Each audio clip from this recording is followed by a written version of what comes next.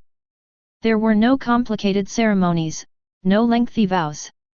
Only two enormous, equally scarred wine bowls collided heavily in mid-air. Cheers! Cheers! The strong liquor went down my throat, and I felt incredibly proud. Oh my god! Great! I have another drinking buddy! Gats finally realized what was happening, and excitedly picked up his barrel of liquor to challenge Newgate to a drinking contest.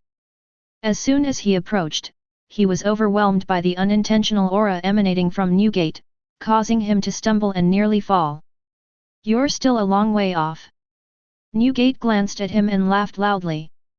Gats wasn't angry at all, instead, he chuckled foolishly, of course. Brother Newgate, no, Brother Whitebeard. Please take care of me from now on.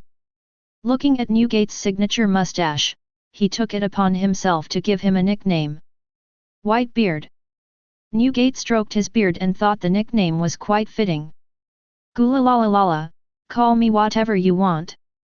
Durham stood by, on the verge of tears, calculating the ship's load-bearing limits in his notebook while sketching out all sorts of outlandish reinforcement plans.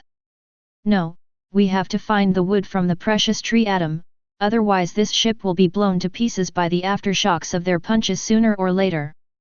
It would be best to also build a ship with a sea stone hull, just in case they get drunk and use their powers on the ship. And with the food reserves, the addition of a big eater puts a lot of pressure on the head chef. We must expand the cold storage.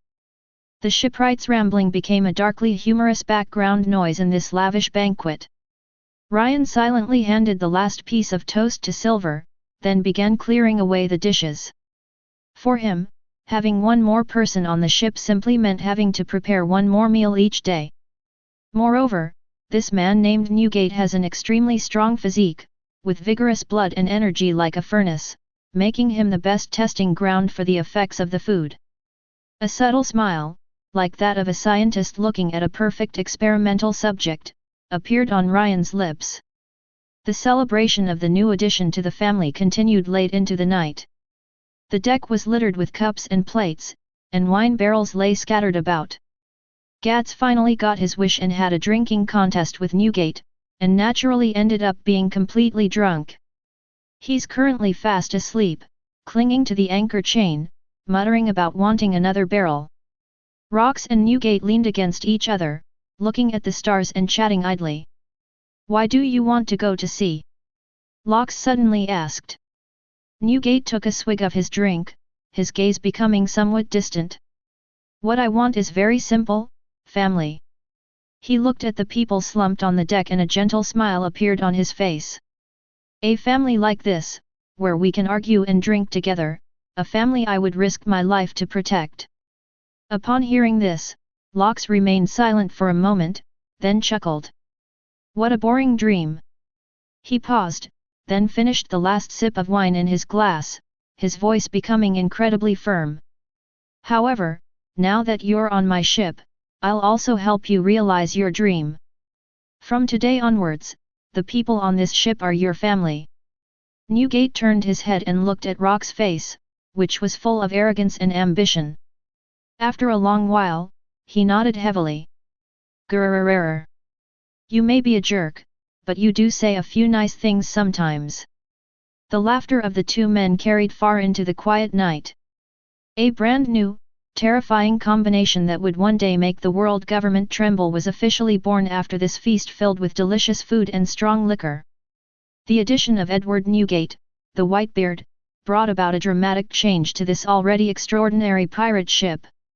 The most obvious manifestation of this is that daily life on the ship has become much more lively. In the early morning, it was no longer the sound of drum banging on the hull that woke everyone up, but the terrifying noises made by Newgate and Locks as they exercised on the deck. The two didn't actually fight, but the occasional clashes of their conqueror's Haki were enough to make the entire ship tremble, waking Gats from his sleep as he thought he had encountered another sea storm. Gats became Newgate's #1 underling. He stopped bothering Rocks and instead spent all his time talking about Whitebeard. He would enthusiastically ask Newgate how to make his punches heavier, and if Newgate was in a good mood, he would casually offer a few pointers. Just a few tips on how to use power were enough to greatly benefit Gats, making him feel that his destructive power had reached a new level. Silver found a perfect sparring partner. He will take the initiative to challenge Newgate. Although each attack was easily blocked by the opponent with a single finger, this opportunity to hone his marksmanship in front of an absolute powerhouse deepened his understanding of the assassin's way. His gun became faster, more cunning, and more deadly. Durham, on the other hand, was completely caught in a happy dilemma. He discovered that Newgate, though seemingly rugged, possessed a beast-like intuition about ship structures. Newgate could clearly hear which plank of the hull was groaning and could feel where the weakest point of the keel was. So Durham kept pestering Newgate to help him with his auscultation. "Lord Whitebeard, listen again. Doesn't this mainmast sound a bit weak? Lord Whitebeard, could you please assess the watertightness of this new plank I replaced?" Newgate was annoyed by him, but seeing his almost obsessive obsession with the ship, he had no choice but to patiently help him check.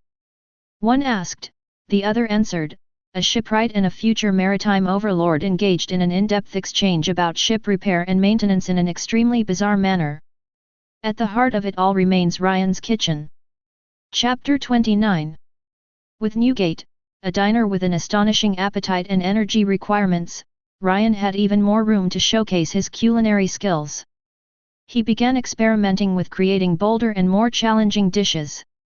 For example, by combining electric eels containing a weak amount of lightning energy with paralyzing flowers that can stimulate the nerves, a dish called lightning mapo tofu can be made that can greatly improve the reaction speed of the diner in a short period of time. For example, a rich broth made from the hard shell of a deep-sea volcanic crab is simmered and enriched with special minerals. This broth is then combined with powdered iron ore to create a seafood porridge that can temporarily enhance the body's hardness. These dishes are nothing short of poison to ordinary people, but to monsters of Locus and Newgate's caliber, they are like highly effective buffs. With the blessing of Rain's food of righteousness, the Rock's pirate's overall strength is growing at a snowballing rate. That noon, as Rain was processing a giant deep-sea octopus he had just caught in the kitchen, a new notification suddenly popped up on the system interface. Ding! Detected that crew member Edward Newgate's bond with the host and team has deepened. His powerful life magnetic field resonates with the meaning of food, enhancing the effect of his exclusive ability, meaning of food. The meaning of food, resonance version dishes cooked by the host will provide a moderate to permanent physical enhancement to companions, and have a very small chance of depositing special energy within the consumer's body, which can be triggered at crucial moments. Ren paused in his movements. Moderate intensity increase? Accumulation of special energy? It's like adding critical hit and hidden passive attributes to your dish. He glanced at Newgate, who was arm wrestling with Locks on the deck, making the ship creak and groan, and his eyes grew even deeper. This man is indeed a top-notch catalyst. Just then, Locke's deep voice resounded throughout the entire ship. Men! Come here! Everyone stopped what they were doing and gathered at the bow of the ship. Locke spread out the nautical chart again, his gaze sweeping over everyone present before finally settling on Newgate. "Whitebeard, your addition has raised our strength by more than one level." A haughty smile crept onto Lox's lips. "Therefore, we can put aside our previous target, the land of divine rest, for now. That place is too ethereal and unsuitable as our first shot to shock the world." He stretched out his finger and pressed it heavily on the nautical chart. It was a fortress island marked by the world government as the epicenter of absolute justice, and also one of the Navy's most important military bases in the first half of the Grand Line.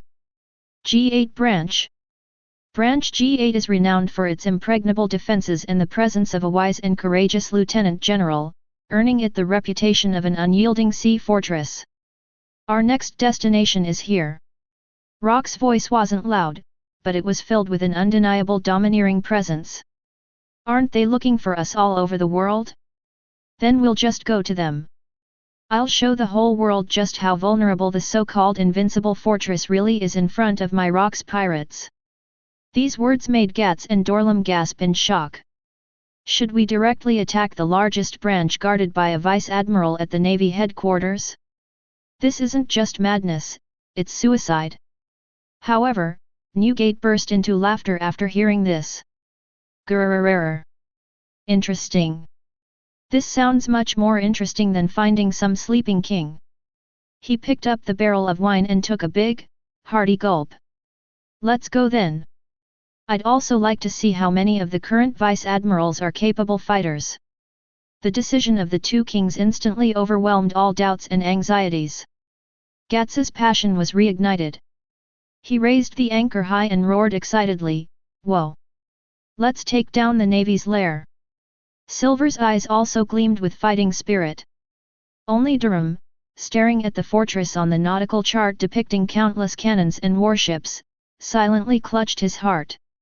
"It's over. This is really going to fall apart." Lox waved his hand and gave the order. "Durham, change course. Target, G8 branch. Rain, prepare the menu for the victory celebration." The dilapidated sailboat, led by two future maritime overlords, turned its proud bow round and, like a drawn sword, boldly sailed toward the unyielding fortress that symbolized the majesty of the world government. A storm that is about to shock the world is already brewing. On the 15th day of the voyage, as they drew closer to the waters of the G8 branch, the air seemed to be filled with the smell of gunpowder and rust. That afternoon, the sea was unusually calm.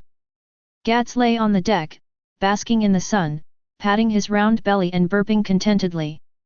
Lunch was a thick soup made by rain from the spinal cord of a giant sea king and a kind of electric grass with a natural paralyzing effect. After drinking it, I felt warm all over and every cell in my body was trembling slightly, full of explosive power. Ah, if I could live like this every day, it would be worth it to be a pirate for the rest of my life. Gats sighed with satisfaction. "Shut up, you idiot. If you press any harder, this deck will collapse." Durham stood by, banging on the ship's side with annoyance, carrying out his daily routine maintenance. Just then, Silver on the lookout tower suddenly issued a warning, his voice as calm as ever, but with a hint of coldness. "A fleet has been spotted to the right front, at the 3 o'clock position. It's the Navy." "Navy?"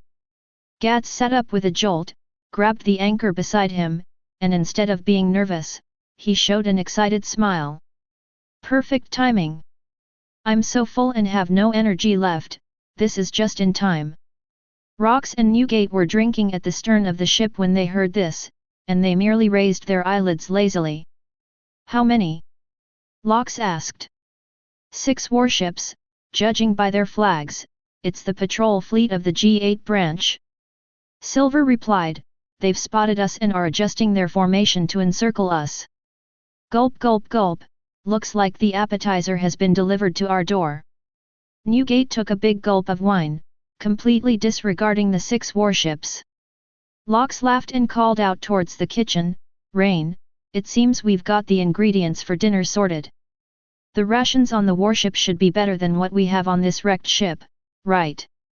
From the kitchen came Ryan's calm voice, that depends on whether they have a professional cold storage. If not, the freshness of the ingredients will be greatly reduced. None of the people in this group took the upcoming battle seriously. Instead, they started discussing the quality of the spoils. On the flagship of the patrol fleet in the distance, a naval officer with the rank of colonel and a fierce appearance was observing the Rock's pirates' dilapidated sailboat through binoculars. Reporting, Colonel. The enemy only has a small pirate ship, and there seem to be only 5 or 6 crew members. There are no flags flying on the sails, so they must be newcomers who have just set sail. A naval soldier reported. Upon hearing this, the colonel revealed a cruel sneer. A newcomer? Perfect. That bastard Rox has been causing quite a stir lately. The headquarters has issued a strict order to crack down on all new pirates as a warning to others. Pass on my order, all ships, open fire. Bomb them to pieces, men and ships alike. Yes. The order was given, and the dark muzzles of the 6 warships were all aimed at the lone little boat. Boom boom boom. Dozens of cannons roared simultaneously, and a barrage of shells, trailing black smoke, rained down like a storm of steel. Chapter 30. Faced with artillery fire powerful enough to level a small island, Lox didn't even bother to stand up. Newgate yawned again. Gats, Silver, Durham, stretch your muscles. Lox waved lazily. Remember, don't sink all the ships. We still need supplies. Also, ask Lieutenant General G8 what his preferences are so that Rain can prepare the menu in advance. Oh. Leave it to me, Captain. Gats was the first to respond. He let out an excited roar, and with a powerful push of his legs, his massive body shot into the sky like a cannonball, leaping dozens of meters into the air. Rotating anchor strike. Gats swung the giant anchor in his hand in mid-air, creating an impenetrable black whirlwind. Boom! The dense barrage of shells struck the black whirlwind as if hitting an invisible wall, bouncing off and exploding into bursts of brilliant fireworks in mid-air, none of them landing on the ship. What? The naval captain's eyes nearly popped out of their sockets. Before he could recover from his shock, a silver afterimage had already flashed past the pirate ship. Silver's figure sped across the sea like a ghost, his feet seemingly treading on the waves stirred up by cannonballs as if walking on flat ground, rushing towards one of the warships at a speed too fast for the naked eye to perceive. Stop him! The sailors on the warship opened fire in a panic, but the bullets didn't even touch the hem of his clothes. In the blink of an eye, Silver had already climbed onto the deck. The spear moved like a dragon, each tremor leaving a trail of afterimages. The spearhead struck the wrists of each sailor with precision, disarming them without killing them. In the blink of an eye, he single-handedly dismantled the deck combat capability of a warship. Durham stood at the bow of the ship, facing the incoming cannonballs without flinching, and swung his giant axe with all his might. Clang! He precisely split a cannonball in 2, and it grazed the sides of the ship before falling into the sea. The forging process of this iron shell is not bad, but the gunpowder ratio is a bit off, and the explosive force is not concentrated enough. Durham, like a professional arms commentator, gave his serious critiques before splitting another shell in 2 with an axe. The naval captain stared blankly at the surreal scene before him, cold sweat pouring down his forehead. This isn't some rookie pirate crew, this is clearly a bunch of monsters. Just as he was about to order a retreat, Lox and Newgate appeared on the left and right sides of his flagship's deck without him noticing. Hello, Navy Captain. Lox had a devilish grin on his face. I heard you want to blast us to pieces. Gulp gulp gulp, perfect timing. We've run out of wine on our ship, and we'd like to borrow some from you. Newgate shook the empty barrel in his hand. The colonel rolled his eyes and promptly fainted from fright. This battle was less a battle and more a one-sided armed robbery. Half an hour later, the 6 naval warships were looted, and all the naval soldiers were stripped naked, tied together with seaweed, and thrown onto the deck. The Rock's pirate's ship was piled high with all kinds of food, drinks, and ammunition. Ryan was taking a piece of high-quality chilled beef out of the cold storage of a warship, and nodded with satisfaction, it seems that this lieutenant general has good standards for ingredients. Rox sat with his legs crossed in the command chair of the naval flagship, interrogating the colonel he had slapped awake, leisurely inquiring about the deployment of the G8 branch and the lieutenant general. Newgate, on the other hand, found the liquor storehouse and happily drank a barrel of the finest rum. Gats and Durham were excitedly counting their spoils. "We're rich! We're rich! So many Pele! The specifications of these shells are perfect for my new design." This farcical victory filled the crew with unprecedented confidence for the upcoming G8 offensive. Rain glanced at the rapidly increasing experience points on his system panel, then looked at the distant horizon where the sea met the sky, his expression calm. He's just one step away from becoming a master. From that unfortunate patrol fleet, Locke pried everything out of the G8 branch. The naval vice admiral in charge of the G8 branch is named Will. He is an admiral known for his wisdom and impeccable defensive tactics. Although his own strength is not top-notch, he is extremely difficult to deal with. He had managed G8 Fortress to be as impregnable as an iron barrel, with hundreds of heavy cannons, 3 defensive sea walls, and an elite marine corps. Sounds like a guy who's hiding in his shell. After hearing the intelligence, Lox commented dismissively. "Gurgle gurgle gurgle, the harder the tortoise shell, the more interesting it is to break it." Newgate was clearly also very interested in this challenge. "Durham, adjust our course based on intelligence. We'll bypass their main shipping lanes and break in from the Thunder Abyss on the west side." Lox drew a tricky route on the nautical chart. Thunderous Abyss. Durham's face turned pale. "Captain, that's a notoriously dangerous sea area, with constant thunderstorms and terrifying sea monsters lurking around. It's known as a graveyard for ships." "That's just right." Locus grinned. "The most dangerous place is often the weakest point in the defenses, A&D. He glanced in the direction of the kitchen, a hint of anticipation in his eyes. "I heard that there is a very special ingredient in that place." Rain emerged from the kitchen, holding a self-drawn ingredient guide with a ferocious and majestic beast depicted on it. "Leviathan of Thunder Abyss." Rain's voice was calm and unwavering. "A supergiant sea monster that inhabits stormy seas and feeds on lightning. Its flesh contains pure lightning energy, and its heart is known as the heart of the thunder god. It is a dream ingredient that can activate the body and greatly enhance the speed of nerve reactions in those who consume it, but..." Ren paused for a moment, then said, "This creature only appears in the center of the most violent thunderstorms, making it extremely difficult to hunt." "Ha ha ha! Did you hear that? Thor's heart." Gats's eyes lit up instantly, and he felt his mouth watering again. "If I eat that, will my fists also become electrified?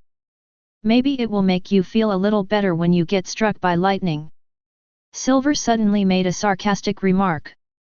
With the decision made, the dilapidated sailboat turned its bow once more, like a fearless challenger, and resolutely sailed towards that forbidden sea filled with lightning and thunder.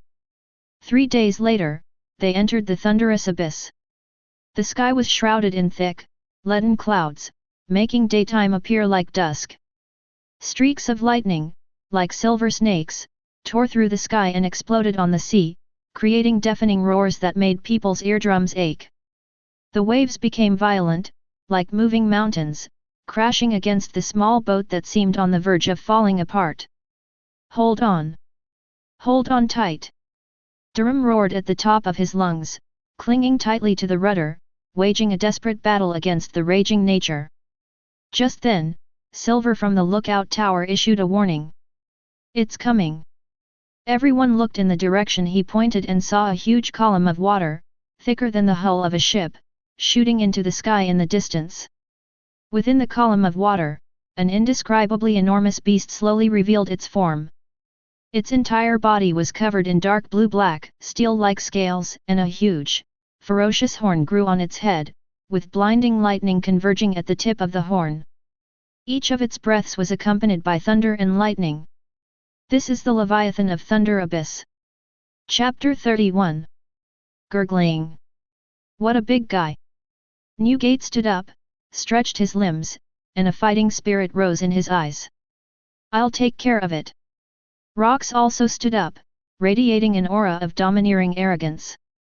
The two monsters stared at each other simultaneously, and it seemed as if invisible sparks flew in the air. Let's do it together and finish this quickly. Ryan's voice broke their standoff. Its heart must be removed within 3 minutes of its death, otherwise the lightning energy will dissipate. Ha ha ha. All right. Let's see who makes the biggest commotion. Grrrrrrrr. Just what I wanted. The next second, both figures disappeared from the ship at the same time. Locus appeared to the left of Leviathan, his fist wreathed in dark gravity and domineering lightning, as if it could devour everything. Newgate appeared on the right, his fist covered in a pure white, vibrating aura powerful enough to shatter space itself. Dark water. Air shock. Two loud shouts rang out, and two fists powerful enough to destroy an island slammed into the massive body of the Leviathan from two directions simultaneously. Boom! In that instant, heaven and earth fell silent. What followed was an explosion that defies description. The seawater in the Thunder Abyss was forced to create a huge depression with a diameter of over a kilometer, and the surrounding seawater was pushed aside, forming a towering tsunami hundreds of meters high. The thunderclouds in the sky were completely shattered by this terrifying force, revealing the long-awaited sunshine. When everything calmed down, the once invincible Leviathan of Thunder Abyss was floating on the sea with its belly turned white, completely lifeless. On each side of its body is a terrifying, bottomless fist-shaped mark. Gats and Durham on the ship were completely numb to what they were seeing.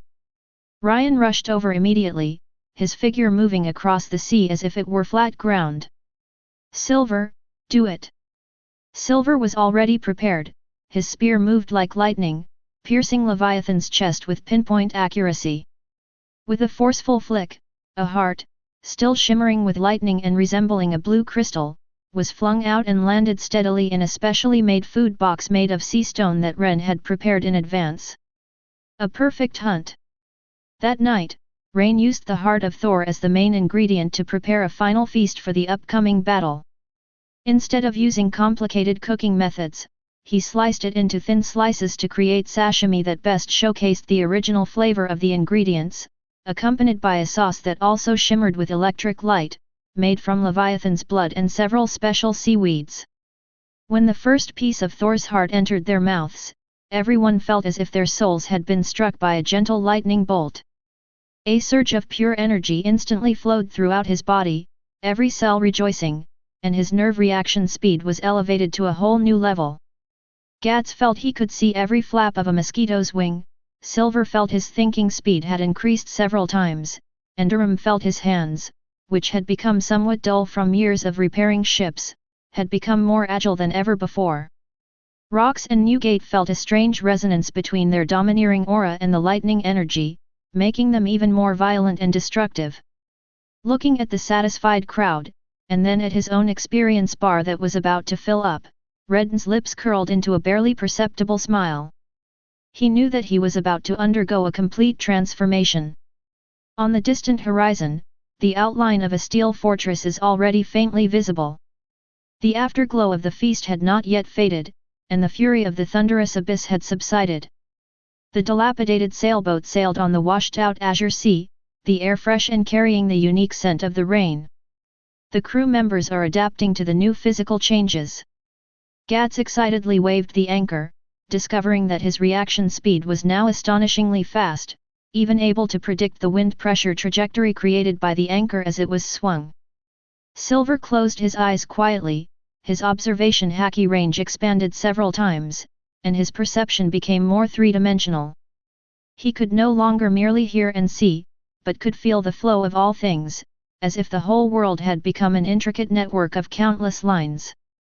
Durham then took out his toolbox and began an unprecedentedly meticulous maintenance of the ship's hull.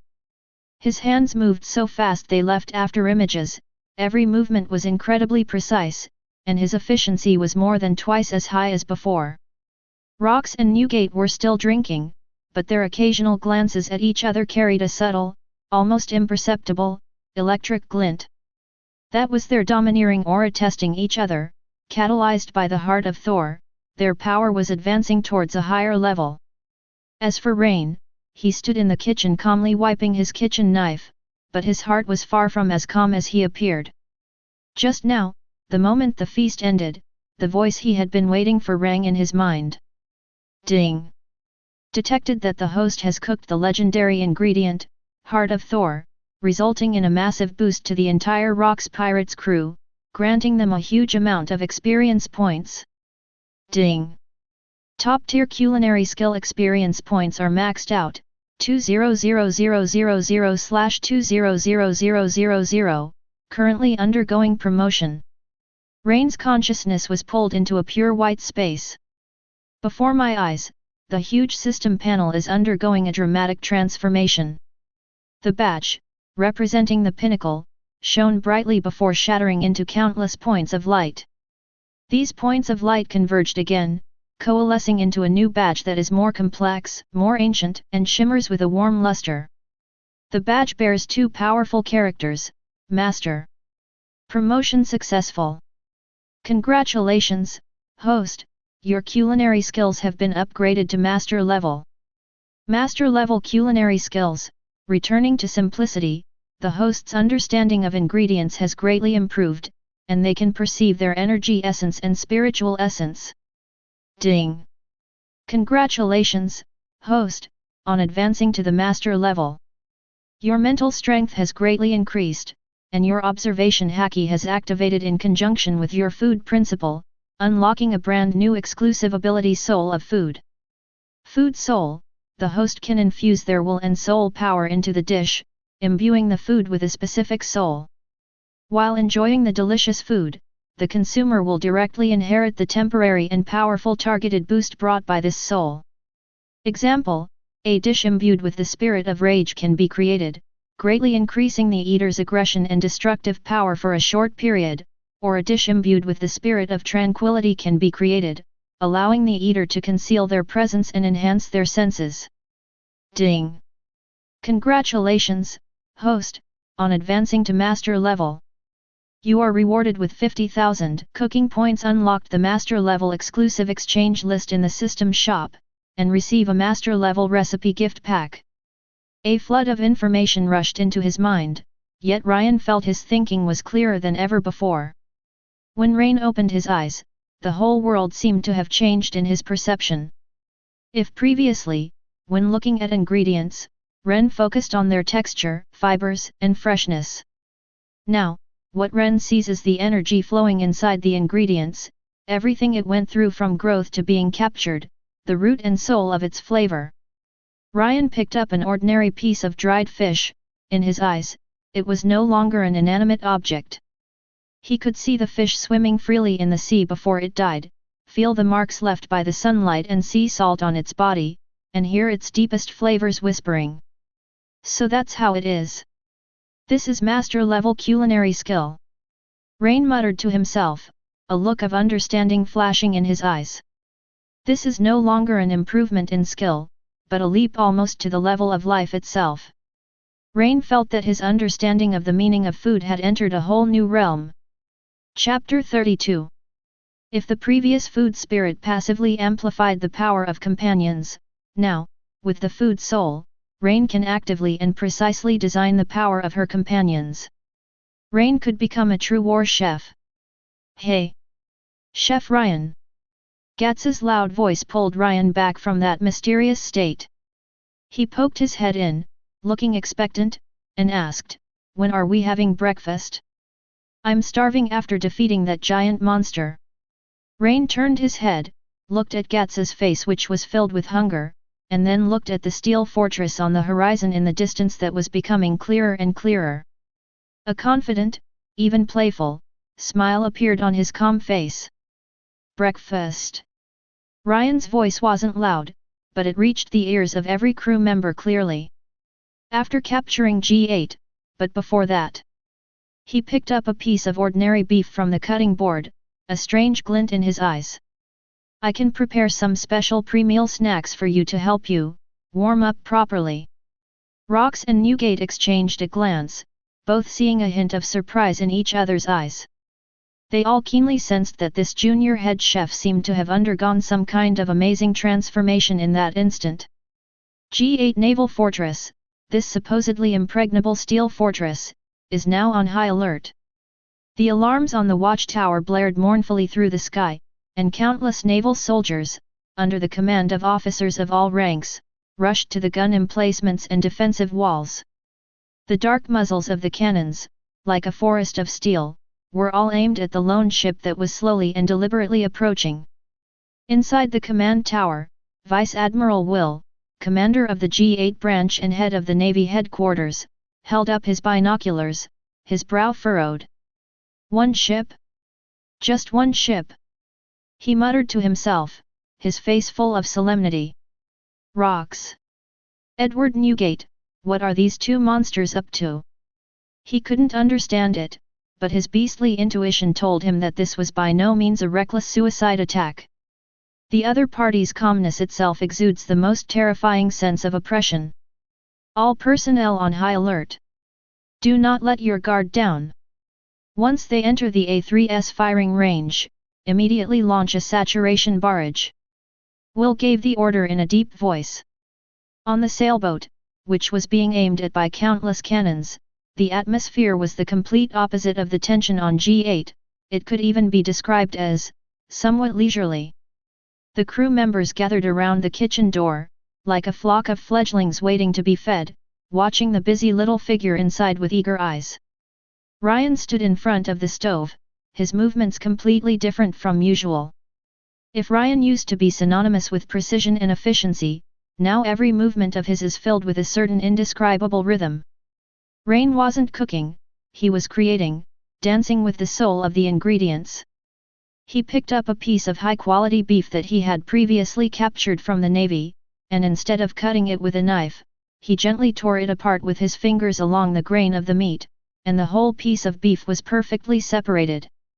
Rain infused a wisp of his will, a pure, berserk soul yearning for battle and destruction, into the beef. Instantly, the beef turned an even brighter red, as if lava was flowing within it. Ryan placed it on the scorching hot iron plate, and after only 3 seconds, a thin crust formed on the surface of the beef before immediately picking it up and skewering it with a wooden skewer. "Gats, yours." Ryan handed over the seemingly ordinary, even slightly undercooked, beef skewer. Gats took it and swallowed it without hesitation. The next second, his eyes widened suddenly, and his muscles bulged and swelled at a visible speed, with a faint red glow even appearing on his skin. Roar! Gats couldn't help but let out a roar that sounded inhuman. He felt as if a ferocious beast had taken up residence in his body, and every muscle fiber was yearning for destruction and tearing. Power! I feel boundless power! He clenched his fist, and a muffled burst of air filled the space. Next, Rain picked up a small piece of leviathan fish meat and soaked it in ice water until it became crystal clear. He infused it with a sense of stillness, and the fish meat seemed to lose all its presence, becoming like transparent jelly. Silver. Silver took the paper-thin slice of fish and put it in his mouth. The fish melted in his mouth, without any taste, but in the next second, Silver's figure blurred on the spot, and his aura completely disappeared, as if he had merged into the air. If you didn't see it with your own eyes, you would never have noticed that there was someone standing there. This is... Silver's eyes were filled with awe, he felt as if he had become one with his surroundings. Durham received a rock-hard biscuit made from a mixture of special mineral powder and flour. Rain infused it with a spirit of sturdiness. Durham took a bite, and with a crunch, he felt his teeth almost break. But then a powerful surge of energy flowed through his body, and when he tapped his chest, it produced a metallic clanging sound. My body feels like it's turned to iron. Finally, Rain reheated the small pot of concentrated broth left over from cooking the Leviathan of Thunder Abyss. He didn't infuse it with any specific soul, but instead poured his understanding of the battle itself into it. The soup became crystal clear, yet it seemed to contain the stars and the sea. Locks, Newgate. The two of them each took a bowl and drank it all in one gulp. The moment the soup entered their mouths, they simultaneously felt their already unparalleled domineering aura being ignited, becoming more refined, wilder, and more unrestrained. Grrrr. Interesting. This feeling is really interesting. Newgate laughed. Locks looked at Ren with a burning gaze that seemed to melt him. Rain, you've given me another huge surprise. That's what makes master-level culinary skills so terrifying.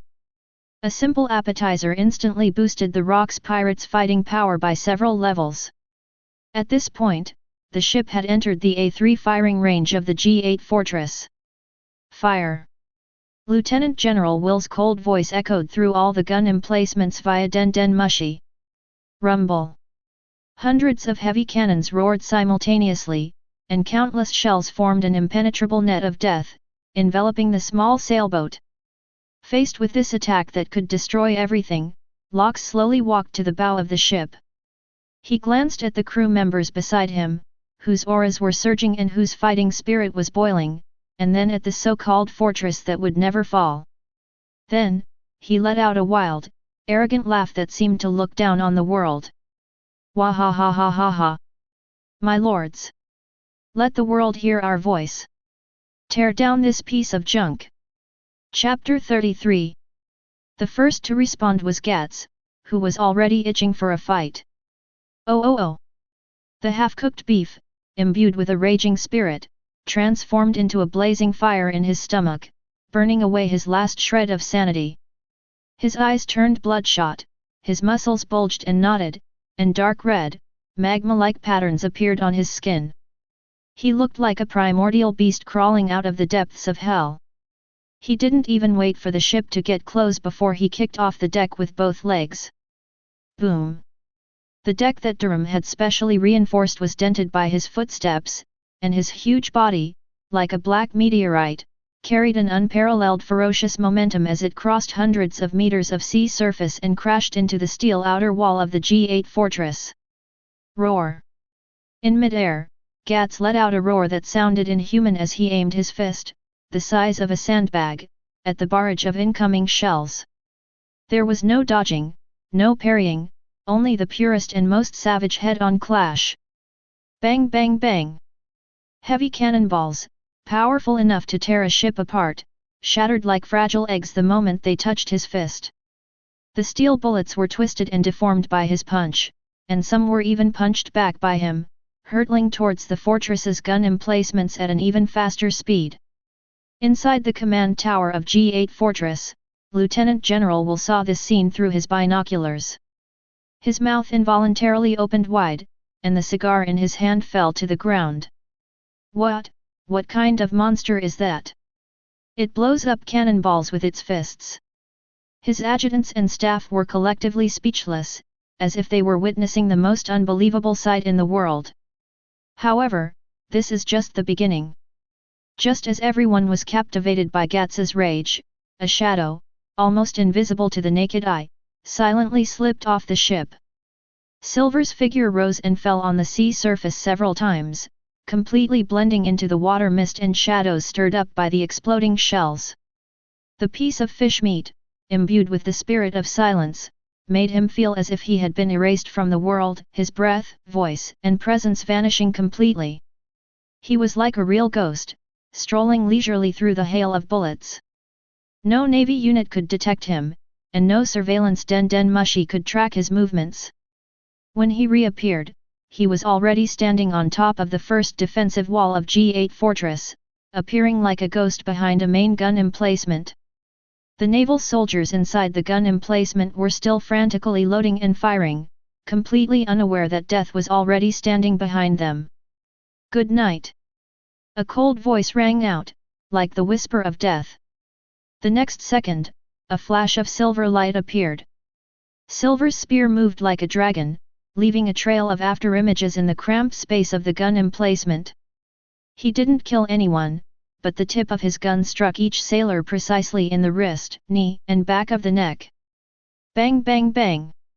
After a series of dull thuds, the naval soldiers on the entire fort collapsed to the ground like felled wheat, losing their fighting ability. Silver did not linger, his figure vanished again, and he stealthily made his way to the next emplacement, repeating the same method. On the pirate ship, Durham also had his moment of glory. He ate the mineral biscuit containing the spirit of solidity and felt his body become harder than the keel of the ship. Durham stood tall at the bow, facing the stray shells without flinching. "Come on! Let me see if your cannonballs are harder, or my bones are harder." Clang! A shell struck him squarely in the chest. The expected scene of carnage did not occur. The shell seemed to have struck an unshakable anvil, the warhead deformed instantly and then fell helplessly into the sea. Durham had only a faint white mark on his chest. He patted his chest, making a metallic clanging sound, and a smile of extreme satisfaction appeared on his face. Not bad, I'm getting the hang of it, let's do it again." He was like a mobile steel fortress, blocking all the shells fired at the ship with his body. This scene made Lieutenant General Will's eyes twitch wildly in the distance. Madmen! These people are all madmen. If Gat's, Silver, and Dorlam's performances were beyond the realm of reason, then Rock's and Newgate's actions were almost divine. Newgate simply swung his naginata forward casually. Click! The space in front of me was like a giant pane of glass, instantly covered with spider-web-like cracks. All the shells flying toward the right side of the ship deflected their trajectories upon entering the shattered space, colliding and detonating in mid-air, creating a spectacular display of fireworks. As for Locks, he didn't even bother to lift his hand. He simply stood there, and an invisible, distorted gravitational field radiated outwards from him. All the shells flying to the left were suddenly slowed down as they approached within 100 meters of the ship, as if grabbed by an invisible hand. Then, drawn by a gentle yet irresistible force, it traced eerie arcs before silently sinking into the sea. Together, the two of them created an absolute safety zone around the ship. The saturation barrage of the G8, which once struck fear into the hearts of countless pirates, now resembled a comical fireworks display, failing to even damage a corner of the sails. In just a few minutes, the first line of defense that G8 Fortress was so proud of was riddled with holes, and nearly half of the gun emplacements were rendered useless. How could this happen? How could this happen? Lieutenant General Will slumped dejectedly into his command chair. His proud unyielding fortress seemed like a joke in the face of these monsters. At this moment, the dilapidated sailboat had leisurely sailed past the most dangerous bombardment zone and was about to dock at the fortress's port. Locus glanced at the steel fortress that was already in turmoil, then at his crew of men, their fighting spirit high and their aura frenzied, and a cruel smile appeared on his face. "The warm-up is over. Men, land on the island. Beat down everything that breathes on this island." With a command from Locks, their ship rammed violently into the main port of G8 Fortress with a ferocity completely at odds with its appearance. Boom!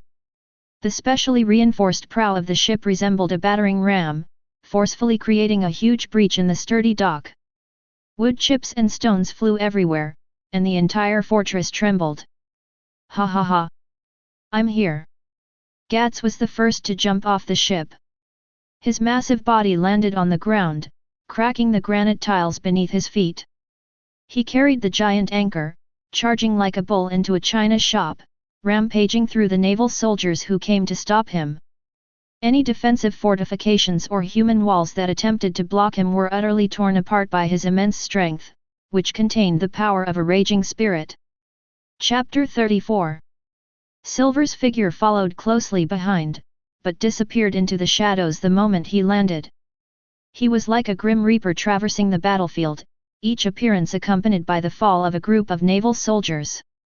His attacks were silent yet precise and deadly, targeting the enemy's command systems and heavy firepower, creating chaos and panic far exceeding that of a direct confrontation.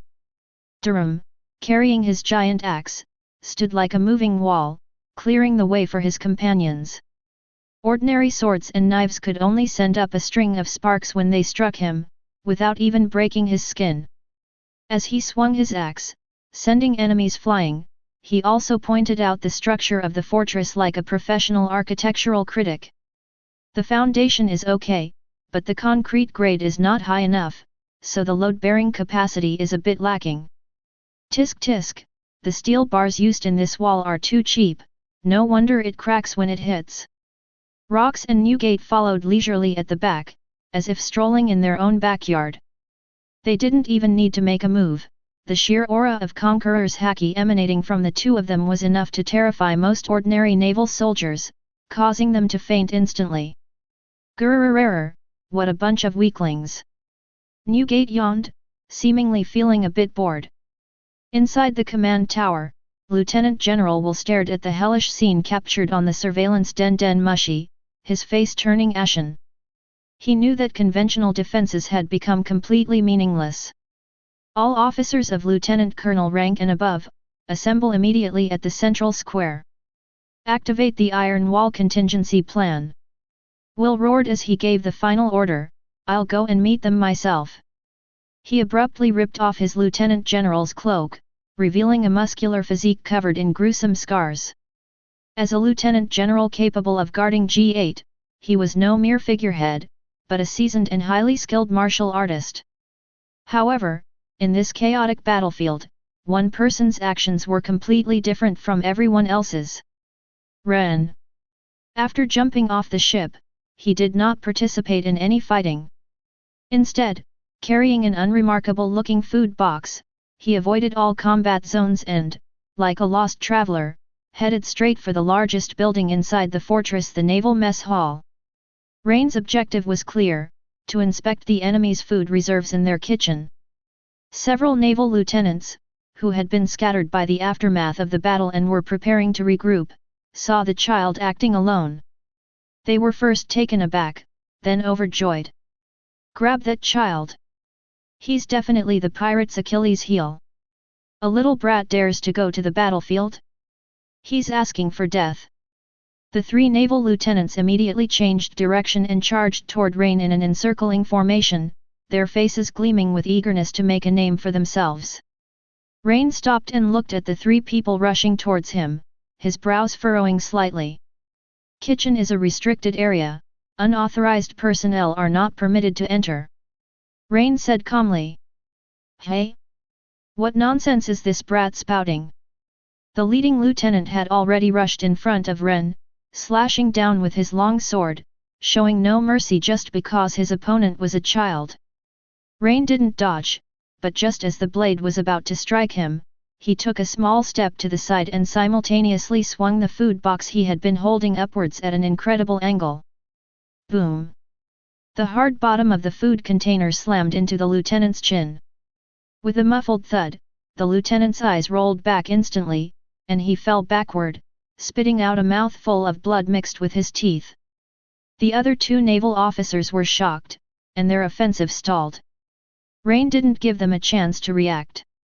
Her small figure darted out like a raccoon, the food box in her hand dancing into a blur.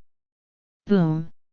Two more dull thuds followed, and the remaining two sailors suffered the same fate as their companions. One was hit in the temple, and the other was struck in the back of the neck, both collapsing to the ground. Throughout the entire process, Ryan's expression remained unchanged, as if he had merely swatted away three troublesome flies. He glanced at the unconscious Navy man on the ground, then weighed the food box in his hand, seemingly quite satisfied with its sturdiness. This was specially made for him by Dorlam using leftover scraps from shipbuilding, it was incredibly sturdy. I already told you not to disturb the chef's work. Rain muttered to himself and continued walking towards the building that emitted a faint aroma of food. Meanwhile, in the central square of the fortress, Vice Admiral Will had gathered his last elite forces and was facing off against the main force of the Rox pirates. Rox! Edward Newgate! Will's gaze was fixed on the two figures, and he exuded a powerful aura. This is a stronghold of justice. We will not tolerate scum like you running rampant here. Lox didn't even bother to look at him, he simply extended a finger and flicked it lightly in Will's direction. Noisy. An invisible, immense force appeared out of nowhere. Lieutenant General Will's proud armament Haki was as thin as paper in the face of this power. He was like a man hit by a high-speed train, spitting blood as he flew backward, smashing a huge hole in the wall of the command tower behind him. Vulnerable. Rox withdrew his finger, yawned listlessly, and looked past the group of terrified Marines towards the direction of the cafeteria. I wonder if the head chef has found anything good. I'm a little hungry. The fall of G8 Fortress was faster and more complete than anyone had anticipated. When Lieutenant General Will, the branch's highest commander, was flicked away by Locke's finger and embedded in the wall of the command tower, his fate unknown, the fortress's resistance crumbled. The remaining naval soldiers completely lost their will to fight. They dropped their weapons, covered their heads, and squatted on the ground, their faces filled with fear and despair. This battle was less a fight and more a one-sided crushing of the kindergarten by adults. The members of the Rox Pirates began to cheerfully clean up the battlefield, or rather, to carry out an organized and disciplined armed raid. Ha ha ha! I'm rich! I'm rich! Gats kicked open the door to the fortress's treasury and stared at the mountains of Pele and gold inside, his eyes practically turned into the shape of Pele. Like a mouse that has fallen into a rice jar, he carried bags of money onto the boat, muttering to himself, "Now I can buy lots and lots of meat." Durham, on the other hand, was like a craftsman searching for treasure, tinkering and hammering away at the ruins of the fortress. He removed several intact heavy cannons, preparing to install them on his own ship. They also plundered a large number of high-strength alloy steel plates from the armory, preparing to carry out a comprehensive upgrade and renovation of the ship's hull. For him, these military-grade materials were far more attractive than gold and peels.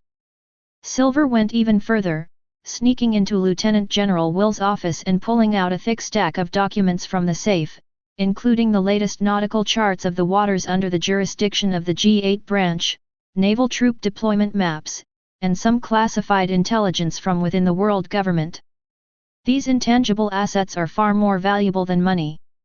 At this very moment, the most sacred place in the entire fortress, the kitchen of the naval mess hall, has been completely taken over by Rain. He paced back and forth in the enormous kitchen like a king surveying his domain. The original chefs were already terrified and huddled in a corner, trembling and not daring to breathe. Chapter 35. Using potatoes that have sprouted? Are they trying to cause food poisoning to the Navy soldiers? The temperature control in the cold storage is terrible. This fish has been dead for at least 3 days, its eyes are all cloudy. And this piece of beef, the tendons and membranes weren't removed properly. If it's overcooked even slightly, it'll become as tough as a rubber band. It's a disaster. Every time Ryan pointed out a problem, the chefs would shudder. They never imagined that an 8-year-old child could have such a sharp and professional eye. Finally, Ryan found some ingredients that caught his eye in a locked private cold storage room reserved for lieutenant generals. It was a carefully processed armored horned pig, a rare creature found only on certain islands. Because it eats a special metal ore year-round, its meat is firm and its fat layer contains rich minerals, giving it a unique flavor. Next to it were several barrels of premium rum from the South China Sea, treasured by the G8 branch. Well, it's barely usable. Ryan nodded in satisfaction. When the crew returned to the mess hall with their spoils, a rich, almost overpowering aroma of meat filled the entire square.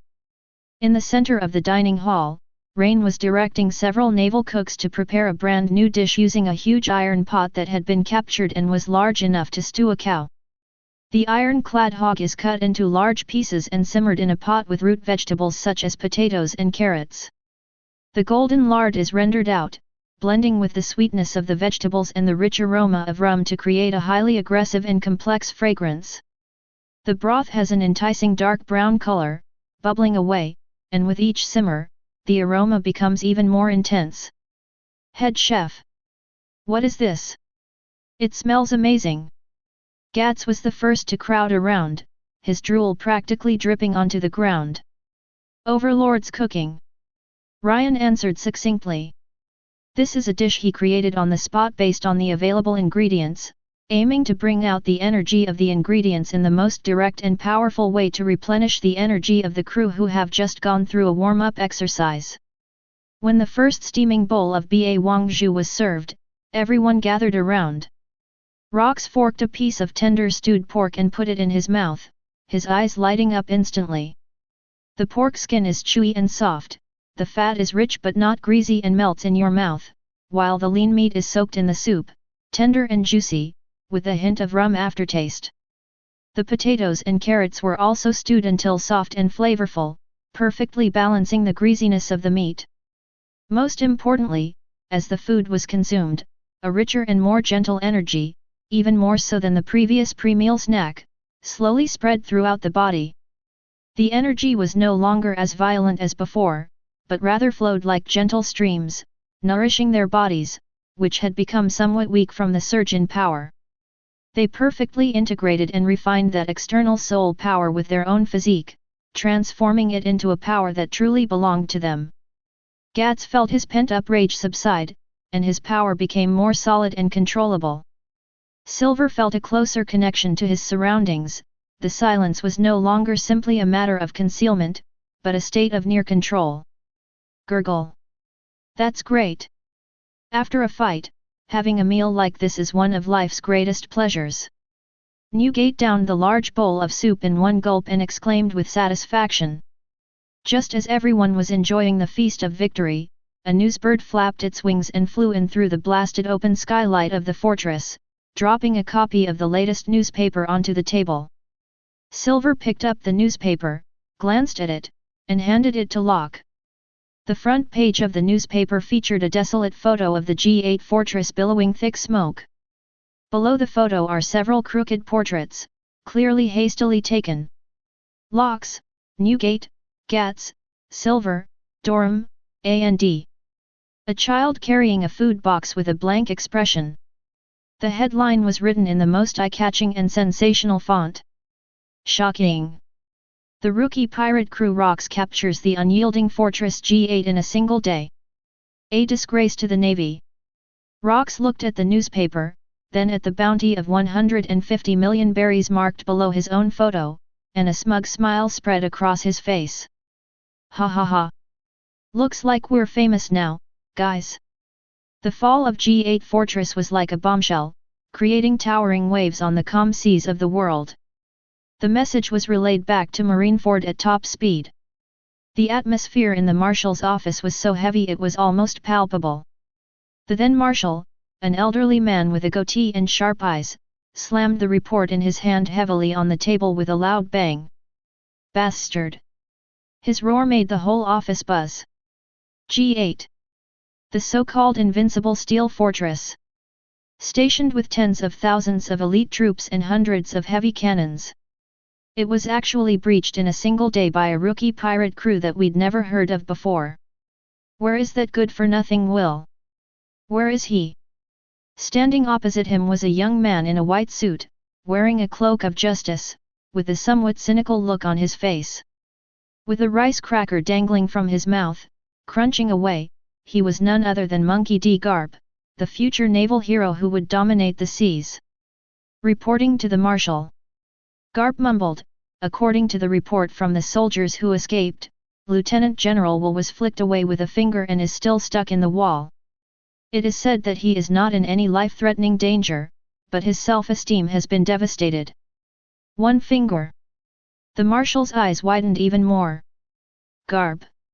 Are you kidding me? I'm not joking. Garp's expression also turned serious, and he swallowed the senbei in his mouth. That Captain Rox and that man Edward Newgate are monsters among monsters. Moreover, their crew members were no pushovers either. According to the description, their strength increased inexplicably during the siege, almost as if, as if they were possessed by something. The marshal fell silent, his brow furrowed as he looked at the newly updated bounty posters on the intelligence report. Rox D. Gibek, 150 million berries. Edward Newgate, 120 million berry. The giant anchor Gats, 35 million pellis. Silver the Ghost, 30 million berries. Iron Wall Dolam, 15 million pellis. There was another thing that he couldn't understand the most. Gourmet Rain, bounty of 5 million berries. Note, this person is extremely dangerous and is suspected of possessing some kind of devil fruit ability that can enhance his companions through cooking. The photo shows a child carrying a food box. Strengthen your companions through cooking. The marshal muttered to himself, when did such a strange ability appear on this vast sea? Chapter 36. The Other Side of the World, the New World. On a massive, whale-shaped pirate ship, a tall, blonde-haired, and imposing man was reading a newspaper and letting out a hearty laugh. Roger. Come quick. There are some interesting fellows out on the high seas. A man wearing a straw hat and a confident smile approached. He looked at Rox in the newspaper, and his eyes instantly sharpened. Rox D. Gibek. I'll remember that name. In an instant, the world's attention was focused on the Rox pirates, who had just stepped onto the stage and announced their arrival in the most flamboyant and domineering way. Meanwhile, the main characters of the incident had already set sail and left the G8 fortress that they had turned upside down. The ship has been urgently modified by Durham using materials he had captured, and it is now completely new. Not only were several heavy cannons added, but the hull was also covered with a thick layer of alloy armor, making it look like a steel hedgehog armed to the teeth. Inside the cabin, everyone was excitedly gathered around the newspaper with their own bounty posters printed on it. Ha ha ha! 35 million! I'm a big shot now! Gats held up the newspaper, grinning from ear to ear. Iron Wall Durham. I like that nickname. Durham stroked his beard with satisfaction. Only Rain, looking at the somewhat blurry photo of himself carrying a food box, along with the title of Gourmet below, showed a hint of helplessness on his usually calm face. Captain, where are we going next? Silver finished organizing the intelligence files and looked at Lox. The G8 battle, while bringing them great fame, also meant they would become a thorn in the side of the world government and the Navy, making their upcoming voyage even more dangerous. Locke tossed the newspaper aside, his face showing no satisfaction, but rather a burning ambition. G8 is just the beginning, a megaphone to tell the world we're here. Lox laughed and said, it's time to leave, my men, let's go. With Rox's command, the Rox pirates turned their ship around again and left the area.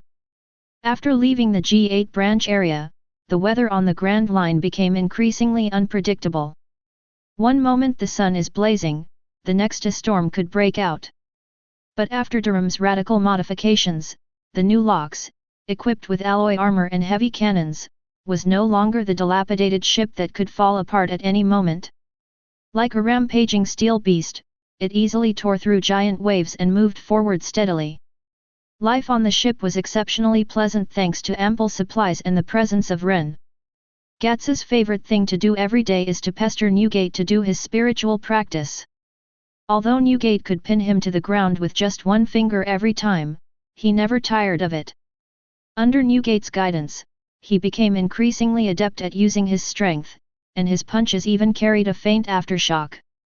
Silver often engaged in a battle of breaths with Rox. He tried to find a weakness in Rox's aura, which was as terrifying as an abyss, which allowed his observation haki and stealth skills to improve at an astonishing rate. Meanwhile, Ryan was studying the standard naval recipes captured from G8 and ruthlessly modifying them. Using the most ordinary ingredients, through ingenious combinations and the secret enhancement of an endless supply of seasoning bottles, he created incredible functional dishes such as combat biscuits that could increase leg strength by 30% and seaweed soup that could temporarily improve night vision. This deepened the crew's awe of their head chef to an even higher level.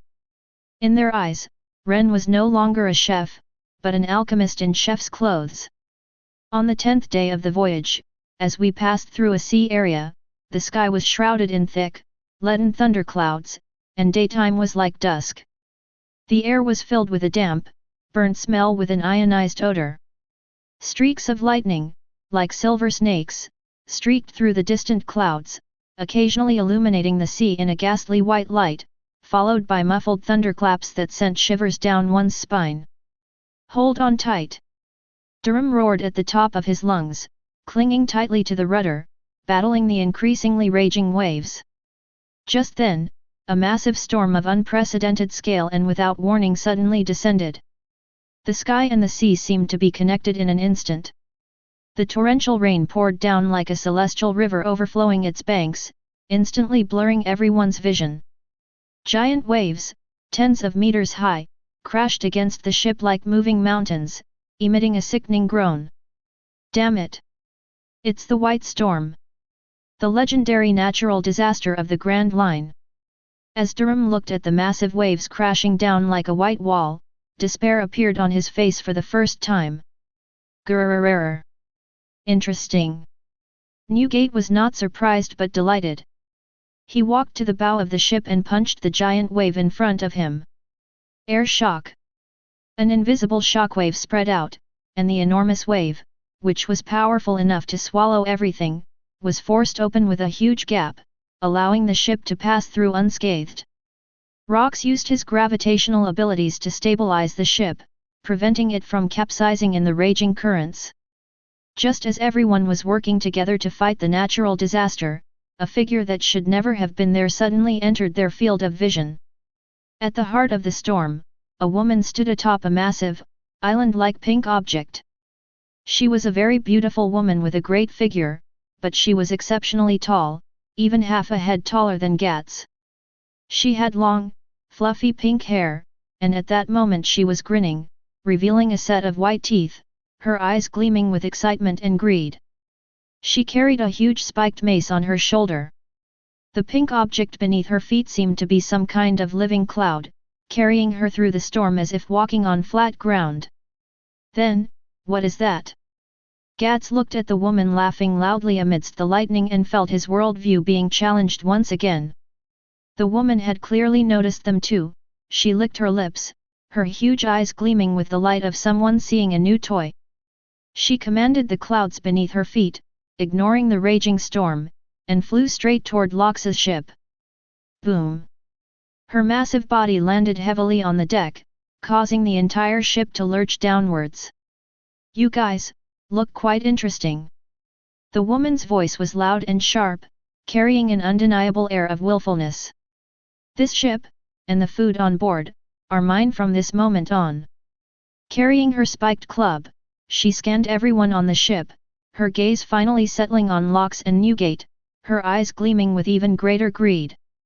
"And you two look very strong, perfect for my collection." Both Rox and Newgate's expressions darkened. They sensed a powerful and chaotic aura emanating from this suddenly appearing woman, an aura no less formidable than their own. "This is a monster of the same level." "Hey, woman!" Lox spoke slowly, his voice icy. "Are you giving orders to my crew and property?" The air seemed colder than the surrounding storm at that moment. The woman grinned, revealing a naive yet cruel smile. "That's right. My name is Charlotte Linlin. You are the first people who dare to talk to me like that. Either submit, or die." Chapter 37. Charlotte Linlin. As Lox uttered the name, his expression shifted from icy to a playful, mocking one. Behind him, Newgate grinned, revealing an extremely excited smile, as if he were examining an interesting toy rather than facing an enemy. "Gulalalal. Quite the boaster, little girl." "Little girl." Charlotte Linlin's huge eyes narrowed dangerously. She casually slammed the massive spiked club she was carrying on her shoulder, and with a loud bang, a clear dent appeared in the alloy deck that Durham had just reinforced. Durham's heart clenched violently with the deafening roar, his face drained of color, and he murmured silently, "My ship, my darling." That's right, I'm talking about you. As Locke stepped forward, an invisible, domineering aura spread out like a tide, instantly suppressing Lingling's willful and violent aura. The raging white storm around them seemed to pause for a moment in the face of this will. This ship is mine, the people on board are my crew, and the food on board is made by my head chef. Locke's voice wasn't loud, but it carried an undeniable and absolute authority. Now, roll off my boat, and I can pretend nothing happened. Ha ha ha. Funny. Really funny. Instead of being provoked, Charlotte Linlin burst into an even sharper and more piercing laugh. Her huge eyes gleamed with greed and excitement, as if she had discovered something more interesting than treasure and food. Your commanding presence is quite impressive, I really like it. Lingling licked her lips, and her enormous body suddenly moved at a speed completely disproportionate to its size. Zeus, the thundercloud beneath her feet, let out a joyful cry and instantly lifted her into the air. At the same time, a blazing, seemingly alive flame appeared out of thin air in her left hand. The flame transformed into the shape of a sun, emitting intense light. Prometheus the sun. Zeus the thundercloud. Lingling held the sun in her left hand and stepped on the thundercloud with her right foot, like a demon god descending to earth. This is her ability, the soul fruit, which can imbue non-living beings with souls, turning them into loyal servants. Since you refuse to submit, then become my collectibles. With a sharp shriek, Prometheus on her left hand, like a real meteorite, crashed into Locke's ship with heat capable of incinerating everything. At the same time, a massive bolt of lightning gathered from Zeus's mouth beneath her feet, followed by a thick bolt that struck Newgate. This dual attack is enough to vaporize a naval warship along with the surrounding sea. Gurglalalala. A mere trick. Instead of retreating, Newgate advanced. He didn't even use the tremor fruit's power, he simply swung his naginata forward casually. A slash formed purely from Conqueror's Haki burst forth. The lightning bolt, powerful enough to split mountains, shattered like fragile glass the moment it touched the Haki slash, dissipating into countless tiny arcs of electricity in the air. On the other side, facing the fiery meteorite capable of melting steel, Rox didn't even bother to lift his eyelids. He simply extended his right hand and made a loose fist towards the front. Dark water. A pitch-black gravitational vortex, seemingly capable of swallowing all light, appeared out of nowhere in the path of Prometheus's flight. The flame, upon contact with the darkness, was swallowed and annihilated without even a struggle, as if it had never existed. What? For the first time, Lingling, who was in mid-air, showed a shocked expression. Her two most powerful homies, which she was so proud of, were so easily neutralized by the other party? Ha ha ha. Gats. It's your turn. Lox laughed as he gave the order.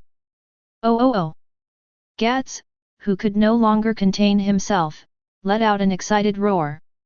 With a powerful kick, his massive body shot into the sky like a black cannonball, hurtling straight at Charlotte Linlin in mid-air. Giant anchor, meteor impact. In mid-air, Gats swung the giant anchor in his hand into an impenetrable black whirlwind, which slammed down on Lingling. A hint of disdain flashed in Lingling's eyes. How dare a mere crew member attack her? She raised her spiked club and charged at Weiguo. Clang! With a deafening metallic clang, Gats felt an irresistible force emanating from the opponent's spiked club. His hand instantly split open, and he flew backward like a kite with a broken string, crashing heavily onto the deck. He slid for more than 10 meters before stopping, spitting out a mouthful of blood. With just one strike, the difference in skill was immediately apparent. Utterly worthless trash. Lingling snorted coldly, her gaze once again locking onto Lox and Newgate. Just as she was about to launch another attack, a silver afterimage silently appeared behind her. It's Silver. He had already stealthily moved behind Lingling, and the spear in his hand, like a lurking venomous snake, silently pierced towards the back of her neck. This shot embodied all of Silver's energy and spirit, representing the pinnacle of his assassination skills to date. However, the gun tip could not go any further, just 1 centimeter away from Lingling's skin. An invisible barrier made of Conqueror's Haki blocked his attack. Armament Haki and Conqueror's Haki intertwined? Interesting. Lingling didn't even turn around, she simply swung the stick back at him. Silver's pupils contracted, and he immediately drew his gun and retreated, but the spiked club was too fast, and he only had time to block it with the gun barrel. Boom! Silver was also swept away by a tremendous force. Although he adjusted his posture in midair and landed steadily, his arm holding the gun was trembling slightly. Grrrrrrrr, warm-up is over. Newgate slammed the naginata onto the deck, and an invisible shockwave spread out, calming the surrounding raging waves somewhat. Lox, leave this woman to me. You take care of the ship. Do not. Rox shook his head, took a few steps forward, and stood side by side with Newgate, his eyes fixed intently on Lingling in mid-air. She's mine. You just need to shoot down those 2 flying guys. Ha ha ha. All right. Let's see who can take down their opponent first. At this moment, the 2 future maritime superpowers reached a consensus. Charlotte Linlin looked at the 2 men on the ground who exuded a terrifying aura, and the excitement on her face grew even stronger. Want to come together? Perfect. Saves me the trouble of cleaning them one by one. She laughed loudly and commanded Zeus and Prometheus to launch an attack. A chaotic battle suddenly erupted in this white storm, which was described as a natural disaster. Chapter 38. The battle began with lightning and fire. Emperor's Sword, Blade Breaker. Charlotte Linlin grasped the sun Prometheus in her hand, and the flames instantly surged, transforming into a huge burning blade that swept towards Rox and Newgate below. This sword strike seemed to cleave the sky and the sea in 2, and the scorching sword wind even evaporated the distant torrential rain. Goo la la la la! Newgate laughed loudly, and instead of retreating, he advanced, gripping the naginata with both hands and swinging it fiercely at the giant flaming blade. Air shock! Click! The space ahead was like a mirror struck by a heavy hammer, instantly covered with spider-web-like cracks. The Emperor's sword, powerful enough to melt an island, became chaotic upon entering this shattered space, eventually exploding with a deafening roar 100 meters away from the ship, turning into a rain of fire. Zeus, 100,000 volts. Lingling's other attack followed immediately. Zeus spewed out a dense network of lightning snakes from his mouth, forming a huge electric net that descended upon Newgate. Your opponent is me. A cold voice sounded. Lox's figure had appeared in mid-air at some point, his feet resting on an invisible gravitational field as if walking on flat ground. He simply extended a finger and lightly touched the massive electric grid. A repulsive force appeared out of nowhere, tearing a huge gap in the lightning net that was enough to paralyze the fleet. Then, it was pushed apart by an irresistible force and finally disappeared into nothingness. Your ability is very interesting. Lingling looked at Rox, her eyes gleaming with even greater greed. Perfect timing, my collection is missing one that can control gravity. Is it? Lox grinned, a cruel smile on his face. My crew is also missing a meat shield who can act as a punching bag. Before he finished speaking, his figure vanished instantly, and when he reappeared, he was already in front of Lingling, delivering a powerful punch crackling with Conqueror's Haki straight for her face. Lingling reacted quickly, blocking the attack by holding the spiked club horizontally in front of her chest. Boom! The fist collided with the spiked club, producing a deafening roar. A visible shockwave spread wildly from the 2 people, creating a huge dent in the sea below.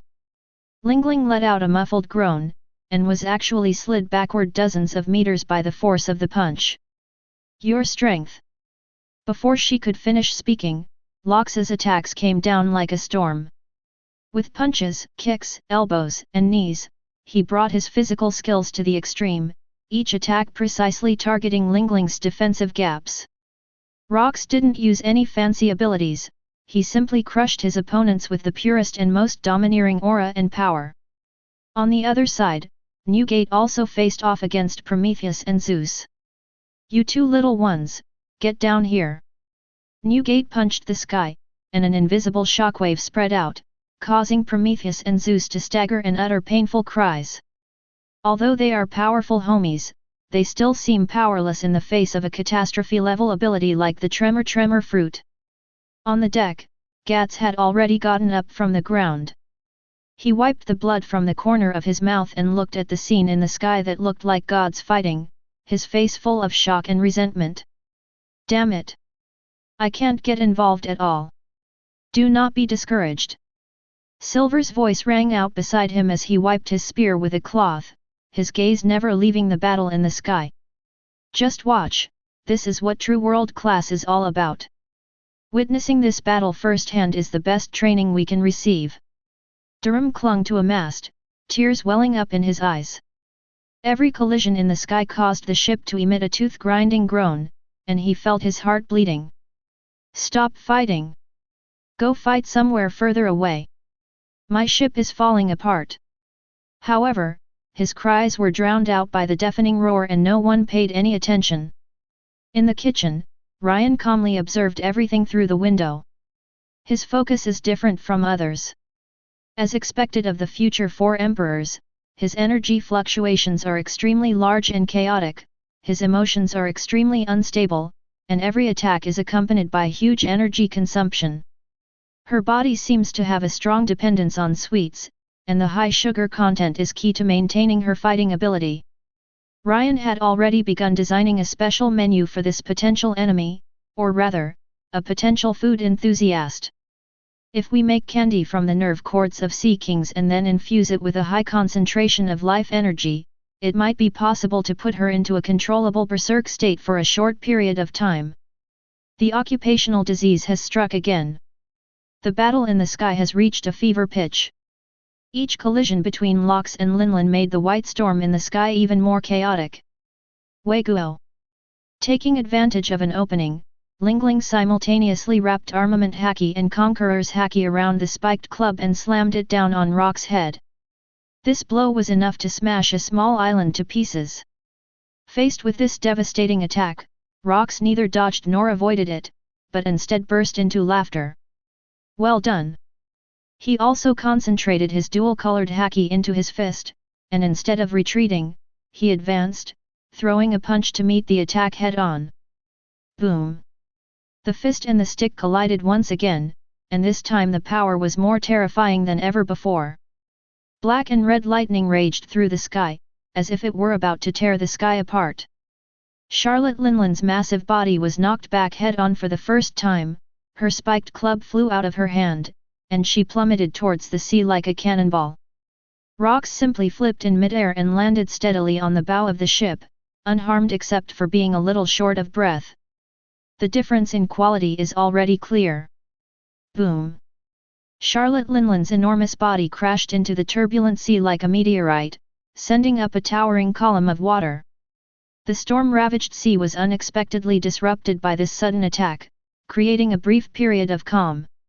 On the other side, Prometheus and Zeus, who had lost their master's control, were also nearly killed by Newgate's sea tremor.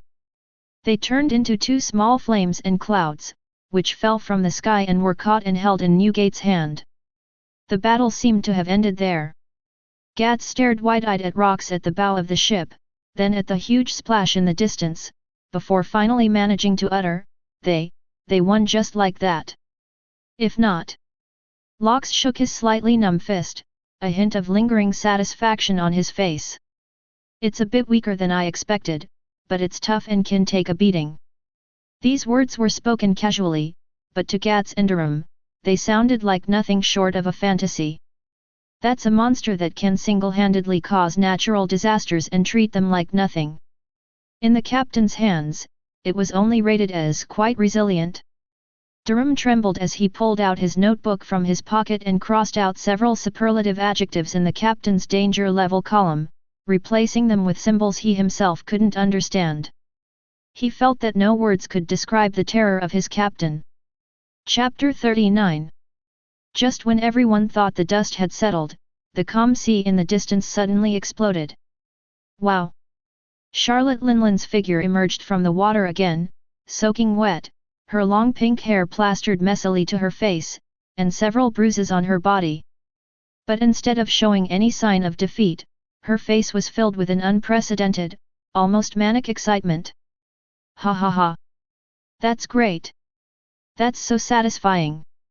She burst into laughter, her laughter filled with satisfaction and joy. It's been so long since anyone has hit me this hard.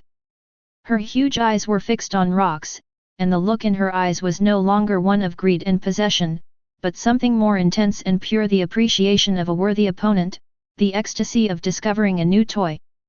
Although the sea water left her feeling weak, the newly formed clouds helped her escape and she quickly returned to the ship, landing heavily on the deck, causing the entire ship to shake violently once again.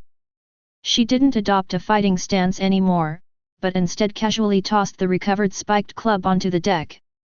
Then, with her hands on her hips and her proud chest puffed out, she spoke loudly to rocks in an unquestionable tone, as if a queen were declaring her sovereignty. Hey! Rocks! Locks raised an eyebrow, looking at this woman whose demeanor had suddenly changed, wondering what she was up to. You're very strong. You're the strongest man I've ever met. A strange blush rose on Charlotte Linlin's face, it was a flush of extreme excitement. Be my man. What? This earth-shattering statement left everyone on deck, including Locks and Newgate, completely stunned. Gats's jaw dislocated with a click. Durham's eyes rolled back, and he felt his fragile heart was about to give way. Silver froze as he wiped his spear, and for the first time, a cracked expression appeared on his perpetually icy face. Even Newgate, who was usually fearless, was so taken aback by this sudden and unexpected development that he choked on his drink and coughed violently. Cough cough. Gurgle gurgle. This little girl. Is her brain damaged? Locks's lips twitched violently. He looked at the woman in front of him, who was a head taller than him, and who was making love to him as if it were the most natural thing in the world. He felt that his worldview had been shaken like never before. Charlotte Linlin seemed oblivious to the horrified expressions on everyone's faces as she continued, if you become my man, and we join forces, who on this vast ocean can stand against us? We can give birth to the strongest child in the world. We can establish a nation of 10,000. All races. Stop. Locke finally snapped out of his shock and raised his hand to interrupt Lingling's grand plans that were beginning to take flight. I have no interest in having children. Locke's expression returned to calm, but his eyes became somewhat strange. Besides, I'm not interested in women of your size. Lingling was taken aback when she was directly rejected, then, as if she had thought of something, she slapped her forehead with her huge hand. Ah! That's right. She nodded as if suddenly realizing something, and then, in an even more matter-of-fact tone, said something that made everyone even more devastated. Then let's try a different approach. She pointed at Locks, grinned, and revealed an innocent yet domineering smile. I've made up my mind. From today onwards, I'm joining your pirate crew.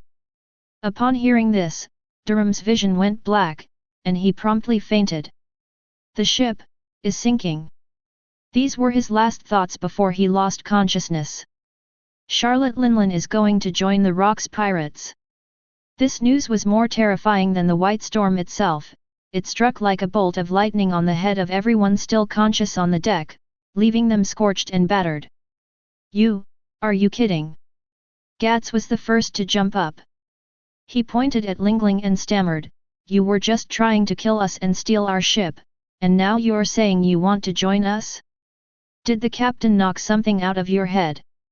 That's right. The problem arose from being beaten. Lingling answered confidently, patting her ample bosom and exclaiming, this is the first time in my life I've ever felt so good being beaten. I'm sticking with this man. The way she looked at Locks was like that of a dragon that had discovered a great treasure, filled with a possessive desire to have it all. No. Absolutely not. Durham, who had just been revived by Silver pinching his philtrum, scrambled over and grabbed Lox's leg, wailing and crying with snot and tears streaming down his face. Captain! Please have mercy. We already have 2 monsters on board, you and Lord Newgate. This little wretched ship is teetering on the brink of collapse every day. If another one of this caliber joins us, it really will sink. I beg you.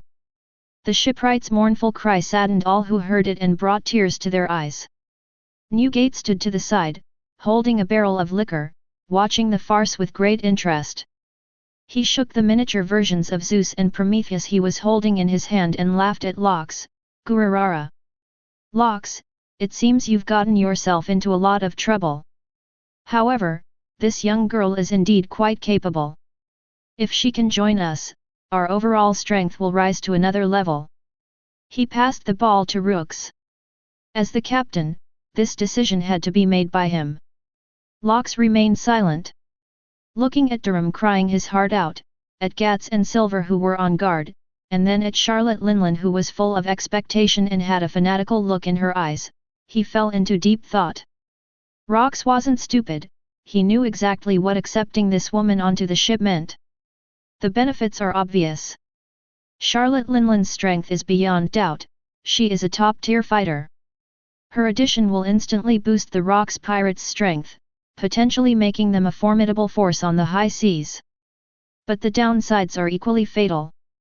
This woman is like an unstable bomb, eccentric, capricious, greedy, and willful.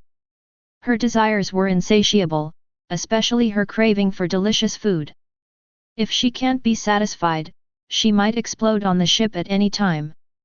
At that point, forget about conquering the world, even the ship itself will be a problem. This is a gamble with both enormous risks and huge rewards. Just as Lox was weighing the pros and cons, a calm voice came from the kitchen doorway. Captain! It's Ren. He had appeared there without anyone noticing, holding a plate of freshly made pastries that exuded an enticing aroma. It was a plate of golden brown, crispy waffles made from flour previously captured and honey collected on the island, topped with a special, creamy sauce derived from sea monster fat. Charlotte Linlin's nose twitched suddenly, and her huge eyes were instantly captivated by the plate of waffles, her mouth watering uncontrollably. Chapter 40. Smells so good. Rain ignored her and calmly looked at Lox, continuing, I just observed her fighting style. Her energy consumption is extremely high, and her emotional fluctuations are directly related to her blood sugar levels. Simply put, as long as you can feed her well, especially by providing enough high-quality sweets, you can stabilize her emotions to a large extent and even transform her violent power into controllable combat power. He paused, then handed the waffle forward, his tone calm yet full of confidence. And this, I can do. Ryan's words were like a reassuring pill, instantly waking up Locke. Risk? If it can be controlled, it's not a risk, it's a weapon. And their head chef happens to hold the key to controlling this powerful weapon. Wa ha ha ha. Once Rox understood the situation, he burst into another deafening laugh. He walked up to Lingling. Want to board my ship? Sure. Lox's voice turned cold and domineering, but you must remember 3 things. Lingling's attention was completely drawn to the plate of waffles, and she only nodded absent-mindedly when she heard this. Okay, go ahead. First, on this ship, I, Locke D. Jibek, am the sole captain, and my orders are absolute. Second, you are not allowed to damage my ship or lay a hand on my crew. Otherwise, I will personally dismantle you. Third, and most importantly, Locke turned his gaze to Ryan, you are not allowed to disrespect my head chef, and you are not allowed to take his food. If you want to eat something, wait for him to give it to you. No problem. No problem. Lingling's mouth was practically watering. Pointing at the waffle in Ryan's hand, she asked eagerly, can I eat that now? Lox grinned and nodded at Ren. Ryan then handed the plate of waffles to Lingling.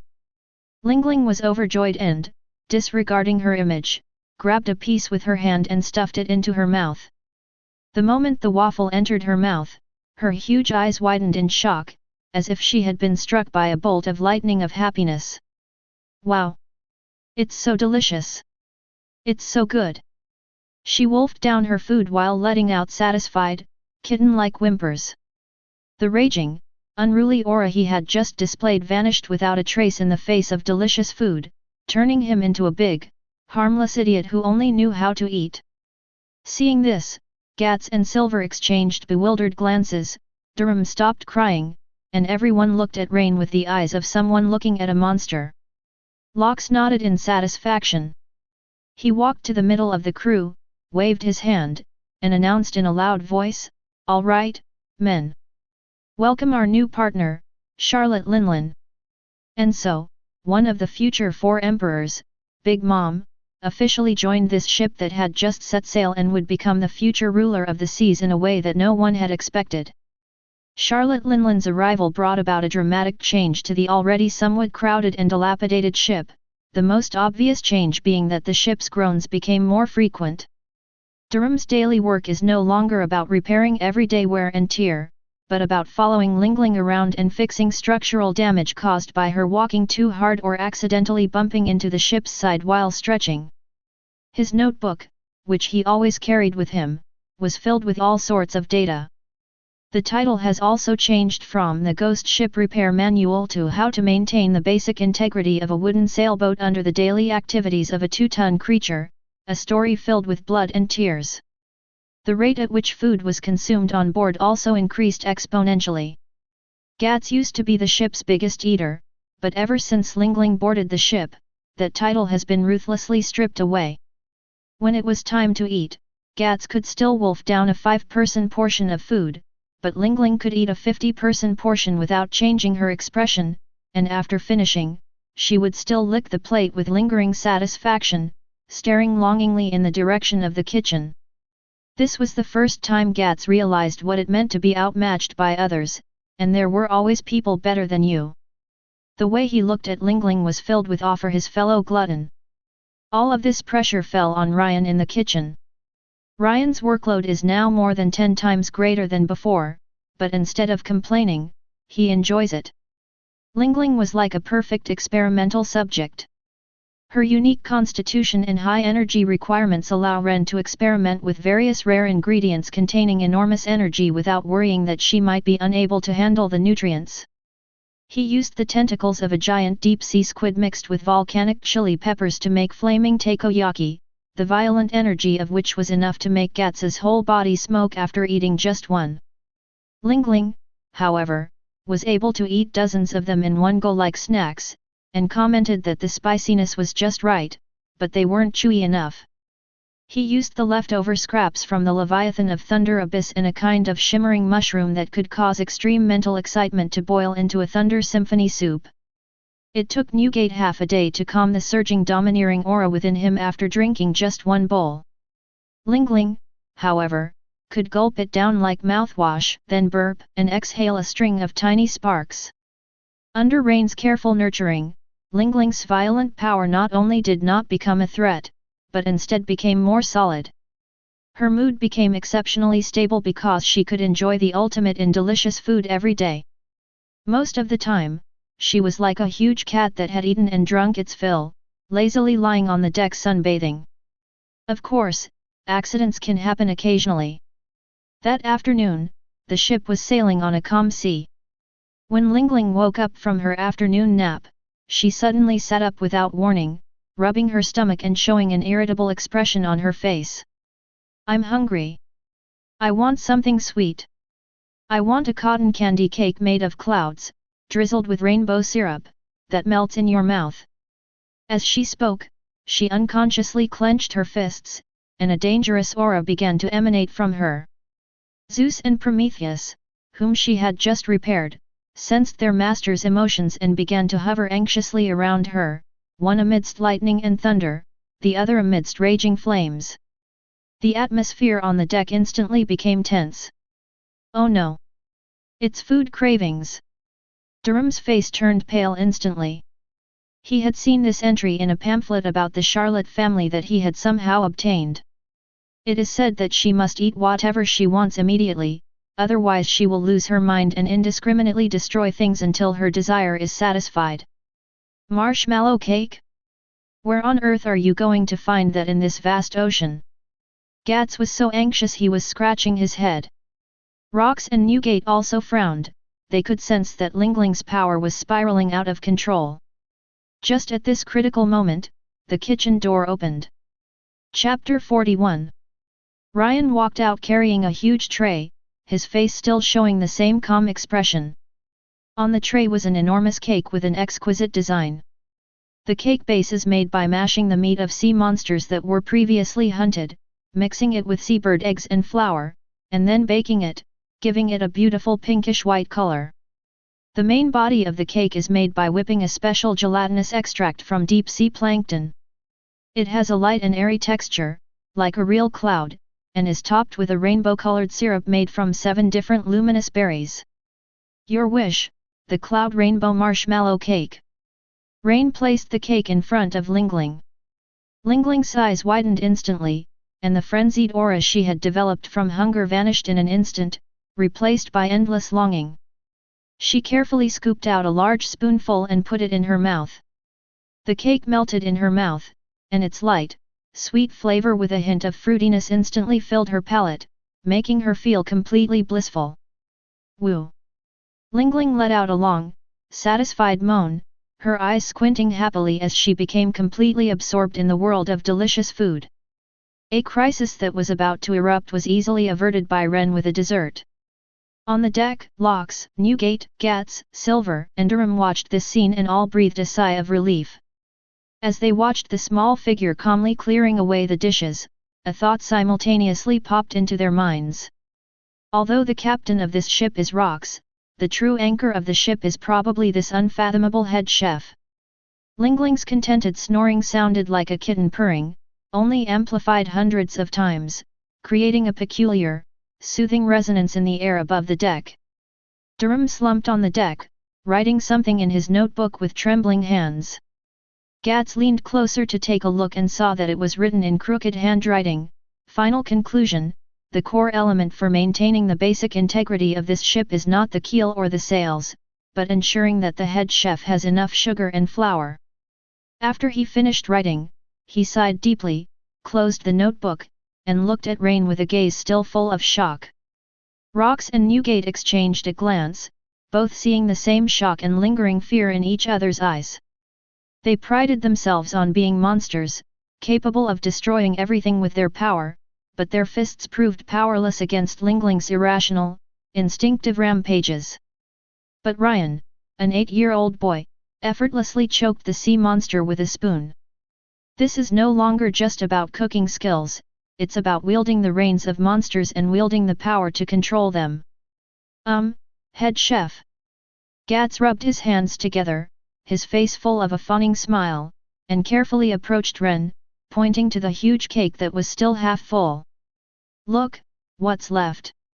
Ryan glanced at him, his eyes calm and unwavering, as if he were looking at a silent stone. That belongs to Lingling. I'll just have a tiny bite. Just a tiny bite. Gats held up a thick finger, gesturing to indicate a very small length. Rain didn't say anything more, but silently pulled out a gleaming cleaver from under the stove and began to slowly wipe it clean. Gats's smile froze on his face, and he sheepishly withdrew. With the crisis over, Lingling entered a state of blissful tranquility, her enormous body lounging lazily on the deck, taking up most of the space. The two homies on her, composed of souls Prometheus the sun and Zeus the thundercloud, became utterly docile. A tiny flame and a soft, fluffy cloud nuzzled affectionately against Redden's calf, as if thanking the benefactor who had bestowed happiness upon their master. Ignoring their attempts to flatter him, Ryan took out his research notes and began recording the data he had just collected. Experimental subject: Charlotte Linlin. Trigger: food cravings. Symptoms: an indiscriminate destructive impulse triggered by an extreme craving for a particular sweet food. Energy fluctuations increase exponentially, and mental state is extremely unstable. Solution: Cloud Rainbow Marshmallow Cake. Main ingredients: Sea Kingfish Protein, Deep Sea Plankton Colloid, 7-color luminescent berry syrup. Conclusion: by providing customized desserts with extremely high concentrations and abundant life energy, their manic emotions can be calmed within 3 minutes, and they can enter a state of fullness and dormancy that lasts for more than 8 hours. In this state, the experimental subjects are docile, non-aggressive, and can even perform limited, controllable commands. He paused here, glanced at Lingling, who was using Prometheus as a torch to help Durham scorch the damp wooden planks, and added a sentence. Side effects: the ship's structural wear and tear accelerates, food reserves are consumed exponentially, and the dependence on chefs reaches its highest level. This is no longer a crew member, but an ultimate weapon with self-awareness that requires careful maintenance and upkeep. And he, Rain, is the dedicated armorer and energy supplier for this weapon. Just then, the shipwright Durham, carrying his little notebook, ran up to Locks with a mournful face. "Captain! This is no good. This ship is really going to fall apart." Durham opened the notebook, which was covered with dense structural diagrams and various alarming red markings. "Look, this is the structural strength of our ship when we set sail, and this is now. Ever since Miss Lingling boarded the ship, our keel has been groaning every day. Last night I even heard the mainmast talking in its sleep, saying it wanted to retire. Plus the aftershocks of your and Lord Newgate's occasional stretching on deck, and the deck wear and tear caused by that idiot Gats's daily anchor-waving practice." Durham's voice was choked with sobs. "Every plank of this ship is working beyond its limits. It's old, it can't support the weight of us monsters. The most crucial thing is..." Durham pointed to the mountain of food storage boxes. "Our food supply will only last us 3 more days at most. Miss Lingling has eaten our entire month's worth by herself. If we run out of food, the consequences will be..." He didn't dare to continue, but everyone understood what the consequences would be. All eyes were once again focused on the massive, sleeping figure on the deck, as if they were looking at a time bomb that could explode at any moment. Gats touched his shrunken belly and realized for the first time how terrible hunger could be. The smile on Locke's face vanished, replaced by a solemn expression. Durham's words enlightened him. "The boat is so dilapidated. There is too little food. These future maritime powers are currently facing a fundamental yet deadly dilemma, a logistical crisis." Chapter 42. This ship can no longer contain their ambitions. Locks walked to the bow of the ship, facing the sea breeze, and remained silent for a long time as he looked at the boundless sea. He knew that changes had to be made. He turned around, his gaze sweeping over each of his crew members, finally settling on Ren. "Ryan. Okay. If I gave you the world's sturdiest ship and the world's best kitchen, could you make these guys even stronger?" Rain paused in his wiping of the cleaver, looked up, and a flame of ambition ignited in his calm eyes. "As long as the ingredients are top-notch enough, it's absolutely possible." "Ha ha ha. Great." Locks burst into laughter, pulled out a somewhat tattered nautical chart from his pocket, he didn't know where he got it from, and spread it out on the deck. His finger tapped heavily on the nautical chart, his voice booming like a bell, carrying an undeniable domineering authority. "Men. Our next target, Naval Branch G5. Let's seize one. No, let's build the world's most powerful ship for our head chef. Navy G5 Branch." The name was like a boulder thrown into a calm lake, creating ripples on the deck. "G5? Captain, are you kidding me?" Durham's face was even paler than when he saw the crack in the hull. "That's the Navy's most important large ship construction and research and development base in the first half of the Grand Line. It's known as a mobile Great Wall at sea. Its defensive capabilities are more than 10 times stronger than the G8 fortress we encountered before." "That's right." Gats, unusually, put away his belligerent expression and scratched his head, saying, I heard that the commander there is a lieutenant general from headquarters named Iron Stomach Bastille. Not only is he incredibly strong, but he's also notoriously stubborn. In his hands, G5 has been turned into an iron barrel, so tough that not even a seagull can fly in. Most importantly, a fleet of 30 large warships and tens of thousands of elite naval personnel are stationed there year-round, with so many gun emplacements that they can cover the sky. Silver added that his intelligence was always the most accurate. A frontal attack is tantamount to suicide. The crew's concerns were not unfounded. Although the Rocks pirates are all future maritime giants, they are still in the early stages of development. They had only a small, dilapidated boat that could fall apart at any moment, and 6 core members, including the cook. Using such force to attack a heavily armed top-tier naval fortress sounds like a joke. Locke, however, paid no attention to the reactions of the crowd. He simply crossed his arms and looked at Rain with interest, as if waiting for him to speak. Rain walked up to the chart and his gaze lingered for a moment on the G5 fortress marked with skulls and crossbones. A direct assault is something only a fool would do. He spoke calmly, extinguishing Gats's sudden surge of fighting spirit with a single sentence. But any strong fortress can be breached from within, especially when its commander has obvious weaknesses. Ryan tapped the name Iron Stomach Bastille lightly with his fingers. I've studied this person's information. Bastille, a Zoan-type devil fruit user, is cruel and ruthless in his military discipline, but he has one fatal hobby: food. It is said that he enjoys rare ingredients from all over the world for every meal, and half of the logistics supply line of the G5 branch is dedicated to serving his personal appetite. In order to obtain a magical seasoning, he even personally led a fleet to conquer a kingdom.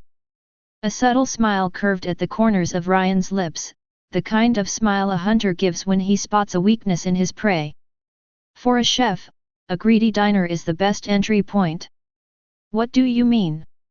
A glint flashed in Locke's eyes. We don't need a direct assault.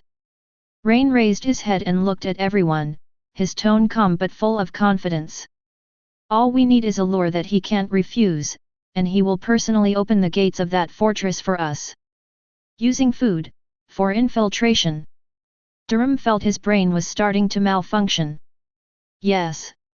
Ren nodded. I need a special ingredient, one that is absolutely impossible to find in the G5 kitchen, an ingredient that would drive even a gourmet like Bastille crazy. He took out his food catalog from his pocket and turned to one of the pages. It depicts a strange creature, resembling a squid, yet radiating a dazzling light like stars. G5 branch, Commander's office. In front of the huge floor-to-ceiling window, a man with a burly build, as tall as an iron tower, stood with his hands behind his back, gazing at his proud steel fleet. He is the highest-ranking officer of the G5 branch, Vice Admiral Bastille of the Navy headquarters. What did you say? Bastille did not turn around, his voice was deep and thunderous. A caravan claiming to be from the Seven Seas sent me a sample, saying they have the world's finest dream ingredients and want to make a deal with me. Yes, sir. An adjutant stood respectfully behind him, cold sweat beading on his forehead. They were in the A7 berth area of the port, saying that their ingredients were only offered to true connoisseurs. King. Bastille chuckled and turned around. His weathered face was filled with menace, and a hideous scar stretched from his forehead to his chin, making him look less like a naval admiral and more like a demon crawling out of hell. Are even fishmongers this arrogant these days?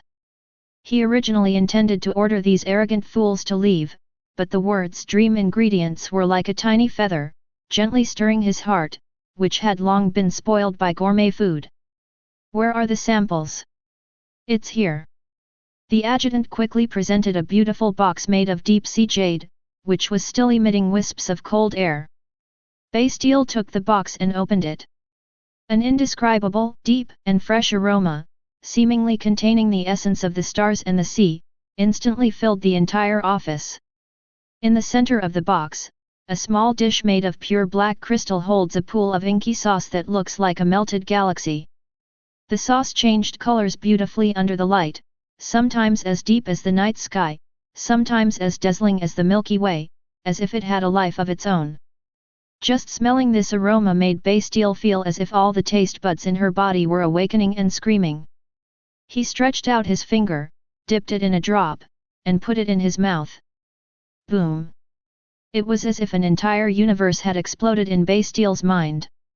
It was an indescribable, exquisite freshness, as if the essence of the entire deep sea had been concentrated into a single drop.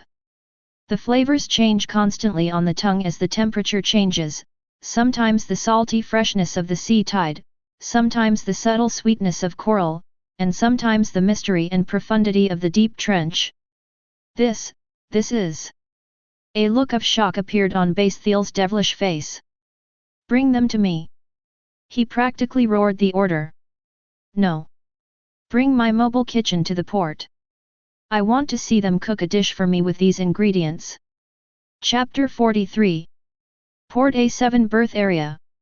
A dilapidated merchant ship lay quietly moored there, standing out starkly against the backdrop of the imposing naval warships around it. Ryan, dressed in a clean chef's apprentice uniform, stood quietly at the bow of the ship. Silver, meanwhile, disguised himself as a taciturn guard, leaning against the shadow of the mast. Soon, a huge mobile kitchen, converted from an armored vehicle, rumbled in and stopped in front of them, escorted by a squad of naval soldiers. The car door opened, and Bastille stepped out, his massive frame fixed on Ren with eyes as sharp as a hawk's. You're the chef from 7 Seafood. I'm.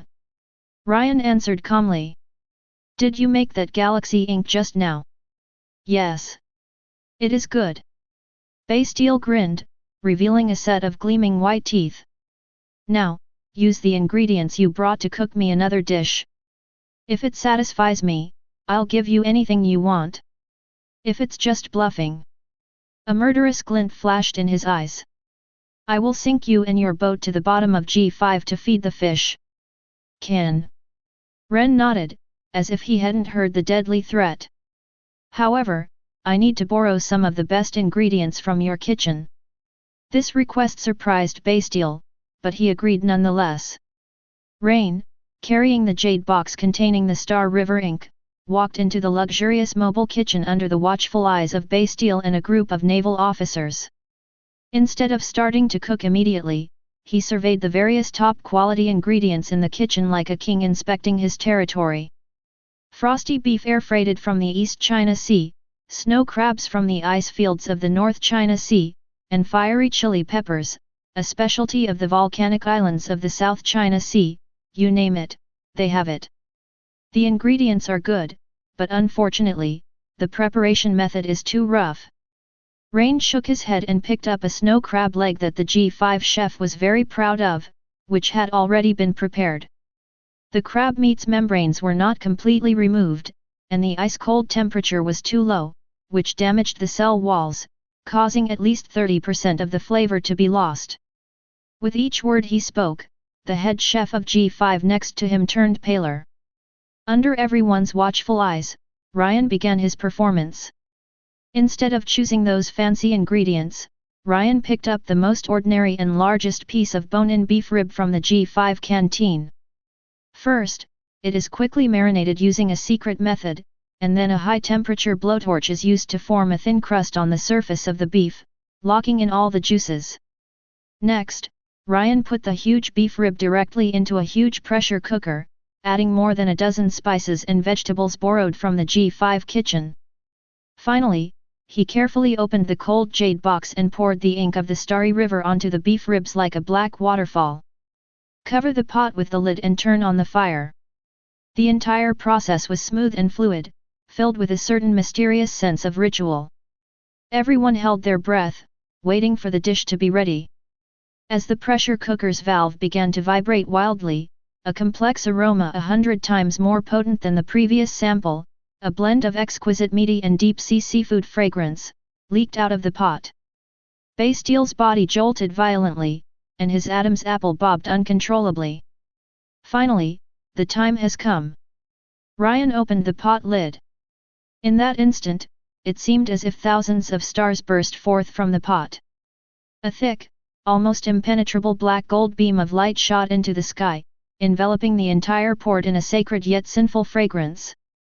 Bastille and all the officers behind him froze the moment they smelled the aroma, their eyes becoming glazed and fanatical, like believers witnessing a miracle. In that moment of distraction, an almost imperceptible shadow silver silently blended into the shadows of the harbor and vanished. In the distance, on that dilapidated sailboat, Lox looked at the black beam of light shooting into the sky in the direction of the harbor, a cruel smile on his face. The signal to start dinner has arrived. It was a fragrance so enchanting that it could make even the soul succumb. Bastille and the senior officers behind him had completely forgotten their identities and duties.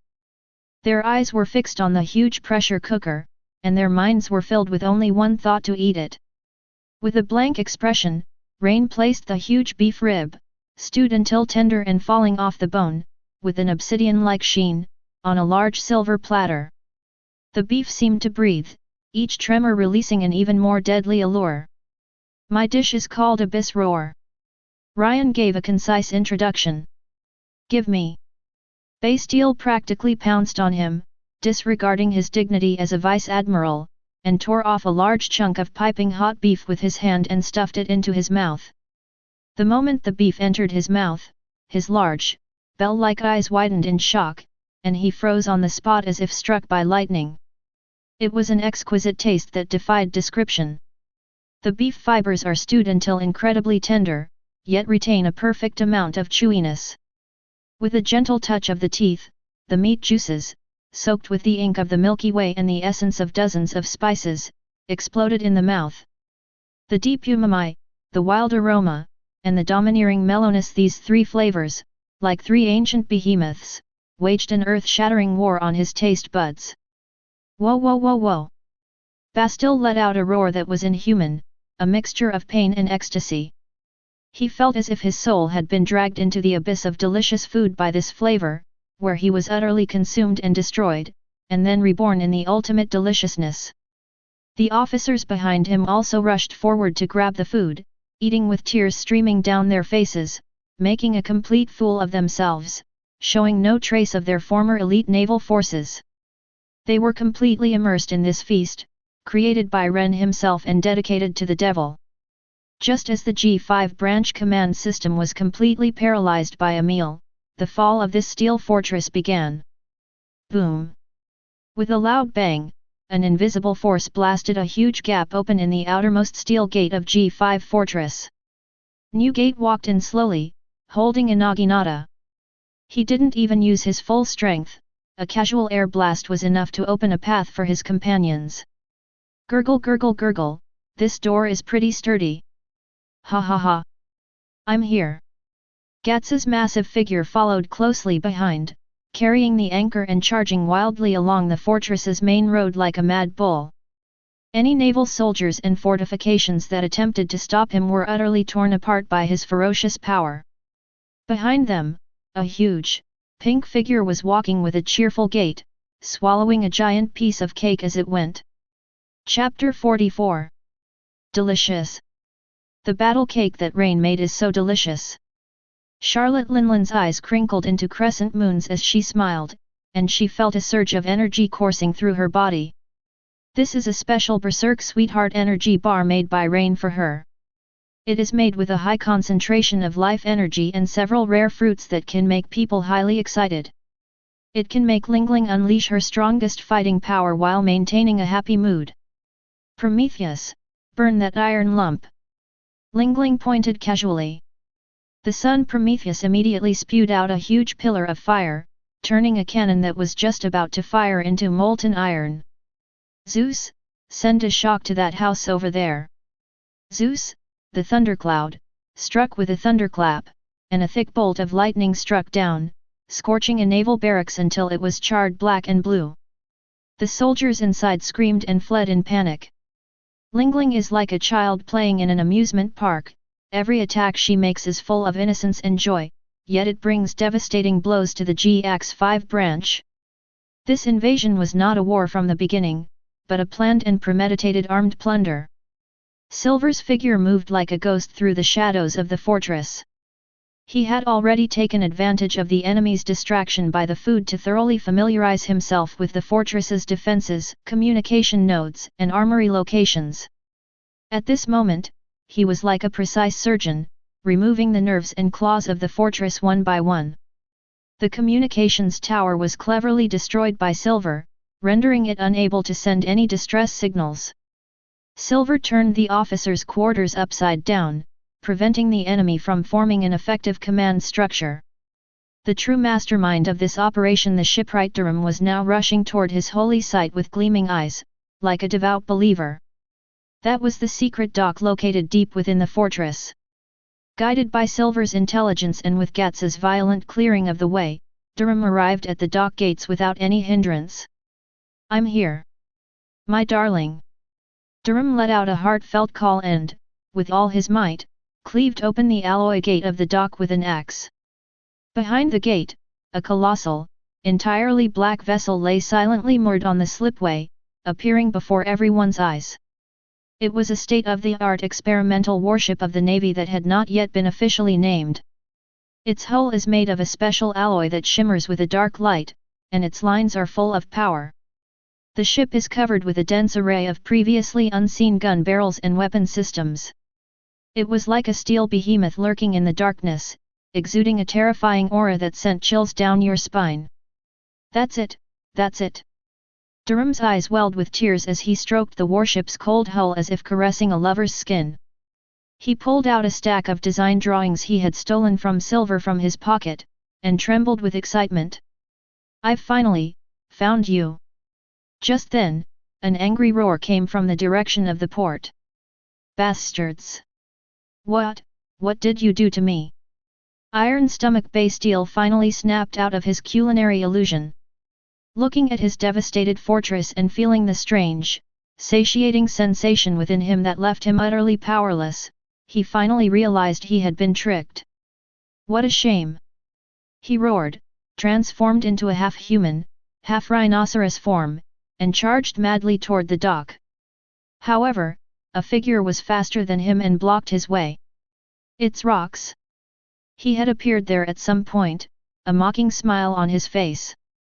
"Are you full, Vice Admiral?" "Lox." Bastel's eyes were bloodshot. "I'm going to tear you to pieces." "Is it?" Rox's smile turned cruel. "Unfortunately, you won't have that chance." Before he finished speaking, his figure vanished instantly. When it reappeared, it was already behind Bastille. A powerful punch, crackling with Conqueror's Haki, landed squarely on Bastel's back. Puff! Bastel's prized Zoan-type awakened defense was as thin as paper in the face of this punch. He spat out a mouthful of blood mixed with fragments of internal organs, and his massive body flew out like a cannonball, smashing several buildings along the way before finally embedding itself in a mountain wall, its fate unknown. Lox withdrew his fist, not even bothering to look at him again, and turned to wave at his crew. "Men! Get on board! We've got our new home!" Rumble! With a sickening metallic scraping sound, the massive dock gate was torn open by Newgate's shockwave and Linland's superhuman strength. Sunlight streamed in, illuminating the jet-black steel behemoth. "My king! Awaken!" Durham stood in the driver's seat on the bridge, his eyes gleaming with fanaticism, and like a mad scientist, he pressed the start button on the warship. Hum!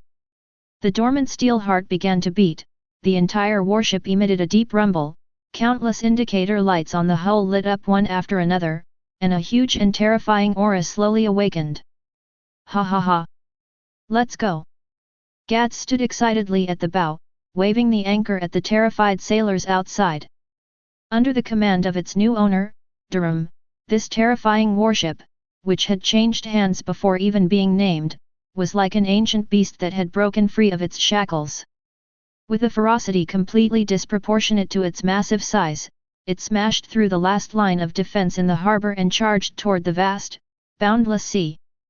Behind them, the G5 fortress was engulfed in flames and in complete disarray, with the despair in the eyes of countless naval soldiers. The Rocks pirates carried out this crazy heist, which can be described as a century-long crime, in the most flamboyant and domineering way. The warship sailed on the calm sea, like a moving steel island. The crew was overjoyed at receiving their new ship. Gats ran around on the wide deck, sometimes touching the giant cannon, sometimes looking at the novel weapon, constantly exclaiming "Wow! That's awesome," like a country bumpkin who had just arrived in the city. Lingling sat contentedly at the stern, clutching a victory celebration cake specially made for her by Ren, which was bigger than her head. She ate it with cream all over her face, while Prometheus and Zeus flew around her happily. For her, as long as there are endless desserts, it doesn't matter where she goes or what kind of boat she takes. Silver stood on the highest observation platform, calibrating the warship's ultra-long-range telescope and life detection radar, a rare hint of satisfaction appearing on his usually icy face. The ship's detection and concealment systems were practically tailor-made for an assassin like him. Newgate, meanwhile, leaned against the ship's railing, enjoying a bottle of century-old rum borrowed from the G5 cellar. He looked at the steel vehicle that was as responsive as an arm and as indestructible as a machine, and then at the group of partners beside him who, though eccentric in their behavior, were incredibly reliable in crucial moments. The longing for family in his heart seemed to be filled up without him even realizing it. The happiest person on the ship was undoubtedly Dorlum. Like a patient who had a terminal illness but was suddenly cured, he stroked every smooth instrument panel on the bridge, kissed the rudder that gleamed with metallic luster, and kept muttering to himself. Perfect keel counterweight, seamless welded alloy armor, dual-core power reactor plus wind-driven jet system. God, I feel like I could drive it straight up to the red line. His dazed expression gave Gats goosebumps. Chapter 45. Rox stood at the bow of the ship, facing the sea breeze and looking down at the white waves torn apart by the warship, his face showing undisguised arrogance and satisfaction. This ship is the true vessel that can carry his ambitions. Captain. Rain's voice came from behind. Lox turned around and saw Ryan standing behind him, holding a menu. The equipment in the new kitchen has been tested and debugged. There was a hint of barely perceptible excitement in Rain's tone. To celebrate the housewarming, tonight's menu is a feast for the conquerors. Lox raised an eyebrow. Oh? How domineering! The main course is the entire spine of an A5 grade armored bull from the G5 icehouse, grilled at the temperature of volcanic rock and then drizzled with a sauce made from the century-old rum and 30 spices from that place. I call it the king's spine. The soup is made by simmering 7 kinds of top-quality seafood, including snow crab, deep-sea lobster, and iridescent clams, together with the head of the bluefin tuna from before, and using the Milky Way ink to enhance the flavor of the soup. There's also Rainbow Paradise Island, a dessert made with Lingling's favorite glowing berries and Sky Island honey. With each dish that Ryan named, Lox Adam's apple bobbed involuntarily. He knew this was more than just a celebratory dinner, it was a declaration of Ryan's superb culinary skills on this brand new stage. That evening, an extremely luxurious banquet was held in the warship's spacious restaurant. When the king's spine, cast in gold and exuding a deadly aroma, was brought to the table, and when the pot of 7-colored broth, brimming with umami and seemingly containing the entire ocean, was unveiled, everyone went wild. With the combined benefits of the essence of food and top-quality ingredients, streams of energy, purer and more abundant than ever before, flow into everyone's body. They instantly replenished the physical strength they had expended in the G5 battle, and even felt that their power, catalyzed by the battle and the delicious food, had broken free of its cocoon again, reaching a completely new level. Of course, Ryan's experience points also increased rapidly, although he was still a long way from advancing to the next level of cooking skills. At the end of the banquet, Lox raised his glass, his gaze sweeping over each of his companions. We have the world's strongest ship, the world's best chef, A&D. He paused, then grinned, a bunch of the most lawless bastards in the world. My lords! Cheers to our new home, to the great empire we are about to embark on. Cheers! At the same time, Marine Headquarters, Marine Vondo. The atmosphere in the Marshal's office was so heavy it could drip water. Fleet Admiral Kong slammed a newly arrived urgent intelligence report onto the table with a loud bang. Bastard! His roar made the whole office buzz. G5 Fortress fell within 3 hours. Commander Bastel is seriously injured and unconscious. Most importantly, the Navy's top secret, the latest experimental warship, the Behemoth, designed with Dr. Vegapunk's assistance, has been stolen by a group of pirates. Standing opposite him was a young man in a white suit, with a rice cracker in his mouth and a nonchalant expression. He was none other than the future naval hero, Monkey D. Garp. Reporting to the Marshal, according to the survivors' descriptions, the captain of that group of pirates was a man named Rox. Garp munched on a senbei cracker and mumbled something indistinctly. Moreover, their ship also has a huge woman who can control fire and lightning, and a white-bearded man who can shatter space. Rox, it's Rox again. Steel Bone Sky's fists clenched so tightly they cracked. He stared at the photo of the man laughing wildly in the intelligence report, his eyes flashing with an unprecedented killing intent. He knew that an unprecedented era of terror, capable of shaking the rule of world governments, had officially begun, accompanied by the stolen behemoth. On the vast ocean, the jet-black warship named Beast is carrying a group of future sea rulers, braving the storm, and setting sail headlong towards the New World. On the 16th day of their voyage, the behemoth entered a strange sea area. There was no wind, the sea was as smooth as a mirror, but the sky was shrouded in a thick, leaden-grey fog, with visibility less than 10 meters. The surroundings were deathly silent, there were no cries of seabirds, no movement of fish, as if one had stepped into the graveyard of the world. Something's not right about this place. Gats, carrying the anchor, looked around warily. He felt an uncomfortable, sticky dampness in the air. Durham gripped the helm tightly, cold sweat beading on his forehead. The record pointer has malfunctioned, and the magnetic field here is completely chaotic. It's like we're trapped in an airtight box. Just as everyone was on guard, Silver on the lookout tower suddenly spoke, his voice as calm as ever, yet carrying a hint of barely perceptible gravity. A ship has been spotted directly ahead. Everyone perked up and looked toward the bow of the ship. In the thick fog, a blurry black dot slowly emerged and gradually became clearer. It wasn't a big ship, it was just an ordinary-looking, small, single-masted fishing boat. A man sat at the bow of the boat, holding a simple fishing rod, fishing leisurely, seemingly oblivious to the strange surroundings. He was wearing a faded linen jacket, his hair was tied messily at the back of his head, he had stubble on his chin, and a huge gourd of wine hung from his waist. He looked like the most down-on-his-luck fisherman, but both Rox and Newgate's eyes darkened at the same time. They could sense that the seemingly ordinary man possessed a terrifying power within him, as restrained as an abyss yet as explosive as a volcano ready to erupt at any moment. That wasn't murderous intent, but a pure, unadorned power that had been forged through countless trials and tribulations.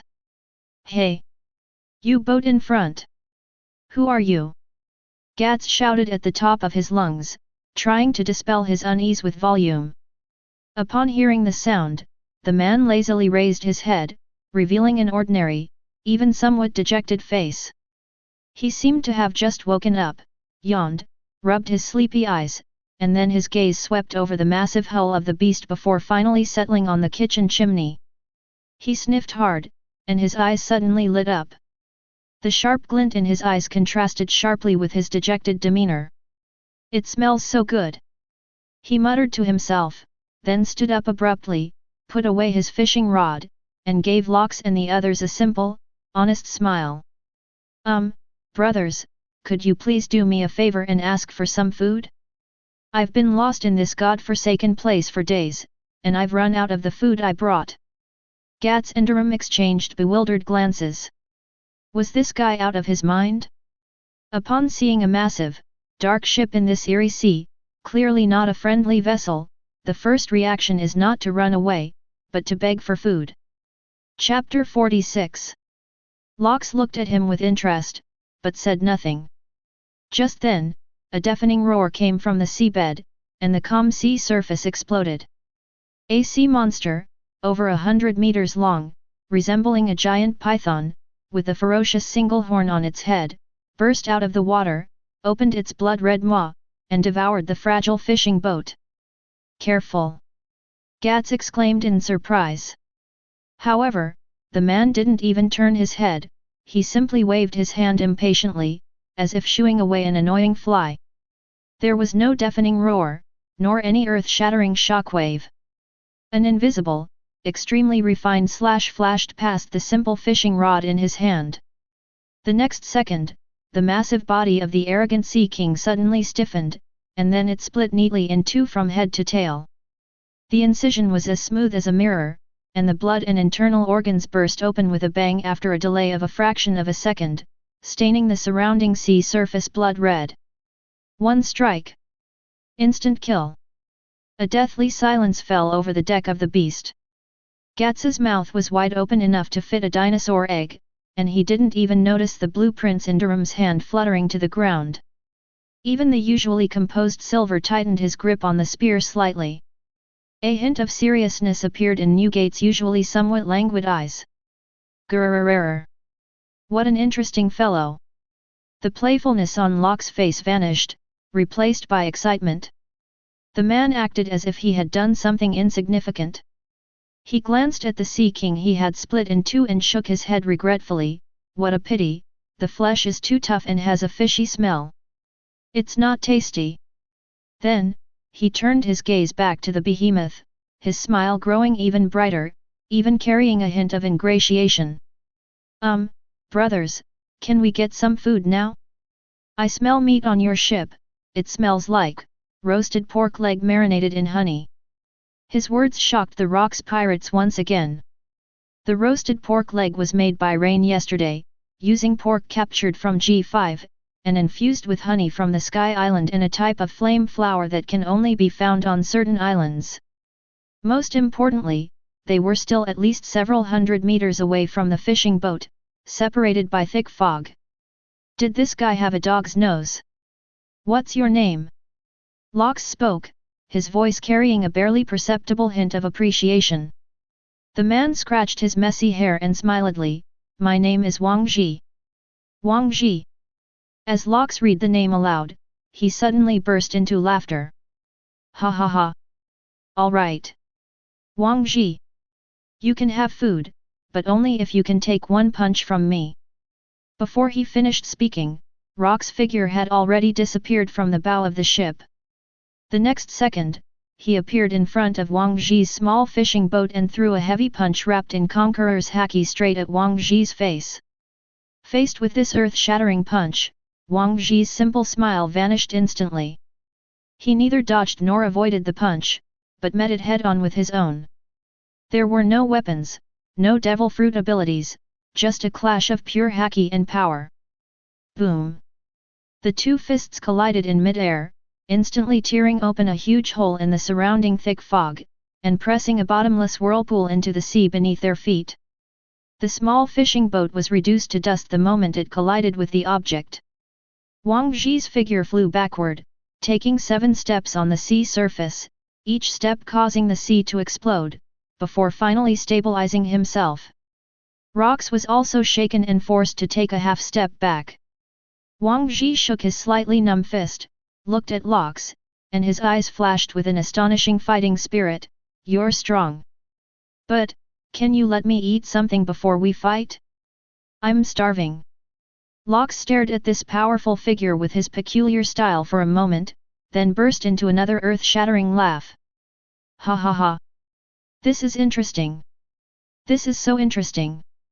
Ryan. Let's eat. Prepare the most luxurious feast for our new partner. Wang Ji finally got his wish and boarded the beast. The first thing he did after boarding the ship was not to continue his unfinished duel with Rox, but to head straight to the kitchen.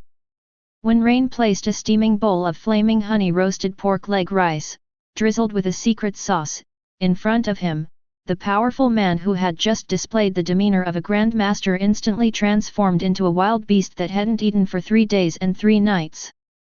He devoured the food, leaving the plate spotless, and finally let out a long, satisfied burp, exclaiming sincerely, "Delicious! This is the best pork rice I've ever eaten in my life." This completely different demeanor from before, devoid of any strong person's bearing, made Gats and the others' eyes twitch. Is this guy really the expert who just cleaved the Sea King in two with a single punch? Durham muttered to himself. Wang Zhi's addition added a strange touch to this ship, which was already full of monsters. He quickly revealed his third attribute besides being able to eat and fight, being able to drink. The huge gourd at his waist seemed to contain an endless supply of strong liquor, and whenever you saw him, he was always in a slightly tipsy state, half drunk and half awake. Wang Zhi quickly became drinking buddies with Newgate, who was also a heavy drinker. The two often sat arm in arm at the stern of the boat, one holding a barrel of wine and the other holding a gourd, singing loudly to the sea. They were singing some unknown folk song, so awful that Durham wanted to throw them both, along with their drinks, into the sea. Of course, in addition to drinking, there's also plenty of friendly competition. That afternoon, on the deck, Wang Zhi and Newgate stood facing each other. "Whitebeard, your wine is good, but it's a bit weak after the initial burst." Wang Zhi shook the gourd in his hand, a drunken smile on his face. "Gula la la la, your fists are not bad, but I wonder how much strength you'll have when you're drunk." Newgate slammed the naginata onto the deck, and an invisible shockwave spread outwards. Neither of them used their full strength, it was more like a spontaneous exchange. Wang Zhi's steps became unsteady, his body swaying as if he would fall at any moment, which was the most authentic drunken boxing stance. Newgate threw a simple, unadorned straight punch, without any added vibration, but the sheer force of his punch caused the air in front of him to make a muffled boom. Wang Zhi seemed unable to dodge in time, but his body leaned back at an angle that defied the laws of physics, narrowly avoiding the force of the punch. At the same time, he delivered a chop to Newgate's wrist from an extremely tricky angle. Their fight wasn't as earth-shattering as the first encounter between Locks and Wang Zhi, but it was full of skill and danger. Wang Zhi's drunken fist may seem full of flaws, but in reality, every move is a deadly trap. He perfectly integrates domineering aura into his seemingly chaotic movements, sometimes as fierce as a tiger, sometimes as gentle as a willow. Newgate's attacks were wide and powerful, as steady as a mountain. No matter how Wang Zhi dodged and weaved, he remained unmoved. Every punch and kick contained terrifying power capable of splitting mountains and shattering rocks. Chapter 47. Gats, watching from a distance, was dazzled. He scratched his head, looking completely bewildered. How is this fight going? It feels like Brother Wang Zhi is constantly on the verge of getting hit, but Brother Whitebeard keeps missing him. This is not a contest of strength, but the pinnacle of skill. Silver stood to the side, wiping his spear with a sharp gaze. Every time Wang Zhi dodged or attacked, he anticipated Lord Newgate's point of attack and the flow of his energy. He was using the least amount of force to deflect the strongest attack. The sparring session ended with both players stopping simultaneously, neither gaining an advantage. Happy. Wang Zhi took a big gulp of wine. Next time, let's see who can outdrink the other first. Gula la la la la, I'm always ready. Newgate burst out laughing. Just as the atmosphere on the ship was becoming increasingly lively with Wang Zhi's arrival, an unexpected discovery pointed their giant ship, which had already deviated from the main course of the Grand Line, in a completely new direction. They spotted a drifting boat while sailing through the thick fog. It was a peculiar ship, its hull made of an unknown white wood, its sails shaped like outstretched wings, and its prow resembling a coiled giant snake. The ship was completely deserted, with only the sails making a faint tearing sound in the eerie silence. Ghost ship. Gats gripped the anchor tightly, somewhat nervous. Do not. Durham's eyes lit up, he looked like Columbus discovering a new continent, his face filled with fervor. This kind of wood, this kind of structure, I've only ever seen it in ancient documents. This is an Amazon lily ship. The shipbuilding technology that is said to be used only by the Kingdom of Women. After confirming there was no danger, the group boarded the ghost ship from Kuja. The cabin was covered in a thick layer of dust, indicating that it had been abandoned for a long time. Silver found a ship's logbook in the captain's cabin. The owner of the log is not the current Snake Princess, but a former emperor who has long been forgotten by the world. The handwriting on the log was elegant yet strong, and the early entries recorded the daily trivialities of the women's kingdom and the pride of being the emperor. But starting from a certain page, the words begin to be filled with sweetness and shyness. She met a man for whom she was willing to give up her status as emperor. However, the sweet memories soon turned into pain and struggle. The man eventually left her and returned to the sea, which belonged to him. From then on, this powerful empress suffered from an incurable disease, lovesickness. To prevent her shameful behavior from being seen by the people, and to search for that long-vanished figure, she resolutely gave up the throne and, alone, sailed away from Amazon Lily in this ship, never to be heard from again. The last page of the log was written in illegible, desperate handwriting. Love has become an illness, incurable by any medicine. I will go to the ends of the earth and let the scorching volcano completely burn my cold heart. Flame, perhaps it can grant me new life, or perhaps it can bring eternal death. My name, Flame Flower, will burn along with this sea. Below is a blurry nautical chart pointing to an unknown sea area marked with volcanic symbols. An emperor troubled by love? How boring. Charlotte Linlin ate the lava chocolate cake that Rain had just made for her and commented dismissively. Locke stroked his chin, a smile of interest on his face. To make even the emperor of a country fall for her, she must be no ordinary woman. Moreover, to leave one's homeland because of lovesickness, that obsession itself is a powerful force. He looked at his crew and grinned. Men, are you interested in this Flame Flower Emperor? Gats was the first to raise his hand. Yes. The Emperor. That sounds amazing. Fighting him would be so exciting. Wang Ji, drunk, said, the Emperor's wine cellar must have plenty of good wines. Lox nodded in satisfaction, tore the blurry nautical chart from the logbook, and gave the order to Durham. Adjust course. Destination, Sea of Volcanoes. Let's go and meet this emperor who burns with love. Like a ghost, the behemoth cut through the thick fog, and guided by Durham's superb piloting skills and Wang Ji's seemingly intoxicated intuition that could foresee ocean currents, it headed towards the ominous volcanic sea area on the nautical chart. After sailing for several days, the smell of sulfur in the air grew stronger, and the sea water became warmer. On the distant horizon, a massive island appears. At its center, a majestic active volcano continuously spews black smoke and red sparks into the sky, like a restless, raging heart. The entire island's landscape is a strange dark red, as if it had been stained with blood. There are no tall trees on the island, only some twisted, heat-resistant black shrubs, and large patches of red flowers blooming like burning flames. This is the place where the flame flower has exiled itself. Wow, it's so hot here. Gats took off his shirt, revealing his tanned, muscular physique, his forehead already covered in sweat. The energy in the air is violent, but also pure. Newgate, sensing his surroundings, spoke calmly. Gururururur, this is a great place for a fight. The behemoth docked in a secluded fjord on the island, and the crew began to explore the volcanic island, which was full of primitive and wild atmosphere. Lox and Newgate were a team. They weren't very interested in the so-called fire flower, but they were very interested in the powerful energy contained in the island itself. The two headed straight for the most active volcano, wanting to see the view from the top.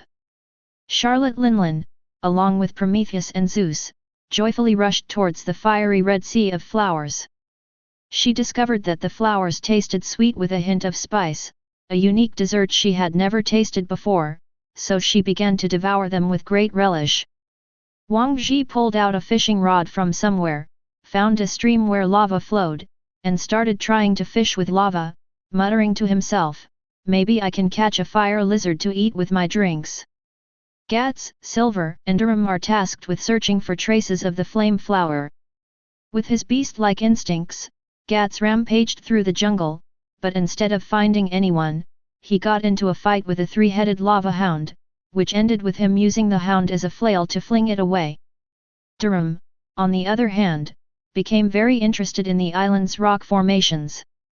He tapped here and there, collecting various mineral samples, trying to find new materials that could reinforce the ship's hull. Ultimately, it was Silver who made the discovery. He was like the most patient hunter, traversing the intricate valleys, leaving no stone unturned. Finally, he discovered some extremely subtle signs of human activity in front of a secluded cave hidden by a waterfall.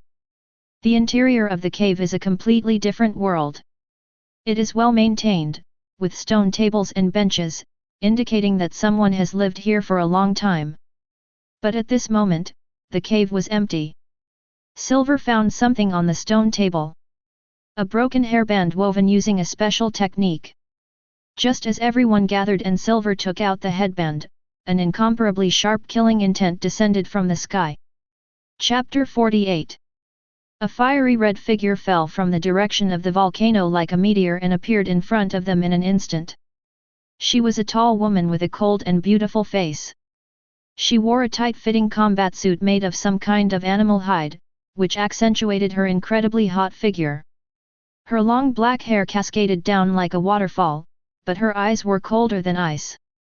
She exuded a powerful and suffocating aura of dominance, a complex blend of imperial majesty and profound sorrow. Without a doubt, she was the former emperor of Amazon Lily Flame Flower. "Outsiders, who allowed you to set foot on my island?" Her voice, like her, was icy and devoid of any emotion. "Ha ha ha! You're that emperor tormented by love? You look much more energetic than I expected." Gats laughed loudly and without restraint. These words were like igniting a powder keg. Flame Flower's eyes instantly turned incredibly dangerous, and a tangible burst of Conqueror's Haki erupted from them. Court death. Without a word, she appeared in front of Gats in a flash, delivering a hand chop imbued with advanced armament Haki straight at Gats's neck. It was so fast that even Gats didn't have time to react. Clang! With a crisp sound, Newgate's naginata struck first, precisely parrying the fatal blow. Gulalalala, getting so angry at a child is not the demeanor of an emperor. Newgate's figure had somehow appeared in front of Gats. The Flame Flower's attack failed, and its gaze grew even colder. She recognized Newgate's strength, and instead of backing down, her fighting spirit intensified. "Then you can start." She abandoned Gats and instead engaged in a fierce battle with Newgate. Flame Flower's fighting style is extremely fierce and powerful, with every punch and kick containing earth-shattering power, clearly demonstrating that she has cultivated her physical skills and domineering aura to an extremely high level. Every collision between her and Newgate caused the surrounding earth to crack and rocks to fly. "Interesting. Let me join in the fun." Charlotte Linlin, seeing a fight breaking out, excitedly rushed over and urged Prometheus and Zeus to join the battle. In an instant, the three engaged in an earth-shattering melee on the volcanic island. Flame Flower's strength was beyond imagination. She fought against two opponents, Newgate and Linlin, and was not at a disadvantage at all. Her domineering aura seemed boundless, and every attack was precise and deadly.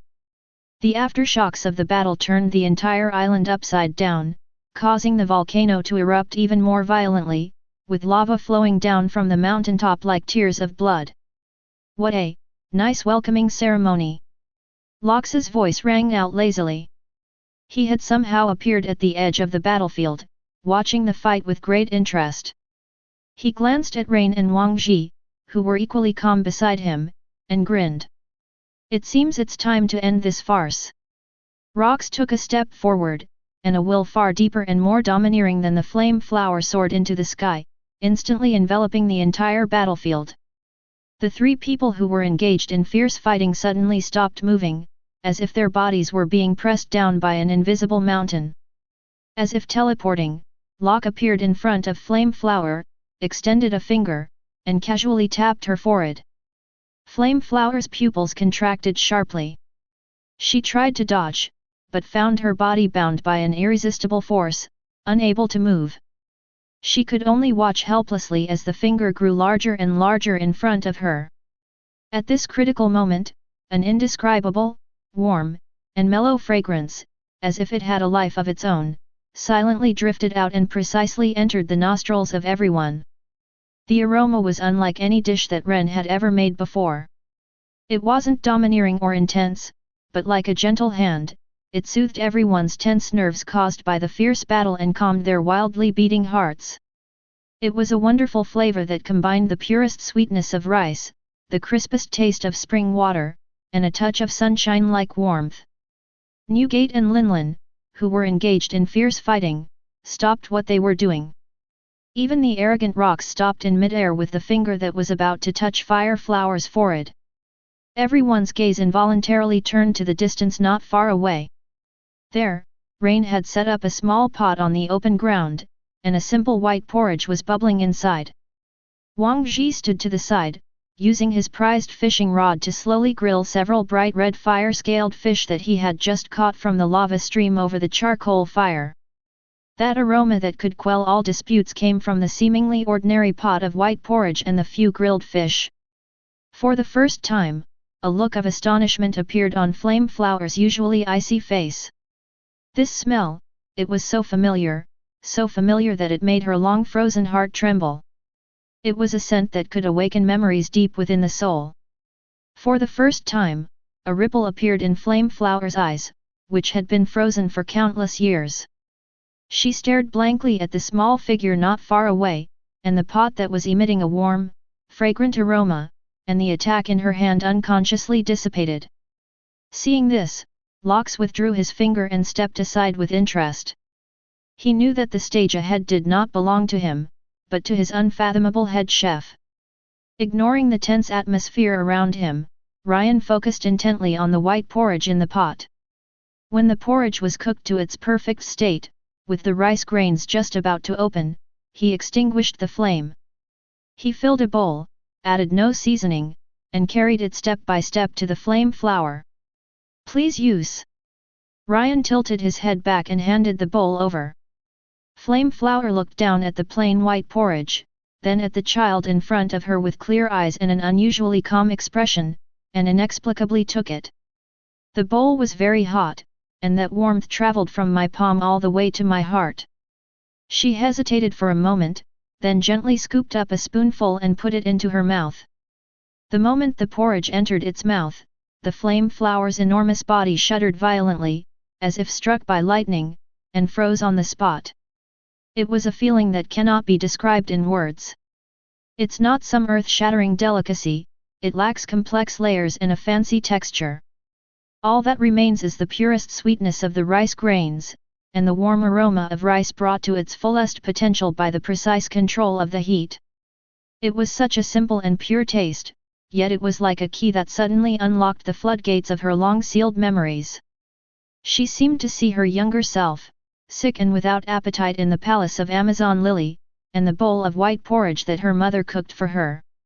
The same taste, the same warmth, the same clumsy yet sincere love. She saw that man again. During the days when they were in love, she clumsily tried to cook porridge for him, but it was always either burnt or bland.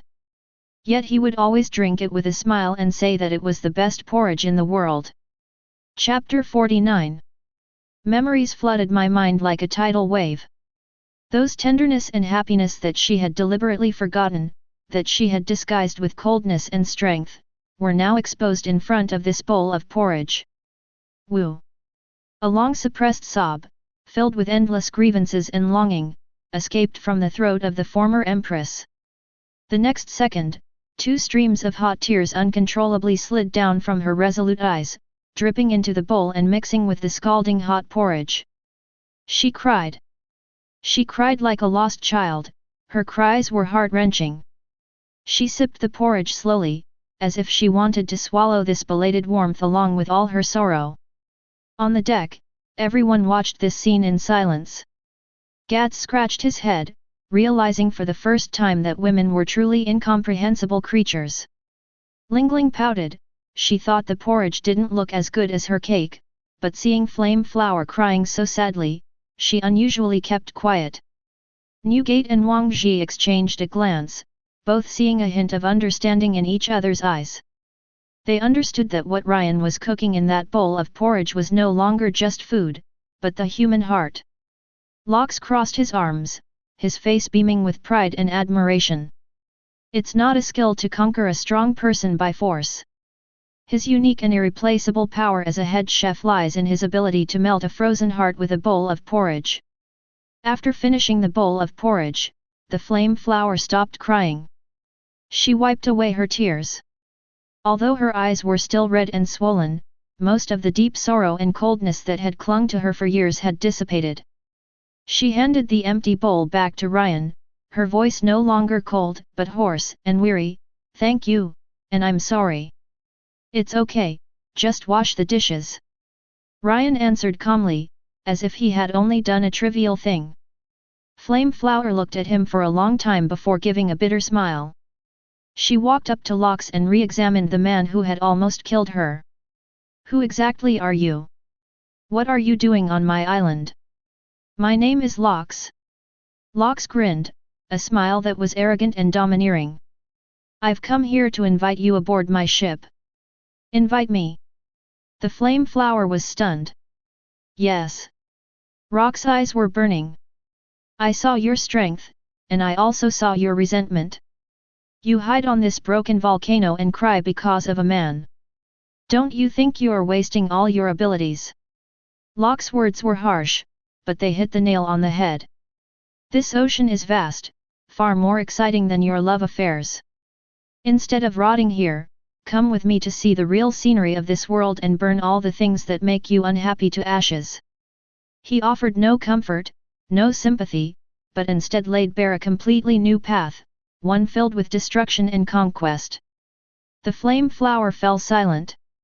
She glanced at Lox, then at the group of monsters behind him, each with a different expression, yet all exuding a terrifying aura.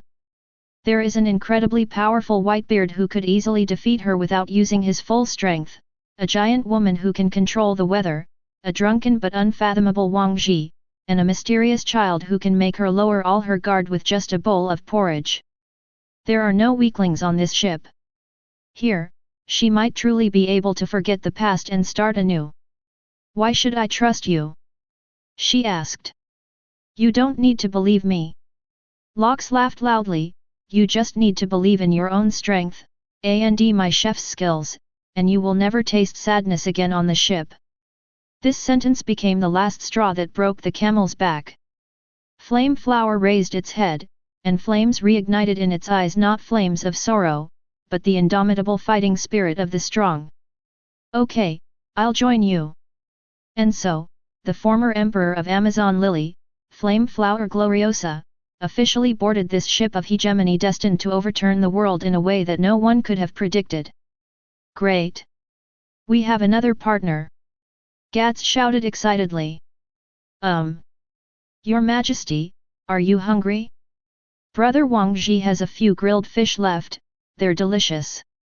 Flame Flower glanced at him, then looked at the fire-scaled fish that Wang Ji had handed her not far away, roasted to a crispy exterior and tender interior, and her stomach growled involuntarily.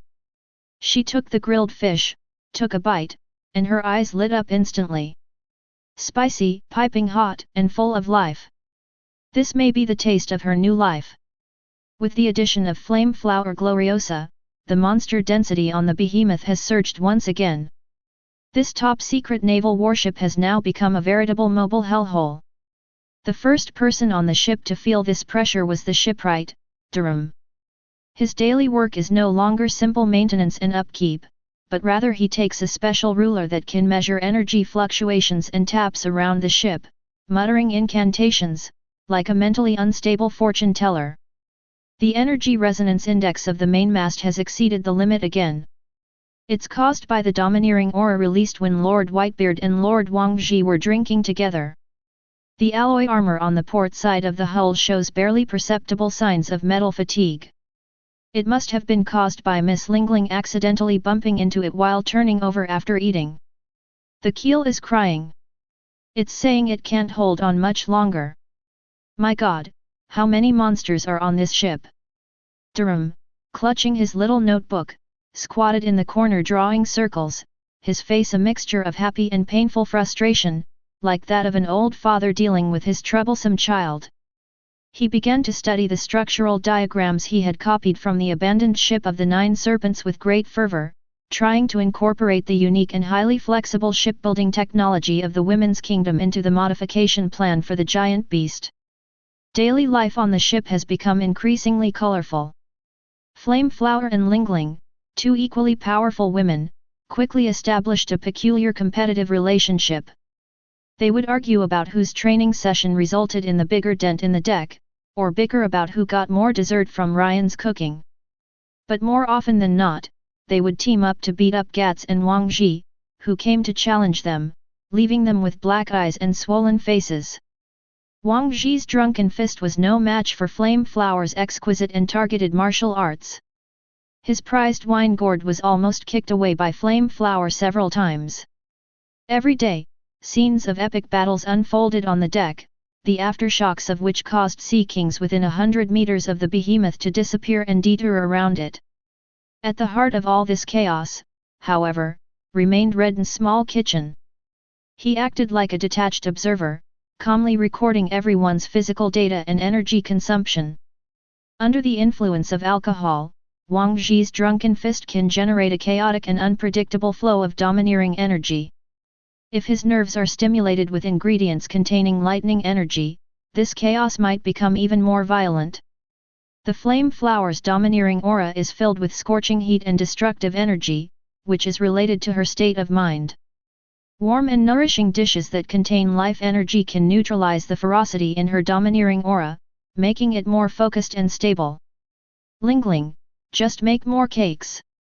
Rain's recipes are constantly being adjusted and evolved. He is like a top-notch armorer, providing the most precise maintenance and upgrades for these self-aware humanoid weapons on the ship. In these noisy, chaotic yet vibrant days, the behemoth sailed for more than half a month. Chapter 50. That day, a newsbird, as if it had seen a ghost, screeched and swooped down from the sky. It tossed a stack of the latest newspapers and several brand new bounty posters onto the deck and fled at 3 times the speed it had come, as if staying even a second longer would result in being crushed into mincemeat by the terrifying aura emanating from the ship. Oh! Another new bounty post. Gats picked it up out of curiosity, and when he saw what was written on it, his eyes widened in astonishment. Oh my God! Everyone gathered around. When the deck erupted in thunderous laughter and gasps of amazement upon seeing the portraits, which were somewhat blurry due to hasty printing but still exuded an imposing aura, the crowd realized they were awe-inspiring. The bounties for Rocks, Newgate, Linlin, and others saw another explosive increase after the G5 branch incident. Rocks D. Gibek, 2 billion berry. Edward Newgate, Whitebeard 1.8 billion berry. Big Mom Charlotte Linlin, 1.6 billion berry. The bounties on these 3 individuals far exceed those of most established pirates on the high seas, placing them firmly in the top tier and making them the most dangerous threat in the eyes of the world government. What shocked the world even more were the 2 brand new bounty posters. The first picture is of Wang Ji. In the photo, he is leaning drunkenly against a gourd, his eyes glazed over, looking harmless. Wang Ji, the drunken fist master, 1.5 billion berry.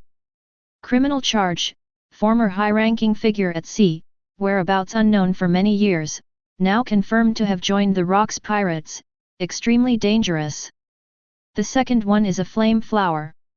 She looks dashing and has a cold gaze in the photo, with the Amazonian palace in the background. Fireflower Gloriosa, 1.3 billion berries. Criminal charges, former and current emperor of Amazon Lily, terrifying strength, suspected of possessing advanced conqueror's Haki, now confirmed to have joined the Rocks pirates. The release of these two bounty notices caused an uproar throughout the entire ocean. Wang Ji and Gloriosa, these two names actually appeared on Lox's ship at the same time. In an instant, the Navy headquarters, the world government, and the Holy Land Mary Gosa were all plunged into unprecedented shock and panic. One Rocks was enough to give them a headache, but now they've gathered Whitebeard, Big Mom, Wang Ji, and Flame Flower. This is no longer a simple pirate crew, it is a monster alliance composed of a group of future sea overlords, powerful enough to shake the very foundations of the world. Ha ha ha. 1.5 billion. Looks like my face is worth something after all. Wang Ji looked at his bounty poster and took a big gulp of wine with satisfaction. Flame Flower glanced at it and lost interest. To her, these empty titles were far less important than what Rain would eat next. Lox put away all the bounty posters. He stood at the bow of the ship, facing the sea breeze, looking at his unruly yet incredibly powerful companions, a domineering smile on his face. Young ones. His voice was as loud as a bell, resounding through the sky. The world government has given us the best gift. But for us, this is just the beginning. He stretched out his hand, pointing to the endless, magnificent distance. Let those marines and celestial dragons continue to tremble in fear. Our advance will not stop for anyone. Our journey is to the stars and the sea. Oh oh oh! Amidst deafening cheers, the beast roared with a deep rumble, like an ancient behemoth breaking free of all its shackles, carrying a group of future sea overlords, and boldly set sail towards the new world. The behemoth, a steel behemoth built with the world government's most advanced technology, has now become a cradle for a group of future maritime overlords. Its voyage was so smooth that it didn't feel like a ship, but more like a moving island gliding on the sea. Even the unpredictable storms of the first half of the Grand Line couldn't cause it the slightest turbulence. After the initial novelty wore off, daily life on the ship gradually turned into a series of intense, toothacheing internal struggles. That afternoon, the usual event took place on the deck, once again a drinking contest between Wang Ji and Newgate. The two men, each holding one of the largest oak barrels seized from the G5 branch, sat cross-legged facing each other, with 7 or 8 empty barrels already rolling under their feet. The sun beat down on the deck, and the air was filled with the rich aroma of rum and 2 faint, almost tangible, domineering auras. Hiccup. Whitebeard, you can't hold your liquor, you drink slower than me. Wang Ji's eyes were glazed with drunkenness, his cheeks were flushed, and his tongue was slurring as he spoke, but the wine barrel in his hand did not stop moving at all. Gulp gulp gulp. You rascal, did you drink all the wine into that broken gourd of yours? Although Newgate's face was flushed, his eyes remained clear and his voice was loud and clear. Meanwhile, Lingling and Flame Flower Gloriosa's training was also in full swing. It all started with the dessert that Ryan made after dinner. A cloud souffle made with Sky Island honey and exotic South Sea spices, drizzled with rainbow syrup. The two argued over who got the bigger piece, and eventually it came down to a matter of who got the bigger piece. Emperor's sword, blade breaker. Lingling held the sun Prometheus in her hand, and the huge flaming blade, carrying a heat wave that could incinerate everything, cleaved down on the Flame Flower. Flame Flower's eyes were cold, she neither flinched nor dodged.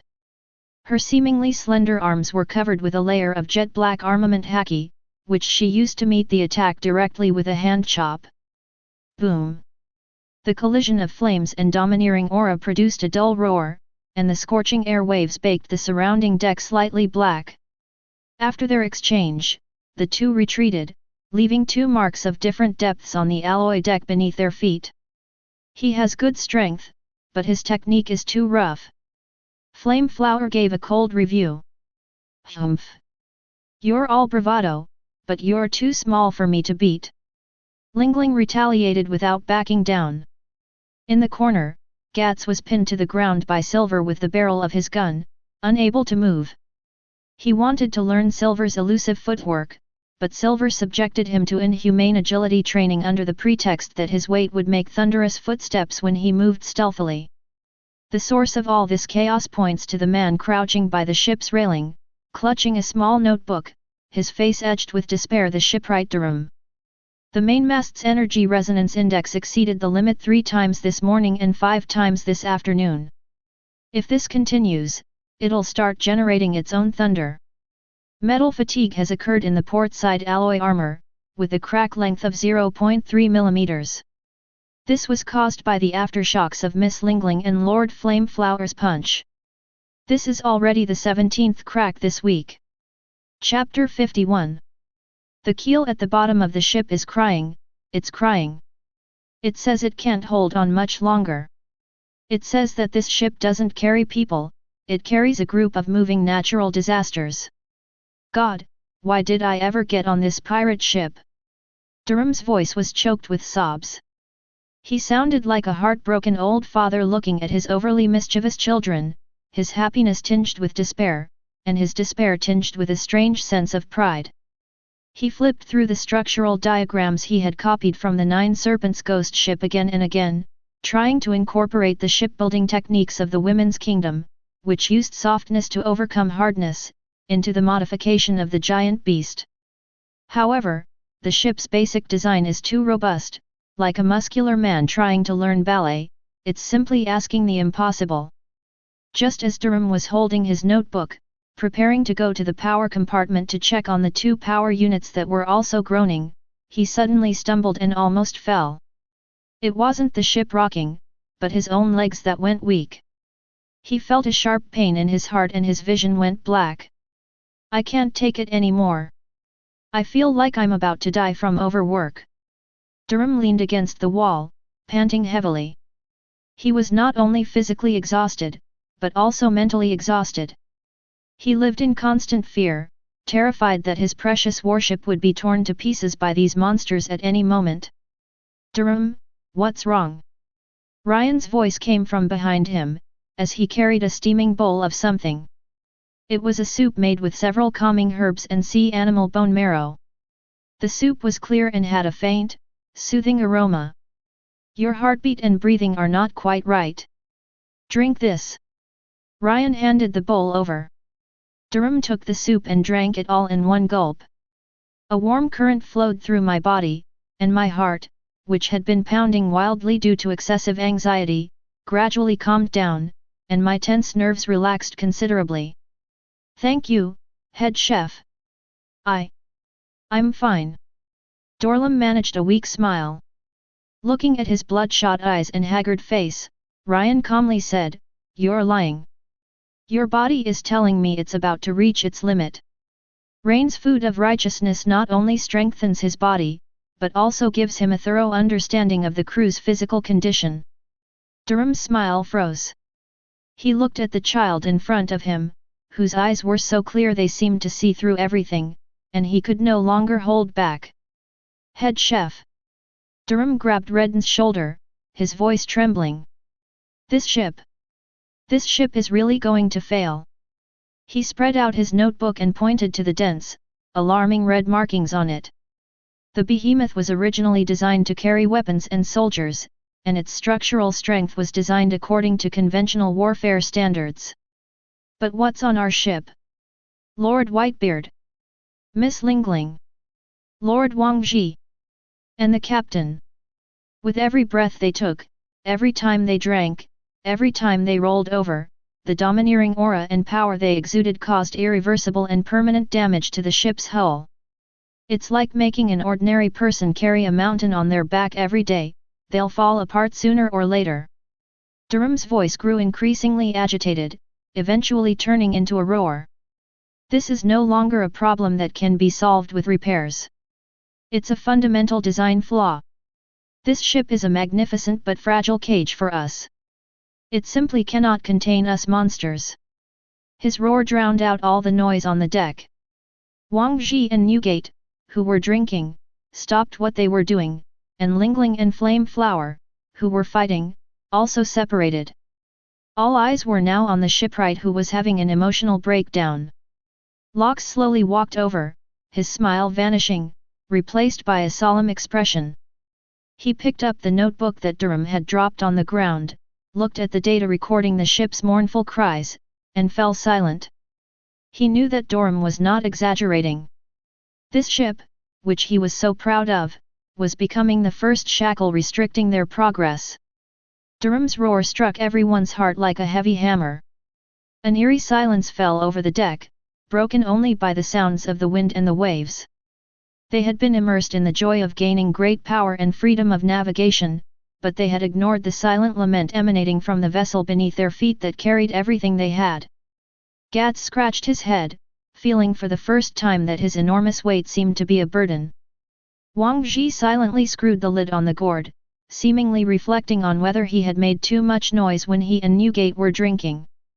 Lingling and Flame Flower exchanged a glance, and surprisingly, they stopped arguing.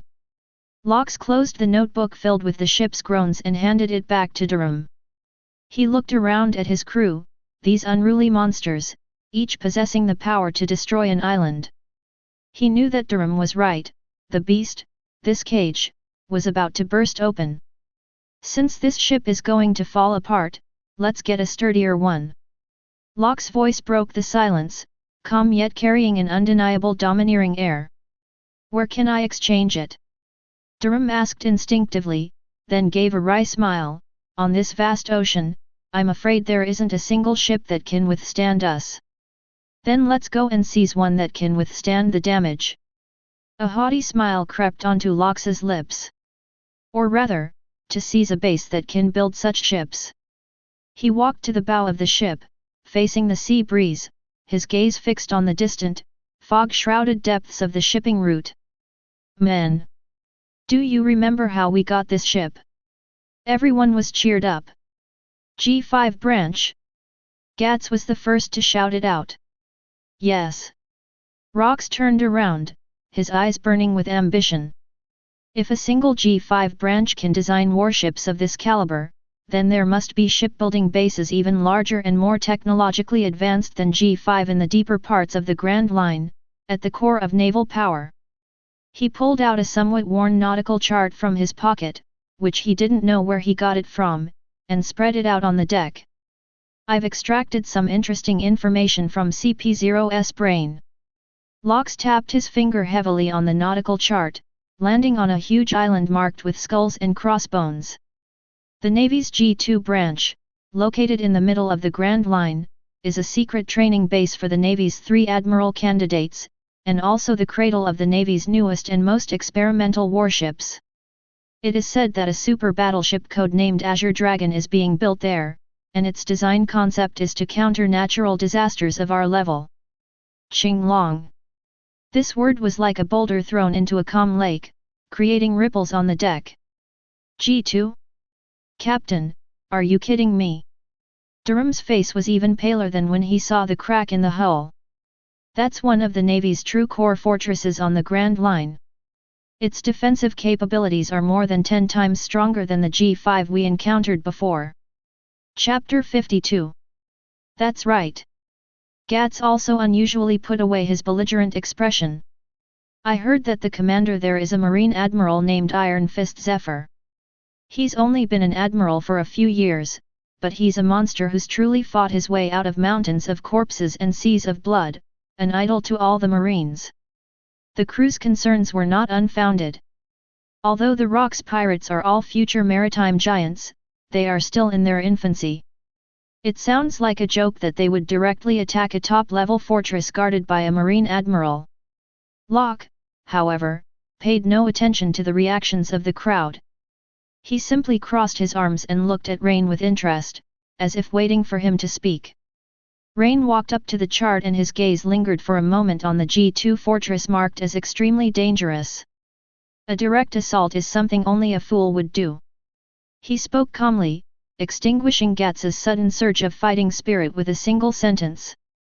But any strong fortress can be breached from within, especially when its commander has obvious weaknesses. Rain tapped the name Iron Fist Zephyr lightly with his fingers. I've studied this person's file. Zephyr, the Navy's man who doesn't kill, is upright and incorruptible, considerate of his subordinates, and has almost no weaknesses, but... A slight smile curved at the corners of Ryan's lips. He has a fatal hobby, or rather an obsession. He is obsessed with training strong naval recruits and regularly holds a survival trial called Hell's Kitchen to hone them. During this trial, he will personally cook a dish called the Feast of Justice for the new recruits who pass the trial as the highest reward for them. It is said that he is extremely particular about the ingredients for this dish. What do you mean? A glint flashed in Lox's eyes. We don't need a direct assault. Rain raised his head and looked at everyone, his tone calm but full of confidence. All we need is a lure he can't refuse, and ingredients that he believes will hone his strongest recruits, and he'll personally open the gates of that fortress for us. Using food to infiltrate, just like last time. Do not. Ryan shook his head. This time, we won't use food. We'll use ourselves. He looked at Lox, then at Newgate and Wang Ji. We will disguise ourselves as a powerful but desperately needy independent pirate crew that has been shipwrecked and will surrender to the G2 branch. A person like Zephyr would never easily trust us, but he would also not miss any opportunity to educate and reform powerful pirates, much less miss a perfect target to be used as the final boss in his recruit training. He will lock us in the deepest special prison of G2, keep us under strict guard, and then release us on the last day of the Hell's Kitchen trial, making us the graduation gift for those naval elites. Ryan's plan was bold and audacious, with every step based on a precise calculation of human nature. Isn't that just walking into a trap? Gats asked, puzzled. Yes. Ren nodded. But for us, that most heavily guarded prison is the Trojan horse that leads us into the heart of G2, and the so-called Hell's Kitchen trial is the perfect opportunity for us to overturn the chessboard. We only need a special token, a kind of ingredient that is absolutely impossible to find in G2's kitchen, but that Zephyr would absolutely go crazy for upon hearing about, as a gift for our pirate crew. He took out his food catalog from his pocket and turned to one of the pages. It depicts a strange creature, resembling a seahorse, yet radiating a golden glow as brilliant as the sun. The legendary ingredient, the light horse, a creature that feeds on light and only lives near volcanoes thousands of meters underwater. It is said that its flesh contains the power of the sun, which can make the consumer burst out with the purest life energy in an instant. This kind of food is an irresistible temptation for an instructor like Zifa who is eager to cultivate strong people. G2 Branch, Commander's Office. In front of the huge floor-to-ceiling window, a man with a burly build, as tall as an iron tower, stood with his hands behind his back, gazing at his proud steel fleet and the young naval personnel sweating it out on the training ground. He is the highest-ranking officer of the G2 branch, Admiral of the Navy Headquarters, the iron-fisted Zephyr. What did you say? Zifa did not turn around, his voice was deep and thunderous. A pirate crew calling themselves the Wanderers are seeking help off the coast of the branch, claiming they are willing to surrender and offering a legendary ingredient as proof of their sincerity. Yes, Professor Zephyr. A dashing female rear admiral stood respectfully behind him. She was none other than Momuzagi, one of Zephyr's most prized disciples and a future vice-admiral. They are just outside the port's restricted area, saying that their captain has heard of your reputation and hopes to receive your guidance. Guide. Zifa chuckled and turned around. His weathered face was full of menacing intent, radiating an unquestionable aura of justice and authority. These days, even pirates are so good at talking. He originally intended to order the group of arrogant fools to leave, but the words legendary ingredients and guidance were like two tiny feathers, gently stirring his heart that longed to hone the skills of his new recruits. Where are the samples? It's here. Peach Rabbit presented a beautiful box made of deep-sea jade, which was still emitting wisps of cold air. Zifa took the box and opened it. An indescribable warmth, as if imbued with the radiance of the sun, instantly filled the entire office. In the center of the box, a thin, golden slice of meat lay quietly. The slices of meat seemed to be breathing, each tremor radiating an even purer life energy. Just smelling this scent made Zifa feel like every cell in his body was awakening and screaming. He reached out his fingers, carefully picked up the piece of meat, and put it in his mouth. Boom! It was as if a sun had exploded in Zifa's mind. It was an exquisite flavor that defied description, as if the most primal energy of life was concentrated in this one piece. The flavors change constantly on the tongue as the temperature changes, sometimes like the warmth of the sun, sometimes like the heat of a flame, and sometimes like the joy of life budding. This is, the flesh of a bare horse. A look of shock appeared on Zephyr's demonic face. The next moment, the order was given directly. Take them to the final testing ground in Hell's Kitchen. I want to see for myself whether the guys who can produce this kind of ingredient are truly worthy of being the whetstone for my students. Chapter 53. G2 Branch, Hell's Kitchen, the final trial ground. This is not an ordinary prison or execution ground, but a meticulously designed, enormous open-air amphitheater. All around were high alloy walls, hundreds of meters high, covered with countless monitoring den mushi and automatic turrets. The cold steel dome blocked out the sky, leaving only a sliver of light and casting a suffocating glow. In the center of the arena, paved with hard volcanic rock, there were still traces of blood and scratches from the battle. The air was filled with a complex smell of rust, gunpowder, and sweat, as if silently telling the story of the countless cruel trials that had taken place here. Rox and his party were escorted here by a team of elite naval personnel. They were not shackled with sea stone chains, but the dark muzzles of the hundreds of naval soldiers around them and the undisguised vigilance in their eyes were the heaviest shackles in themselves. Zifa was already waiting there. He did not sit on the high command platform, but stood like an iron tower in the center of the field, his Admiral Justice cloak, symbolizing the highest combat power of the Navy, fluttering in the breeze that blew through the steel dome. He simply stood there, and an aura as heavy and imposing as a mountain enveloped the entire area, making everyone who stepped into the place feel breathless. So you're that pirate crew that calls themselves the Wanderers. Zifa spoke, his voice deep and resonant, each word carrying immense power, striking the hearts of everyone present. Rox, or rather, the down-on-his-luck Captain Luke he was now playing, stepped forward, his face showing a hint of weariness, yet he still straightened his back and met Zephyr's gaze with neither arrogance nor servility. That's right, we've been shipwrecked and the crew is starving. We've heard that Admiral Zephyr of the G2 branch is a true righteous naval officer, so we've come to surrender and hope to receive your guidance. His acting was impeccable, the dejection and resentment in his tone, and the struggle and expectation in his eyes, were all perfectly captured. Newgate and Wang Ji stood silently behind him, like two loyal but equally exhausted crew members. Lingling, on the other hand, seemed absent-minded, her huge eyes looking around as if searching for something to eat. Her simple hunger made her seem less threatening and more naive. Zifa's sharp, hawk-like eyes slowly swept over each of them. His gaze lingered on Lox for 3 seconds, sensing the terrifying power lurking within that body, like a dormant volcano. I lingered on Newgate for 5 seconds, his towering, heroic spirit, even when deliberately restrained, could not be completely concealed. He lingered on Lingling the longest, and he could feel that this huge woman was like a walking energy source, full of unstable, violent factors capable of destroying everything.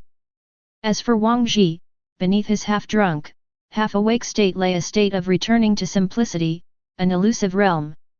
He subconsciously ignored the little boy, Ryan, who was carrying the food box. Guidance. Zifa sneered, his weathered face filled with murderous intent.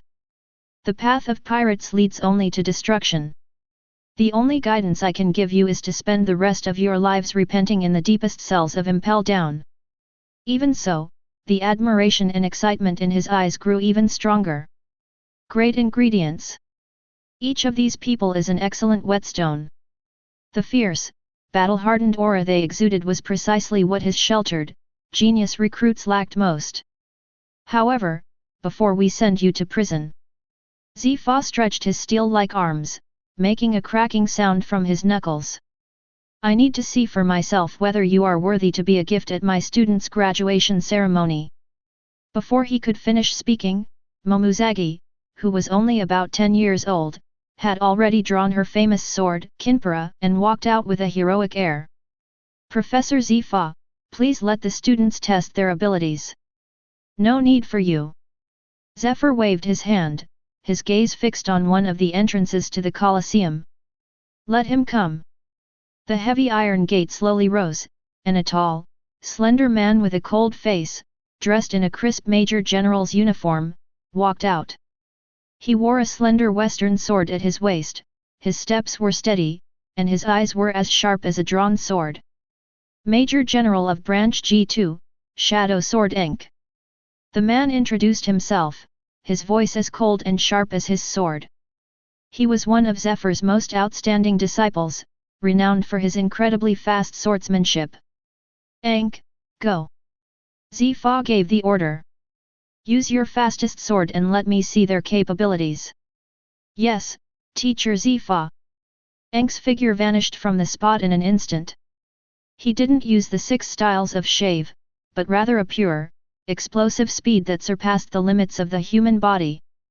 The next second, he appeared in front of Rox, his rapier transforming into a silver afterimage too fast for the naked eye to see, piercing straight for Rox's heart. This sword strike was so fast that even the air didn't have time to utter a mournful cry.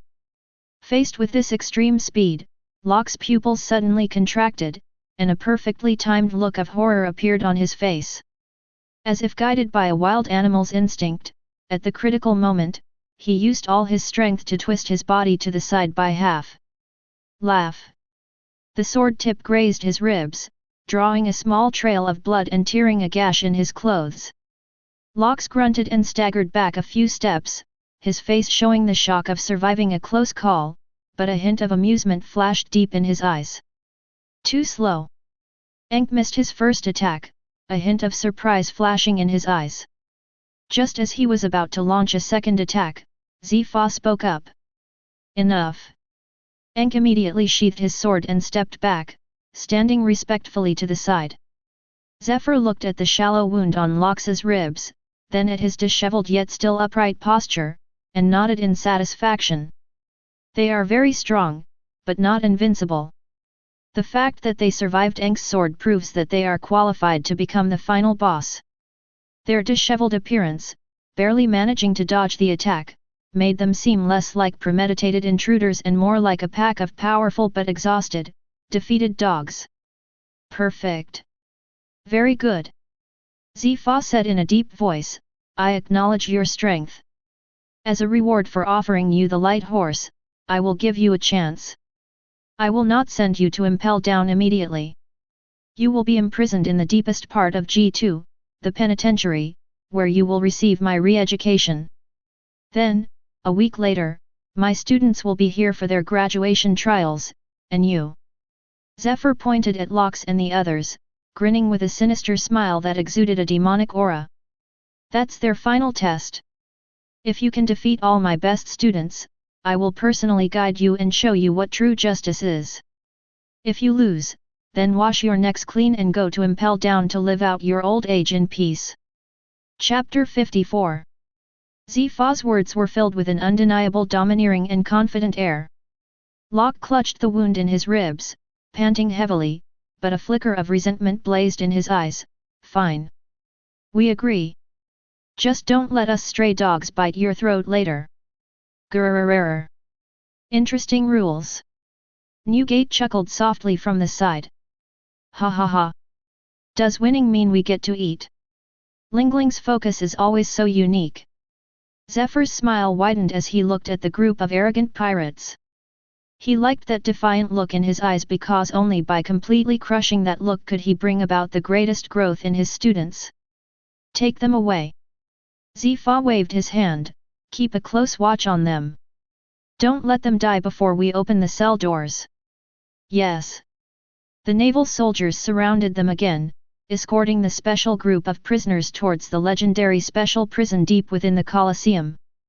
Ren followed at the back of the group, He glanced at the steel fortress named the Penitentiary, then at Zifa's confident back, a barely perceptible smile curving his calm face. The Trojan horse has successfully entered the city. The Repentance Ward, despite its gentle name, is a veritable steel hell inside. It is not built on the ground, but suspended hundreds of meters underground in a huge cavity of the G2 fortress, and is fixed by alloy chains that are thicker than the main mast of a ship. The entire prison area was hollowed out and carved from a huge, extremely pure sea stone vein, forming a seamless whole. The walls, floors, and ceilings all emanated a unique energy fluctuation that could make ability users feel weak all over. There are no cell doors here. Each cell is an independent cube-shaped space sealed by an energy barrier, under 24-hour surveillance with no blind spots. Not even a fly can get in. It is said that the people imprisoned here are the most vicious and powerful pirates captured by the Navy. Their will be crushed here until they become qualified teaching tools. Rox and his companions were imprisoned in several adjacent cells.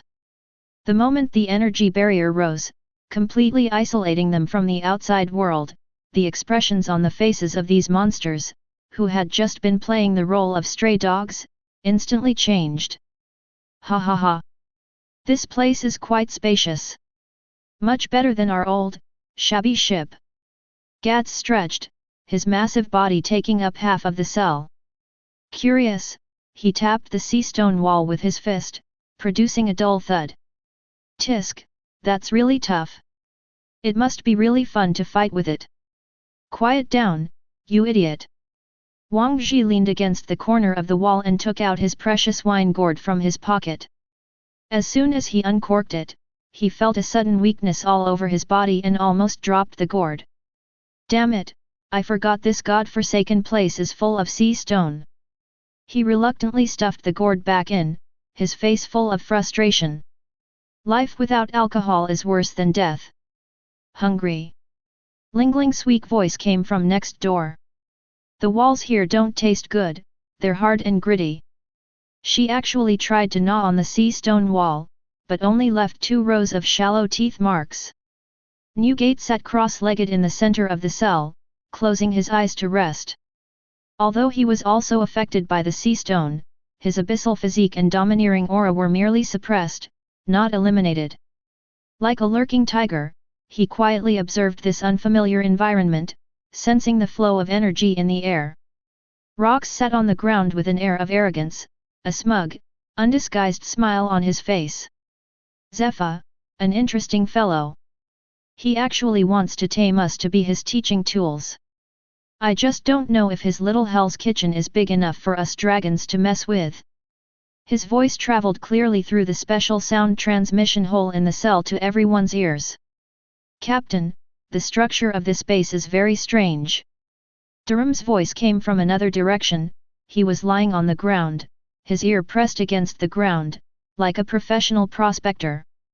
I can feel that there are huge energy pipes and ventilation systems operating beneath our feet.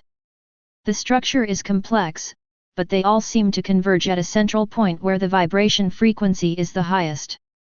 This should be the power core of this fortress. Oh! Rox raised an eyebrow. Can we find the way? Give me a structural diagram, and I can disassemble this place into a bunch of parts and put it back together exactly as it was. Durham confidently stated that his shipwright instincts fueled his desire to study this enormous steel creation. Just as everyone was exchanging information, a series of heavy footsteps came from outside. A burly man with a jaw as white as an iron shovel, dressed in a specially made Major General's uniform, appeared outside their cell. Behind him followed a squad of jailers wielding long clubs made of sea stone. Quiet down, you scum! The man spoke, his voice like 2 iron plates rubbing together, harsh and unpleasant to hear. This is the penance ward, not your pirate ship for pleasure. From today onwards, I, Iron Jaw Jander, am your instructor. He was the highest-ranking officer of this special prison, another fervent admirer of Zifa, and was known for his harsh military discipline and ruthless methods. Here, you will learn what discipline and justice are. Every day, apart from the fixed time for repentance, you must recite the basic principles of the 6 styles of the Navy 300 times. Before eating, you must shout 3 times, "Justice will prevail." Who dares to disobey? James grinned, revealing a set of teeth that gleamed with a metallic sheen, a set of dentures made of high-quality steel. "I'll knock out his teeth myself and let him experience what it's like to eat with his gums." This sudden show of force caused Gats's brows to furrow instantly, and his fists clenched so tightly they cracked. Wang Zhi rolled his eyes and muttered, "Crazy." As Lox watched the warden, who was so eager to perform, his smile grew even more amused. Just then, Ryan's calm voice rang out, "Excuse me, where is the kitchen?" All eyes were focused on the child who had been unusually quiet throughout. Jando was taken aback, looked down at the kid who wasn't even as tall as his waist, and frowned, saying, "Kid, this is a prison, not a restaurant." "I know." Ren tilted his head back, his eyes clear and without a trace of impurity. "But I am a chef, and I can only remain calm in the kitchen. Otherwise, my mind will be very unstable, and if my mind is unstable, I will not be able to make the Hikari dish that will satisfy General Zephyr." He cleverly tied his own demands to Zephyr's desires. Jean Duo's expression changed. Teacher Zephyr's orders were to keep a close watch on them, prevent them from dying, and ensure they could appear as the final trial's boss. And the legendary dish, guangma, was the main course of the Feast of Justice, which was specifically requested by Teacher Zephyr. If the main course goes wrong because of your own fault, the consequences will be. Chapter 55. Jean Duo dared not think about it. He hesitated for a moment, then finally snorted coldly, "Humph, you're clever. There's no special kitchen for prisoners in the prison. However, I can provide you with some basic ingredients every day. You can prepare them in your cell." In his view, no matter how capable a child is, he can't cause any trouble in the sea stone prison cell. "Thank you." Ren nodded slightly. Jean Duo glared fiercely at the others, said, "You all better behave yourselves," and then led his men to patrol the next area. After he left, Locke's laughter echoed softly through the prison block. "Rain, well done. I just wanted to see how G2's food supply chain was doing." Ryan answered calmly. He knew that as long as he had access to the ingredients, he could deduce the fortress's logistical supply routes, personnel configuration, and even its weak points in defense by examining the types of ingredients, their freshness, and transportation traces. For a master chef, the whole world is a menu filled with information. The true nature of the so-called Hell's Kitchen trial will soon be revealed little by little on this special menu. Time slowly passed in the monotonous and oppressive rhythm of the repentance ward. For Lox and others, it was more like a paid vacation. Listening to Iron Jaw Jando shouting about justice outside every day, and watching him try to influence them with various spiritual lectures, has become the crew's greatest form of entertainment. "This guy can squawk louder than the seagulls on our ship." Wang Zhi yawned, turned over, and continued sleeping. "I think he's very energetic. I wish I could have a fight with him." Gats, meanwhile, was doing push-ups on the side, every muscle radiating a thirst for battle. Meanwhile, other areas of G2 base are witnessing a true hellish scene. On the vast training ground, hundreds of elite recruits, carefully selected from various naval branches and even CP agencies, are undergoing their final and most brutal sprint training. They fought for their lives in an obstacle course personally designed by Zephyr and called the Forge of Justice. Underfoot lay lava that could erupt at any moment, overhead was a barrage of live ammunition, and beside them were comrades in arms, or perhaps competitors who might betray them at any moment. "Too slow. You're slower than a sea king," excreting. Zifa stood on the high platform like a tyrant, roaring in his booming voice, mercilessly criticizing every soldier he thought was not trying hard enough. "Are your fists made of cotton? They can't even penetrate a steel plate, and you want to uphold justice? Don't be ridiculous. Remember, Mercy to the enemy is cruelty to the people. What you will face in the future is a vicious monster like Lox, a threat capable of overturning the world. If you fall now, countless innocent civilians will fall in the future. Every word he spoke was like a heavy hammer blow, striking the hearts of these young sailors and tempering their courage and will time and time again. Momuzagi and Aang stood behind Zephyr, their eyes filled with complex emotions as they watched their comrades struggling in the mud and blood. They knew that only by experiencing such hell could they truly transform into strong individuals capable of standing alone. Teacher Zifa. Momuzagi couldn't help but speak up. Do we really have to make them face those homeless people? I have a feeling, there's something wrong with those people. I know. Zifa didn't turn around, his gaze remained fixed on the training field. Each of them is like a beast that has been chained up, with power within them far exceeding what they show. That is why they are the perfect test. A near fanatical light shone in Zifa's eyes, the excitement of a top teacher discovering a superb teaching tool. I want my students to smash the fangs of these beasts with their own hands, so they will understand that no matter how powerful evil may be, it is powerless in the face of absolute justice. This lesson will become the most precious treasure in their lives. He firmly believed that, under his absolute control, this group of wandering pirates was merely the final piece of his teaching plan, to be discarded once used. In the repentance ward, in Ryan's cell, a steaming bowl of soup, exuding a strange aroma, was placed in front of the energy barrier.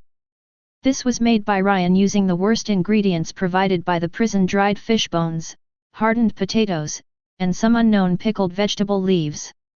But with the secret blessing of the endless seasoning bottles, this seemingly ordinary soup exudes an aroma that would make even the gods drool. It's a complex flavor that blends the fragrance of the earth with the freshness of the sea, warm and mellow, as if it can soothe all pain and fatigue. The prison guard responsible for delivering the food smelled the aroma and couldn't help but drool from the corner of his mouth. Little brat, what did you make with those junk ingredients? Ryan nodded and pushed the bowl forward. I made an extra one, please have it. The jailer hesitated for a moment, but ultimately could not resist the temptation of the food. He took the bowl and carefully took a sip. The next second, his eyes widened suddenly, as if he had been struck by an electric current of happiness. Wow! It's so delicious! It's so good! He finished the bowl of soup in a few gulps, feeling all his fatigue disappear and his spirits lifted. From that day on, Ryan's cell became the most popular place in the entire penance ward. Every day, the prison guards responsible for delivering meals would try their best to bring Ryan extra ingredients that had accidentally fallen onto the food cart, just in exchange for a bowl of leftover soup that Ryan had cooked himself. Rain was happy to do so. Through the idle chatter of these prison guards, as well as the types of food they brought and the rate at which they consumed it, he gained a clear understanding of the internal workings of G2 Fortress. Recently, meat consumption has increased by 30%, especially high-energy red meat, indicating that high-intensity physical training has entered the final sprint stage. The vegetable supply has been updated with a new herb that grows only on certain islands and can relieve muscle soreness. It seems someone is injured. They said the Hell's Kitchen proving grounds are powered by 3 separate power furnaces, one of which seems to be a bit old and occasionally needs to be shut down for maintenance. Rain constructed a vast intelligence network in his mind, with every detail becoming part of his plan. That day, outside Lingling's cell, Iron Jaw Zando watched Lingling, who was happily eating a huge rice ball, and frowned. The rice ball was made by Ryan using the most ordinary rice, mixed with roasted fish floss and some pickled vegetables, yet it gave Lingling a feeling of happiness as if she were eating delicacies from land and sea. Hey! Jando tapped on the energy barrier. What can you do besides eat? Don't you have any sense of responsibility as a prisoner? Lingling looked up, licked the rice grains from the corner of her mouth, and asked innocently, awakening? What's that? Can you eat it? Is it as delicious as the rice balls our chef makes? Jando was speechless for a long time, feeling that his plan to re-educate these monsters had gone down an incredibly bizarre and wrong path from the very beginning. He turned and left angrily, muttering, "Let's see if you're still laughing when the trial starts." Chapter 56. Jean Duo dared not think about it. He hesitated for a moment, then finally snorted coldly, "Humph, you're clever. There's no special kitchen for prisoners in the prison. However, I can provide you with some basic ingredients every day. You can prepare them in your cell." In his view, no matter how capable a child is, he can't cause any trouble in the sea stone prison cell. "Thank you." Ren nodded slightly. Jean Duo glared fiercely at the others, said, "You all better behave yourselves," and then led his men to patrol the next area. After he left, Locke's laughter echoed softly through the prison block. "Rain, well done. I just wanted to see how G2's food supply chain was doing." Ryan answered calmly. He knew that as long as he had access to the ingredients, he could deduce the fortress's logistical supply routes, personnel configuration, and even its weak points in defense by examining the types of ingredients, their freshness, and transportation traces. For a master chef, the whole world is a menu filled with information. The true nature of the so-called Hell's Kitchen trial will soon be revealed little by little on this special menu.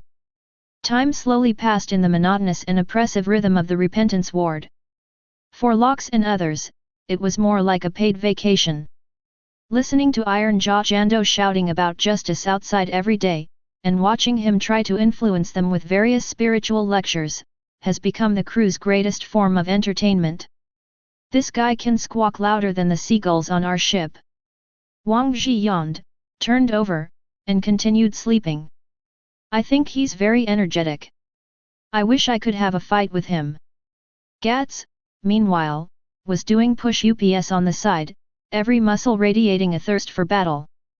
Meanwhile, other areas of G2 base are witnessing a true hellish scene. On the vast training ground, hundreds of elite recruits, carefully selected from various naval branches and even CP agencies, are undergoing their final and most brutal sprint training. They fought for their lives in an obstacle course personally designed by Zephyr and called the Forge of Justice. Underfoot lay lava that could erupt at any moment, overhead was a barrage of live ammunition, and beside them were comrades in arms, or perhaps competitors who might betray them at any moment. "Too slow. You're slower than a sea king," excreting.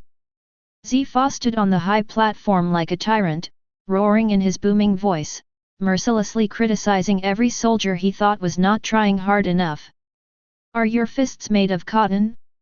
They can't even penetrate a steel plate, and you want to uphold justice? Don't be ridiculous. Remember, mercy to the enemy is cruelty to the people. What you will face in the future is a vicious monster like Locke, a threat capable of overturning the world. If you fall now, countless innocent civilians will fall in the future." Every word he spoke was like a heavy hammer blow, striking the hearts of these young sailors and tempering their courage and will time and time again. Momuzagi and Eng stood behind Zephyr, their eyes filled with complex emotions as they watched their comrades struggling in the mud and blood. They knew that only by experiencing such hell could they truly transform into strong individuals capable of standing alone. "Teacher Zifa." Momuzagi couldn't help but speak up. "Do we really have to make them face those homeless people? I have a feeling, there's something wrong with those people." "I know." Zifa didn't turn around, his gaze remained fixed on the training field. "Each of them is like a beast that has been chained up, with power within them far exceeding what they show. That is why they are the perfect test." A near fanatical light shone in Zifa's eyes, the excitement of a top teacher discovering a superb teaching tool. "I want my students to smash the fangs of these beasts with their own hands, so they will understand that no matter how powerful evil may be, it is powerless in the face of absolute justice. This lesson will become the most precious treasure in their lives." He firmly believed that, under his absolute control, this group of wandering pirates was merely the final piece of his teaching plan, to be discarded once used. In the repentance ward, in Ryan's cell, a steaming bowl of soup, exuding a strange aroma, was placed in front of the energy barrier. This was made by Ryan using the worst ingredients provided by the prison: dried fish bones, hardened potatoes, and some unknown pickled vegetable leaves. But with the secret blessing of the endless seasoning bottles, this seemingly ordinary soup exudes an aroma that would make even the gods drool. It's a complex flavor that blends the fragrance of the earth with the freshness of the sea, warm and mellow, as if it can soothe all pain and fatigue. The prison guard responsible for delivering the food smelled the aroma and couldn't help but drool from the corner of his mouth. "Little brat, what did you make with those junk ingredients?" Ryan nodded and pushed the bowl forward. "I made an extra one, please have it." The jailer hesitated for a moment, but ultimately could not resist the temptation of the food. He took the bowl and carefully took a sip. The next second, his eyes widened suddenly, as if he had been struck by an electric current of happiness. "Wow! It's so delicious! It's so good!" He finished the bowl of soup in a few gulps, feeling all his fatigue disappear and his spirits lifted. From that day on, Ryan's cell became the most popular place in the entire penance ward. Every day, the prison guards responsible for delivering meals would try their best to bring Ryan extra ingredients that had accidentally fallen onto the food cart, just in exchange for a bowl of leftover soup that Ryan had cooked himself. Rain was happy to do so. Through the idle chatter of these prison guards, as well as the types of food they brought and the rate at which they consumed it, he gained a clear understanding of the internal workings of G2 Fortress. Recently, meat consumption has increased by 30%, especially high-energy red meat, indicating that high-intensity physical training has entered the final sprint stage. The vegetable supply has been updated with a new herb that grows only on certain islands and can relieve muscle soreness. It seems someone is injured. They said the Hell's Kitchen proving grounds are powered by 3 separate power furnaces, one of which seems to be a bit old and occasionally needs to be shut down for maintenance. Rain constructed a vast intelligence network in his mind, with every detail becoming part of his plan. That day, outside Lingling's cell, Iron Jaw Zando watched Lingling, who was happily eating a huge rice ball, and frowned. The rice ball was made by Ryan using the most ordinary rice, mixed with roasted fish floss and some pickled vegetables, yet it gave Lingling a feeling of happiness as if she were eating delicacies from land and sea. "Hey!" Jando tapped on the energy barrier. "What can you do besides eat? Don't you have any sense of responsibility as a prisoner?" Lingling looked up, licked the rice grains from the corner of her mouth, and asked innocently, "Awakening? What's that? Can you eat it? Is it as delicious as the rice balls our chef makes?" Jando was speechless for a long time, feeling that his plan to re-educate these monsters had gone down an incredibly bizarre and wrong path from the very beginning. He turned and left angrily, muttering, "Let's see if you're still laughing when the trial starts." Chapter 57. What emerged was not the ferocious, menacing pirate they had imagined.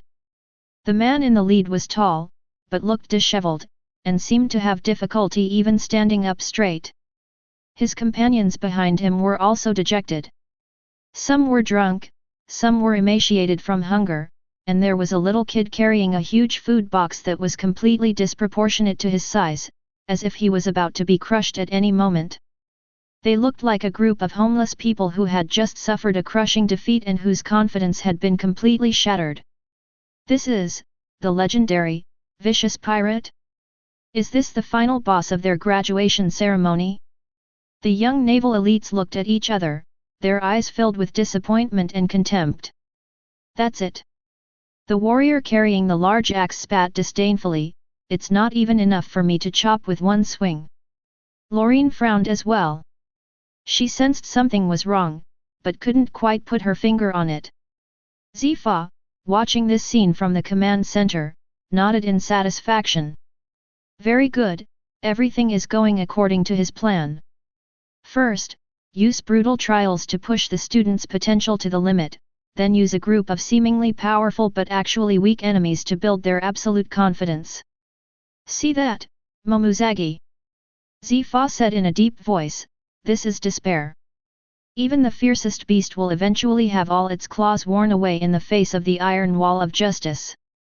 However, the moment he finished speaking, at the pinnacle of glory, Rox, who had always played the role of a down-on-his-luck captain, slowly raised his head. His eyes, which had been dull and lifeless, suddenly burst forth with a brilliance that could devour the sun and moon, a radiance that looked down upon the world. He no longer hunched over, but straightened his mountain-like body. That deliberately suppressed, terrifying, domineering aura, like an ancient beast breaking free of all its shackles, suddenly awakened. In an instant, the entire glory summit changed color. The sky seemed to darken, the air became thick and sticky, and a fear emanating from the depths of their souls gripped the throats of every naval elite present. Wah ha ha ha ha! Rox's laughter was no longer weak as before, but filled with unbridled arrogance and cruelty. He cracked his neck, making a series of snapping sounds, and glanced contemptuously at the group of terrified victors before him. "Thank you, Zephyr, for the stage you prepared for us. It was magnificent, but also fragile." His crew members behind him also dropped their disguises at the same time. Newgate's languid eyes gleamed with a sharp light, and an invisible force caused the ground around him to tremble slightly. Lingling licked her lips, her eyes filled with ecstatic joy and greed at the sight of countless delicious desserts. Prometheus the sun and Zeus the thundercloud emerged from her hair, emitting joyful cries. The gourd in Wang Zhi's hand had been opened at some point. He took a big gulp, and beneath his drunken, hazy eyes lay a sharp insight that seemed to see through everything. Gats slammed the massive anchor into the ground with a deafening roar, creating a huge crater in the hard volcanic rock, with cracks spreading out like a spider web. "Finally, I can move my muscles and bones." My bones were practically rusting.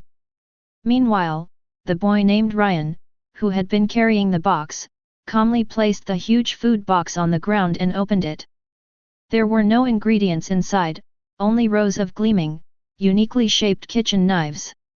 He picked up the one that felt most comfortable in his hand, the blade reflected a cold light in the sunlight.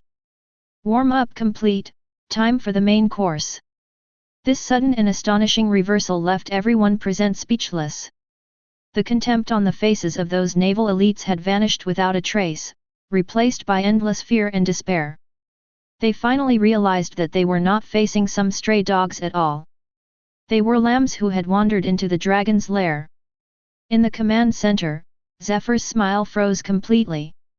His pupils contracted sharply as he stared intently at the arrogant rocks on the screen, a chill running down his spine. You. When Rox and the others removed their disguises, Zeph, as a general, instantly recognized their origins. Rox pirates.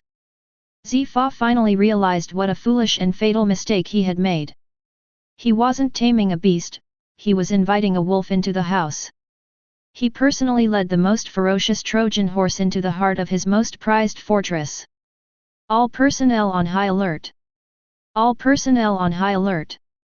Zafina's roar, distorted by rage and terror, echoed throughout the entire G2 base via the radio. "This is not a drill. This is not a drill. All combat personnel, proceed immediately to the pinnacle of glory. Target, the Rox pirates. Kill them without mercy." However, it's too late. Looking at the group of naval elites before him, who had lost all fighting spirit and were trembling like leaves, Rox revealed a cruel smile. He raised his right hand and gently clenched it towards the sky. "All right, it's time to end the game." An invisible, twisting gravitational force instantly enveloped the entire mountaintop. The weapons in the hands of those young sailors, whether swords or guns, all flew out of their hands and into the air uncontrollably. Like iron filings attracted by a magnet, they eventually coalesced into a massive, twisted storm of steel, hovering above Rox's head. This move completely shattered their last psychological defenses. "Now!" Rox's voice, like the pronouncement of death, rang in the ears of every desperate sailor. "Who comes first? The pinnacle of glory has been transformed into a one-sided slaughterhouse. The air was thick with the stench of blood and an atmosphere of despair, a stark contrast to the earlier triumphant joy of the naval elites. Ha ha ha! You guys are too weak. You're not even as strong as the iron gate of G5 Fortress. Gats's maniacal laughter echoed across the mountaintop. With each swing of the giant anchor in his hand, it was like a merciless battering ram, smashing several elite naval soldiers, shields and all, into the air, breaking bones and instantly rendering them incapable of fighting. He didn't even use his full strength, he was simply enjoying the pure crushing power and venting all the frustration he had accumulated on the ship. His steps were disordered, his will was weak, and he didn't even qualify me to fire a second shot. Silver's figure moved like a ghost through the chaotic battlefield. The spear in his hand was no longer just a point of contact as before, but had transformed into a deadly venomous snake. Each thrust precisely pierced the enemy's armament Haki, striking the vital points, yet cleverly avoiding fatal wounds, leaving only deep, bone-revealing bloody holes that rendered them helpless in excruciating pain. For him, this wasn't even a battle, but rather a somewhat tedious practice to test his skills. Chapter 58. Hey, are your bones too brittle? I haven't even put any effort into it, how come you've already fallen over? Durham stood there, like an unshakable iron tower. He didn't even bother to swing his axe, simply letting the Navy's attacks rain down on him. Swords and blades struck his skin, sending sparks flying and producing a clanging metallic sound, but not even a white mark was left. Several Marines who tried to attack him with physical skills were instead shocked by the force of his body's recoil, causing their arms to go numb and their tigers' mouths to split open. The sense of despair brought about by this absolute defense is more devastating to one's will than a direct attack. The real nightmare was those two figures that resembled demons. Newgate didn't even leave his spot, he simply slammed his naginata to the ground, and an invisible shockwave radiated outwards from him. The hard volcanic rock surface at the summit of Glory rippled like the surface of a lake where stones had been thrown in. All the naval elites who stepped into this area, regardless of their strength, felt their legs go weak and their bodies lose their balance. Immediately afterwards, a terrifying shockwave emanating from the earth shot from their feet to the top of their heads, churning their internal organs, causing them to spit out blood, and collapse in droves. Grrrr, a bunch of brats who can't even stand properly, dare to talk about justice. Newgate, clutching the barrel of wine, yawned listlessly, his eyes filled with disappointment. Lingling was even more direct, she was like a child who had wandered into a candy store, with an innocent yet cruel smile on her face. The sun Prometheus transformed into a giant flaming whip in her hand, each swing unleashing a sea of fire that scorched several sailors, leaving them battered and screaming in agony. Zeus, the thundercloud, hovered above her head, occasionally unleashing thick bolts of lightning that scorched the Navy soldiers who were trying to form a battle formation. Ha ha ha! You smell amazing! You'll probably taste even better when you're cooked. Lingling's appetite seemed to be ignited by the battle. She looked at the figures struggling in the flames and lightning, her huge eyes gleaming with the light of someone seeing top-quality ingredients. Lorraine, the genius girl on whom Momuzagi had placed high hopes, was now covered in blood, desperately using a dagger to support herself on the ground and prevent herself from falling. Her speed and skill, which she was so proud of, were a joke in front of these monsters. She couldn't even get close to anyone, the mere aura emanating from them made her feel breathless and her body as heavy as if it were filled with lead. As she watched her companions fall one by one, and saw those figures that seemed like a natural disaster, her resolute heart, filled with justice and honor, cracked for the first time. Is this world-class power? Is this the evil that Professor Zephyr spoke of that we must defeat? This isn't an exam question, this is execution. As for the executioner, Rox did only one thing from beginning to end. He stood at the highest point of the mountain, arms crossed, a mocking smile on his face, quietly enjoying the drama he himself had directed, a drama called despair. He doesn't need to take action. His very existence was the greatest form of mental torture for these young naval personnel. His terrifying conqueror's Haki, as awe-inspiring as an abyss, enveloped the entire mountaintop, like an invisible mountain pressing down on everyone's soul, making it difficult for them to even have the thought of resistance. The atmosphere in the command center was eerily silent. Zifa's weathered face was contorted with anger and horror. He clenched his fists so tightly that his knuckles turned white, and his steely arms trembled slightly. On the screen, his most prized students, the elites who had emerged from hellish trials, were now like lambs to the slaughter, being wantonly ravaged by a group of real monsters. His meticulously planned graduation ceremony became the biggest joke in the world. And he himself was the most foolish clown who personally handed the butcher's knife to the executioner. Teacher Zifa. Momozagi's voice trembled slightly as she watched the horrific scene on the screen, her eyes filled with unbearable pain and fear. Make them retreat. If this continues, they'll be wiped out. Retreat? Zifa suddenly turned his head, his eyes bloodshot, like a ferocious beast ready to devour its prey. Retreat is not in the Navy's dictionary. Faced with evil, we have no choice but to fight to the death. Even so, his heart was bleeding. These people are his future hope, the pillars of the Navy. All troops, attack! All troops, attack! Zephyr's roar was broadcast to every corner of G2 base. All combat personnel, proceed immediately to the summit of glory. Repeat, this is not a drill. Provide support at top speed. Stop them at all costs. Rumble. The entire G2 fortress seemed like a steel behemoth awakened, instantly coming into operation. Countless battle-hardened naval officers and lieutenants poured out of their various camps, rushing madly toward the pinnacle of glory. Above, dozens of patrol airships also took off urgently, their dark cannons aimed at the mountaintop that had now become a living hell. The battle on the mountaintop is nearing its end. Apart from Lorraine and a few others who were still struggling with their indomitable will, the rest of the naval elites had long since lost their fighting ability, groaning on the ground, their eyes filled with only numbness and fear. As Lox looked down at the naval forces surging like a tide below, and then at the airships circling in the sky, his smile grew increasingly cruel. Oh? Is the main course finally coming?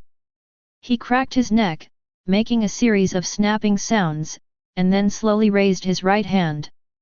However, the table must be cleaned before we start eating. He lightly snapped his fingers at the last few remaining naval elites who were still standing. Heavenly might!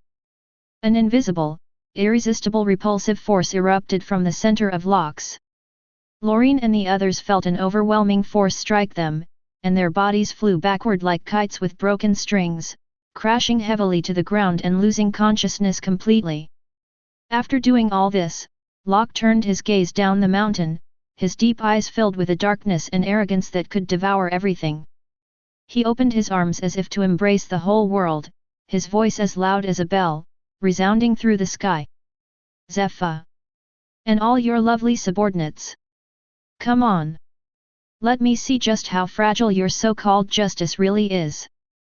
The moment the words were spoken, the first batch of naval support troops had already rushed to the top of the mountain.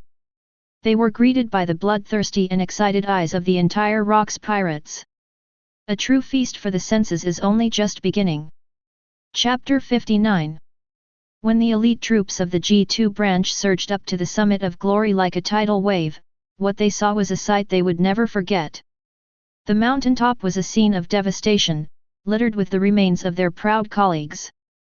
Those geniuses who had passed the Hell's Kitchen trials lay like rag dolls in pools of blood, their fates unknown.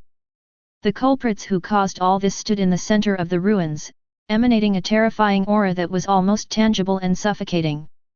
They didn't even rush to make a move, instead, they looked at these new ingredients with the same mocking gaze one would give to prey. Shadow Sword Ink was the first to rush to the front.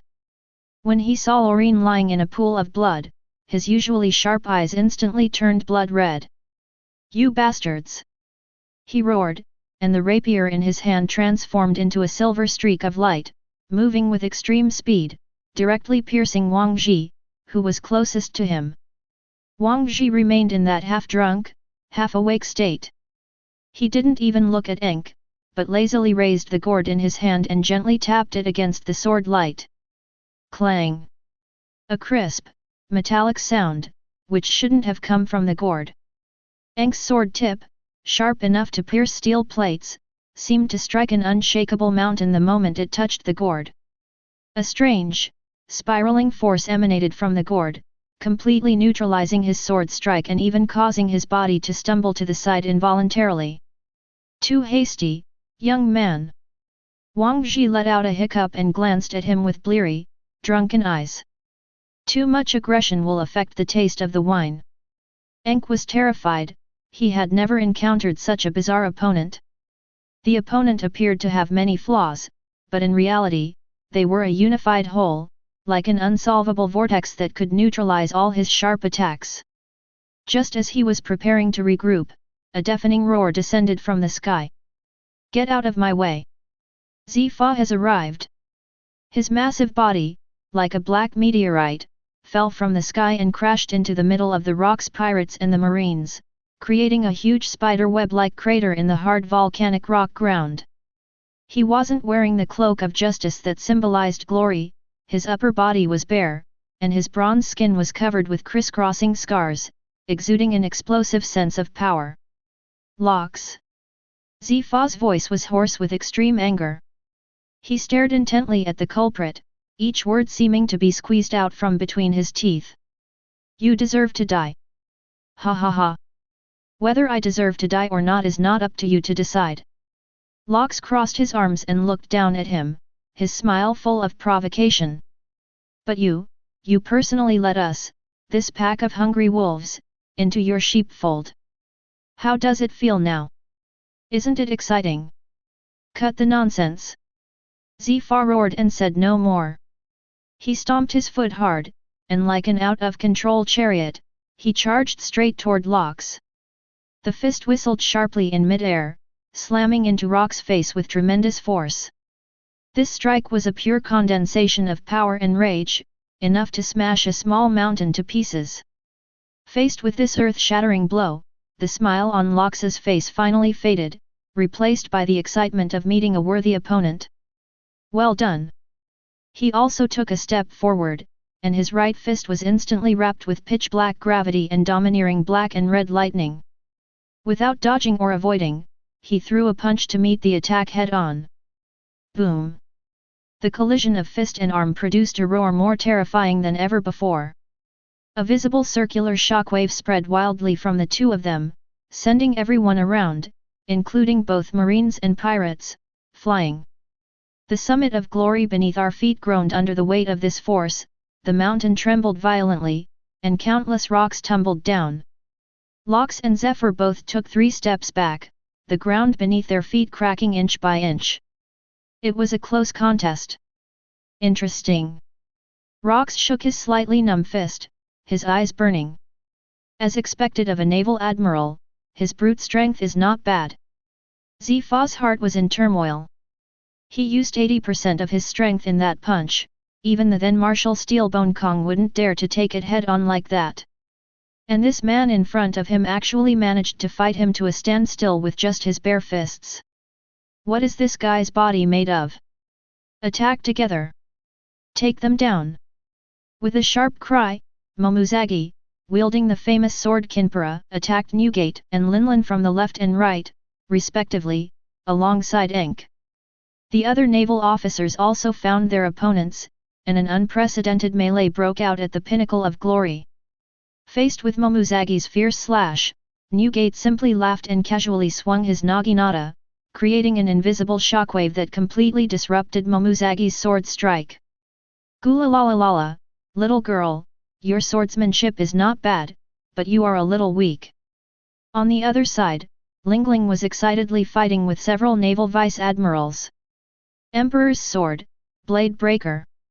The massive flaming blade swept out, forcing several lieutenant generals to scramble and dodge. Ha ha ha! You guys are much tougher than those little snacks from before.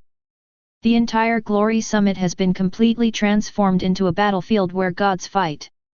A powerful aura and sword energy crisscrossed the air, accompanied by continuous explosions and roars.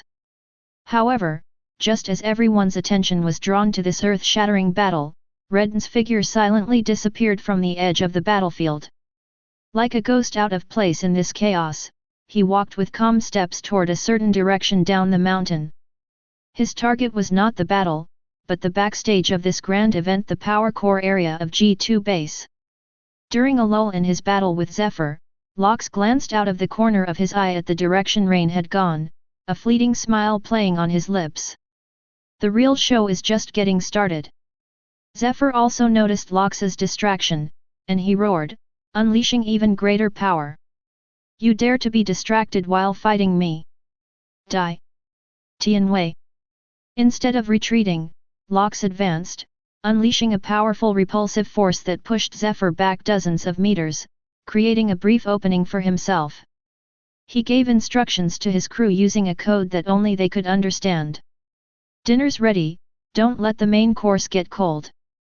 Newgate, Lingling, Wang Ji, and the others understood immediately, and their offensive became even more ferocious, tightly entangled their respective opponents, and created opportunities for the others to act. Gats roared, abandoned his opponent, hoisted the anchor, and charged down the mountain in another direction, yelling, I'm going to see if there's any food left in the kitchen. His task was to create chaos and draw fire. Chapter 60. Silver's figure disappeared completely into the shadows. His goal was to destroy G2's communications and defense systems. Durham followed closely behind Gats, the shipwright who was usually timid and cowardly, but whose eyes were now shining with an unprecedented fervor. He knew he was about to see the sacred place he had been dreaming of, the secret dock deep within the G2 branch. As Zephyr watched the pirates suddenly change their tactics, his ominous premonition grew stronger. He realized that the other party's goal was not simply to destroy the pinnacle of glory. They have bigger schemes.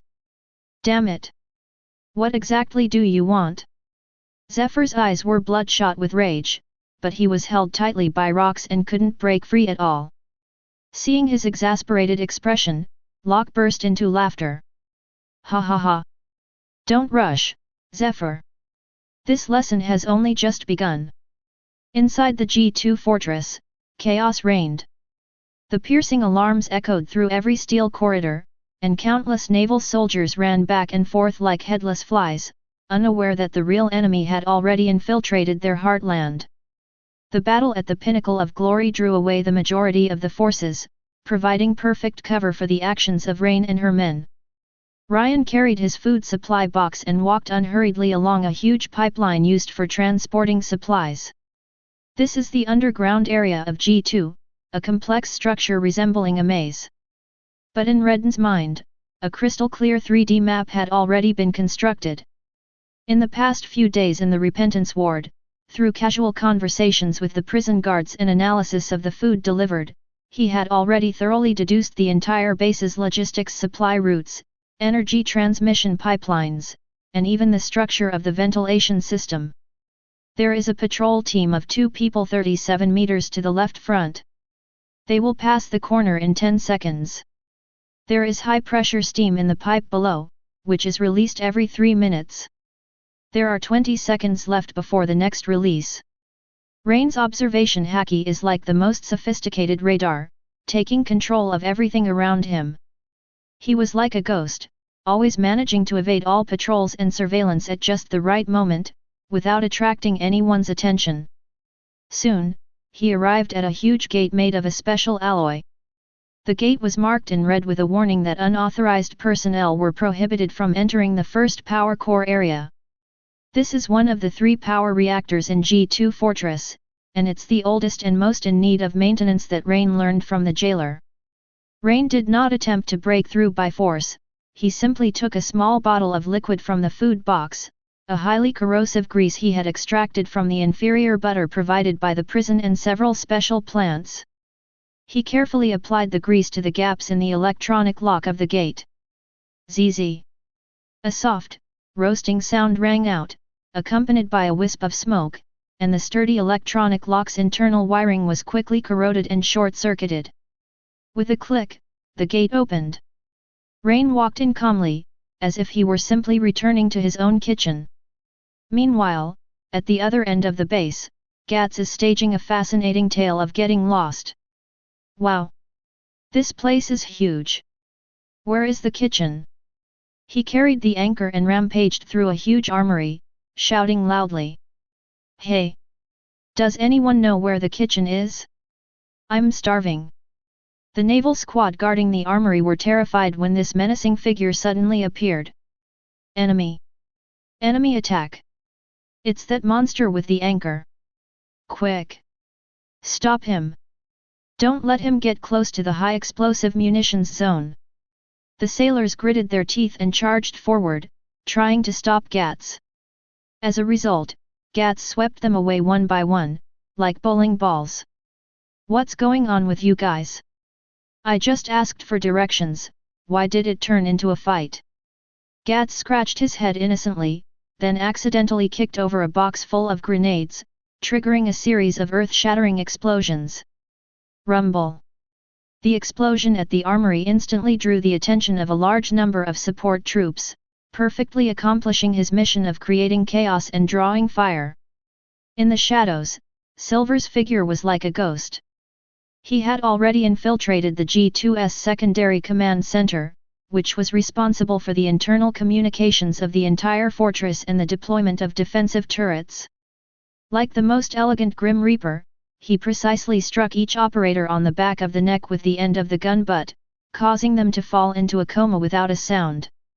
He then walked to the huge control panel, looked at the dense network of wires and buttons, and a look of understanding flashed in his eyes.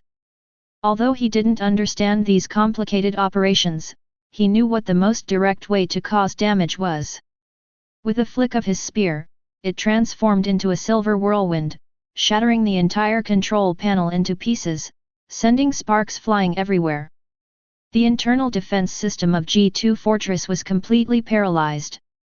Meanwhile, Shipwright Durham was running at full speed after Gats and Silver had cleared all the obstacles for him. He had never run so fast before, and his face, which was usually edged with worry, was now filled with an almost pilgrimage-like fervor. He traversed a series of secret passages until he finally arrived at an enormous steel gate hidden inside the mountain. This is the top secret of G2, the secret shipyard for the super battleship codenamed Azure Dragon. I'm here, my darling. Durham reached out his hand, trembling, and touched the cold gate, his eyes welling up with tears of emotion. He pulled out a partial design drawing of the Azure Dragon warship, which had been seized from CP0 and was already soaked with sweat, and kissed it as if he were holding a Bible. Then, he raised the giant axe in his hand. For the most perfect work of art. Open it. Durham unleashed all his strength and slammed his axe down hard on the control hub of the gate. The battle for the pinnacle of glory continues. Zifa grew increasingly alarmed as the fight progressed. He discovered that Rock's power seemed inexhaustible, and each collision sent his blood surging through him. What unsettled him even more was that he could clearly feel the shaking and chaos in the base. He knew he had been tricked. The other party's real purpose was not to fight him to the death, but to have other plans. Lox! You despicable bastard!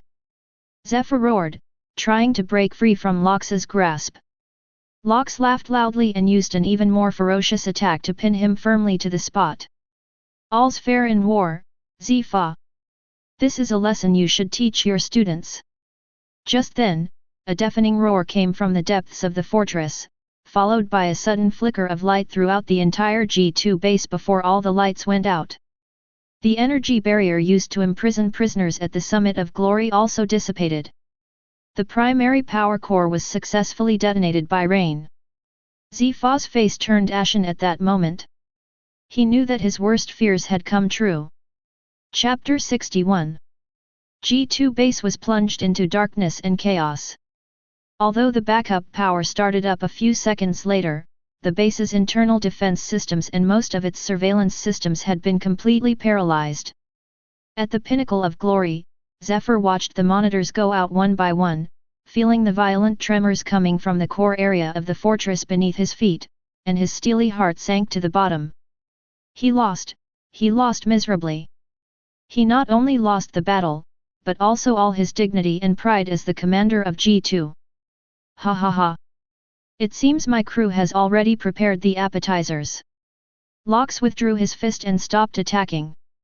He looked at the ashen-faced Zephyr with a mocking smile of a victor. Now, it's time to enjoy our main course. Before he finished speaking, he turned to leave. Stop! Zephyr let out a roar that was not human, and his massive body once again unleashed a powerful aura, his crimson eyes burning with a madness that would stop at nothing. Even if G2 is reduced to ruins today, I will leave you scum here forever. Like a wounded lion cornered in a desperate situation, he launched his final and most ferocious attack. Iron Fist, justice shattered. Zephyr channeled all his life's worth of domineering energy into his arm, and the surrounding air was stirred by this power, forming a small storm. He slammed this blow, imbued with all his anger and glory, into Rox's back, determined to take him down with him. Grrrrrrrr. Your opponent is me. An even more imposing figure blocked Lox's path. It's Newgate. He had somehow gotten rid of his opponent and was now gripping the Naginata with both hands, unleashing the full power of his body and the abilities of the Tremor fruit to their limit. The blade of the Naginata was covered with a pure white, crack-like halo, a vibrational force powerful enough to shatter everything. Sequake. Newgate swung his sword, and the space in front of him shattered like a broken mirror. Zeph's Justice Blast and Newgate's Sequake, two attacks representing the world's top levels of destructive power, collided in midair without any fancy moves. Boom! There was no shockwave, no explosion. In that instant, it was as if all the sounds of the world had been sucked away. Immediately afterwards, a huge, bottomless crack appeared on the solid mountain of the Peak of Glory, starting from the center of the two's collision. The cracks, like hideous scars, spread rapidly across the entire mountainside. The next second, the mountain that symbolized the glory of G2 collapsed with a tooth-grinding roar. Go!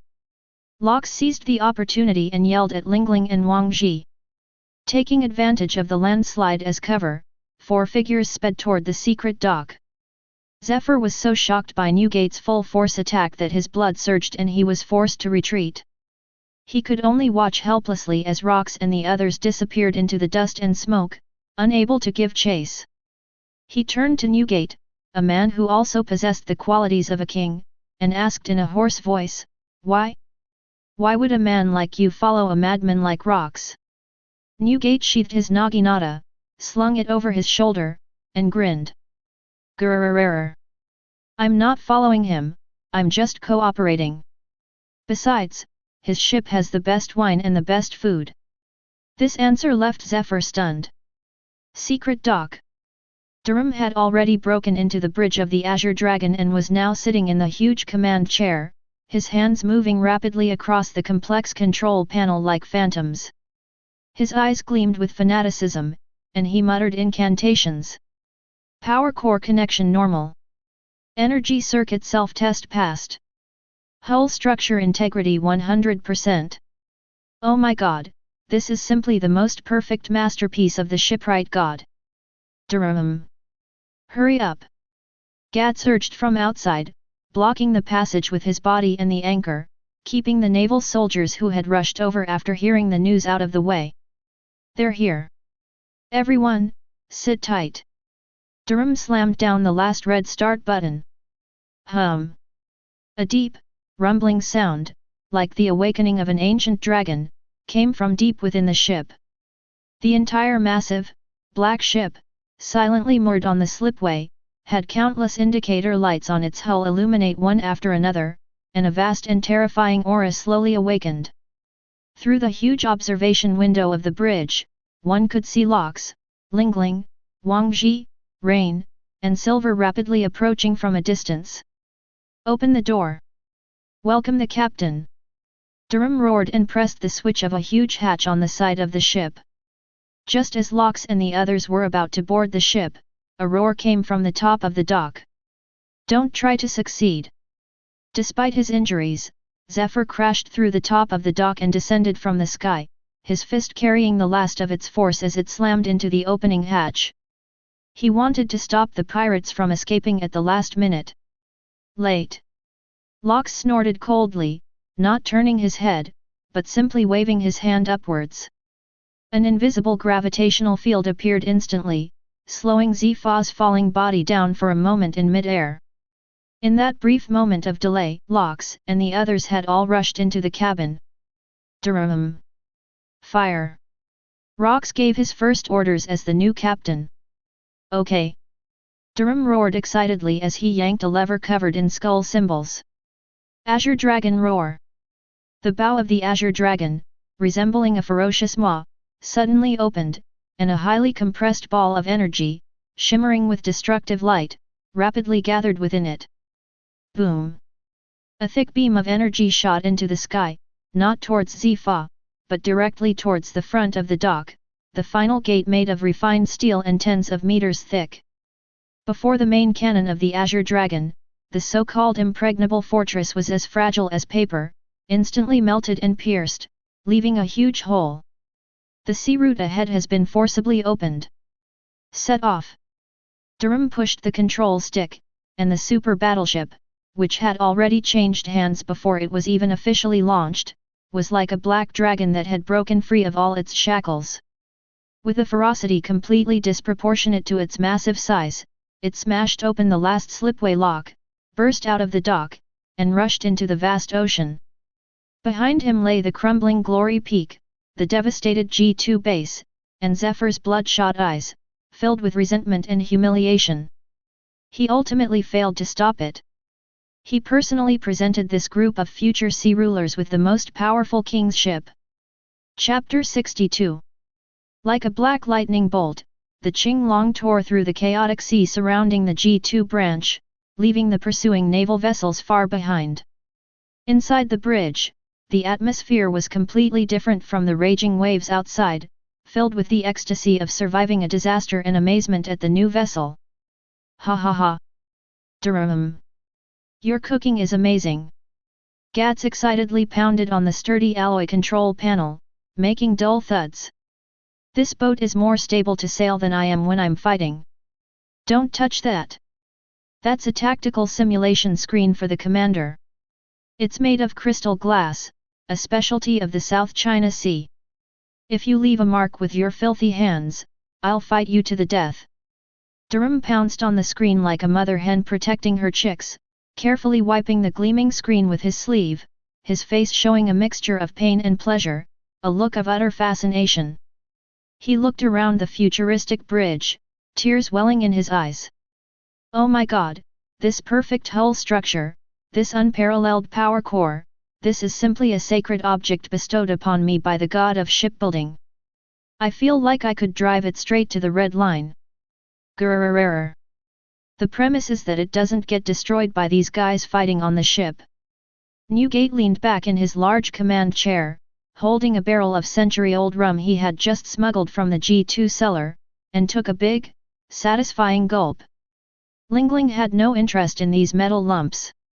She was leaning over the huge observation window, staring longingly toward the kitchen, muttering, "I'm so hungry. When will Rain serve dinner? I've been fighting for so long, my cake is all digested."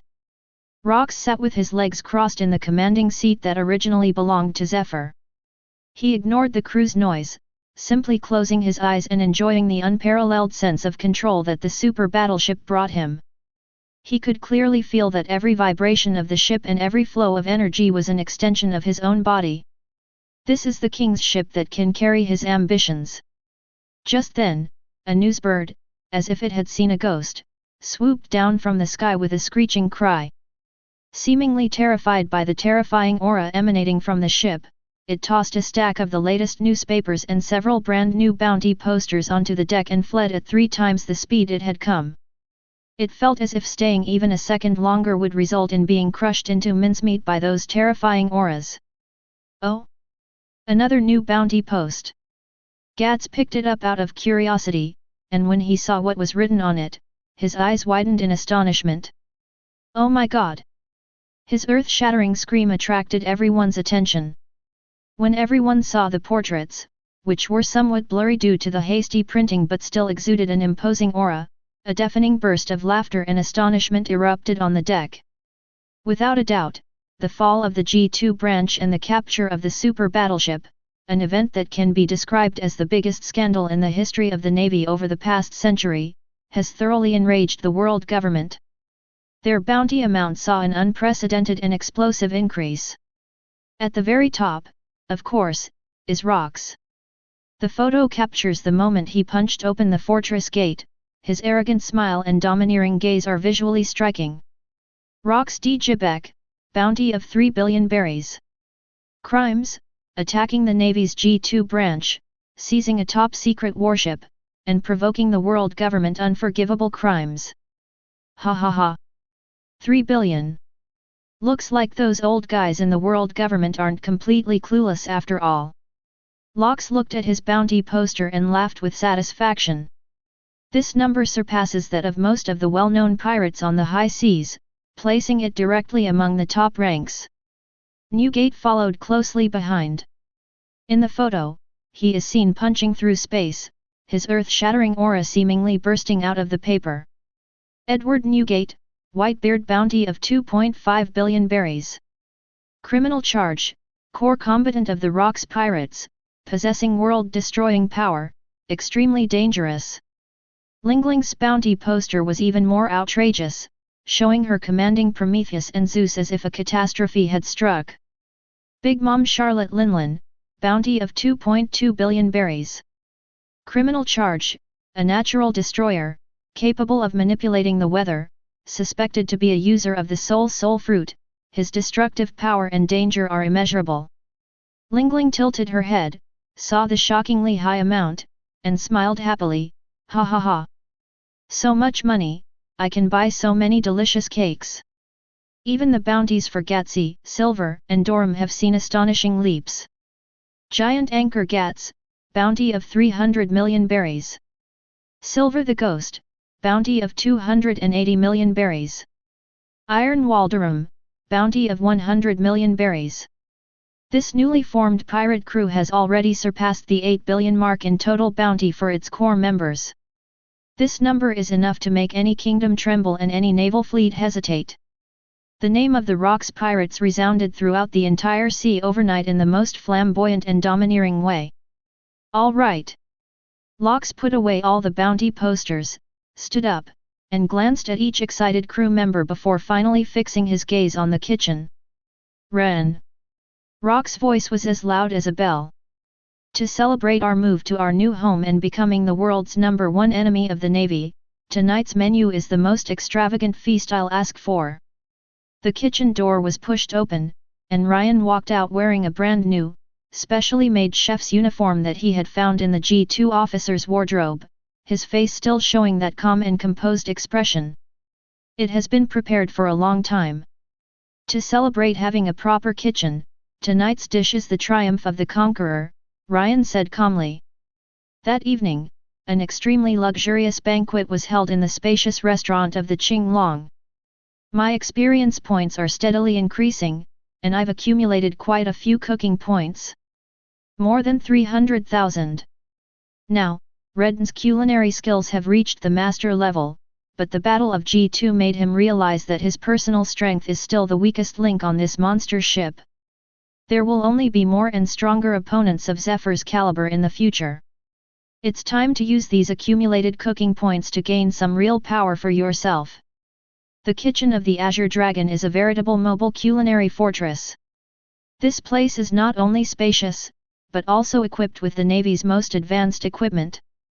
The constant temperature cold storage can perfectly preserve the freshness of any rare ingredients.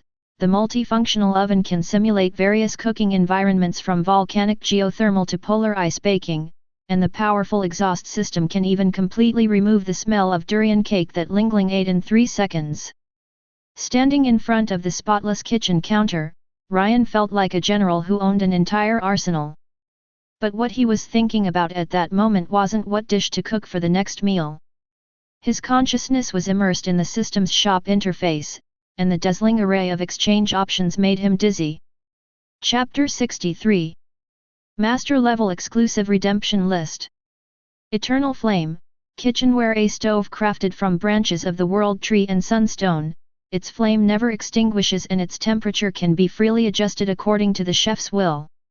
Price, 150,000 cooking points.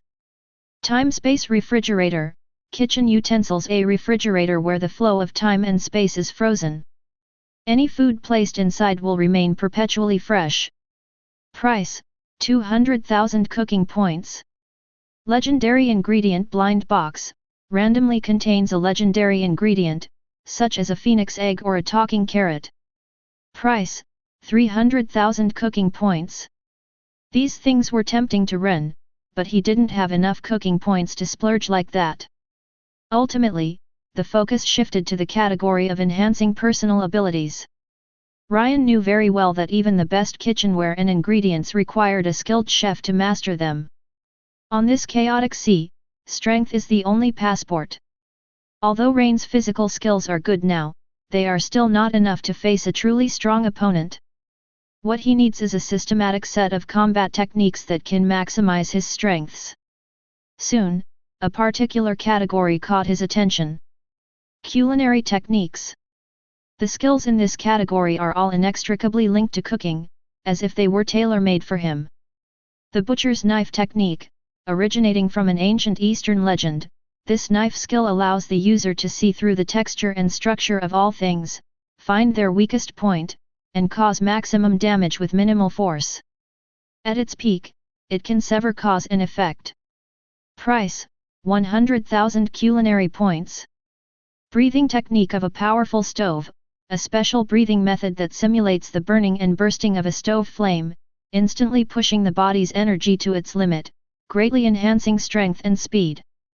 Price, 110,000 cooking points.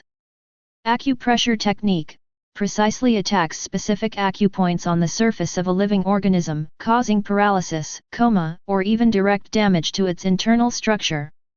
It can also be used to unblock meridians and assist in treatment. Price, 80,000 culinary points. These are the ones. Without hesitation, Ren exchanged all three skills. A total of 290,000 points were spent, leaving approximately 40,000 points in reserve. The moment the exchange was successful, a massive amount of information and muscle memory flooded into Ren's body and mind like a tidal wave.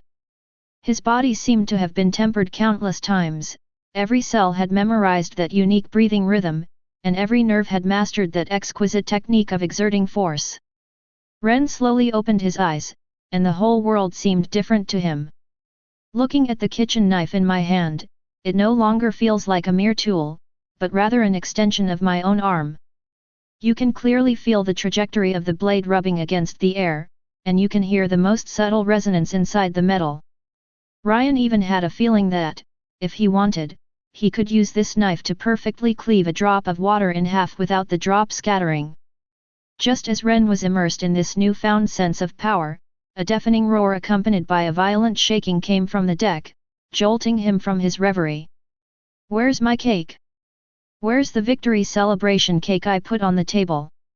It was Lingling's voice, a voice filled with the rage and grievance of having her beloved possession taken away. Ren frowned and immediately walked out of the kitchen. The deck was a complete mess. Gats was being held up in mid-air, his face bruised and swollen, with Lingling choking him by the neck. His legs were kicking weakly, and his face was full of fear and innocence. "No. I didn't eat it. I just glanced at it as I was passing by." "Really?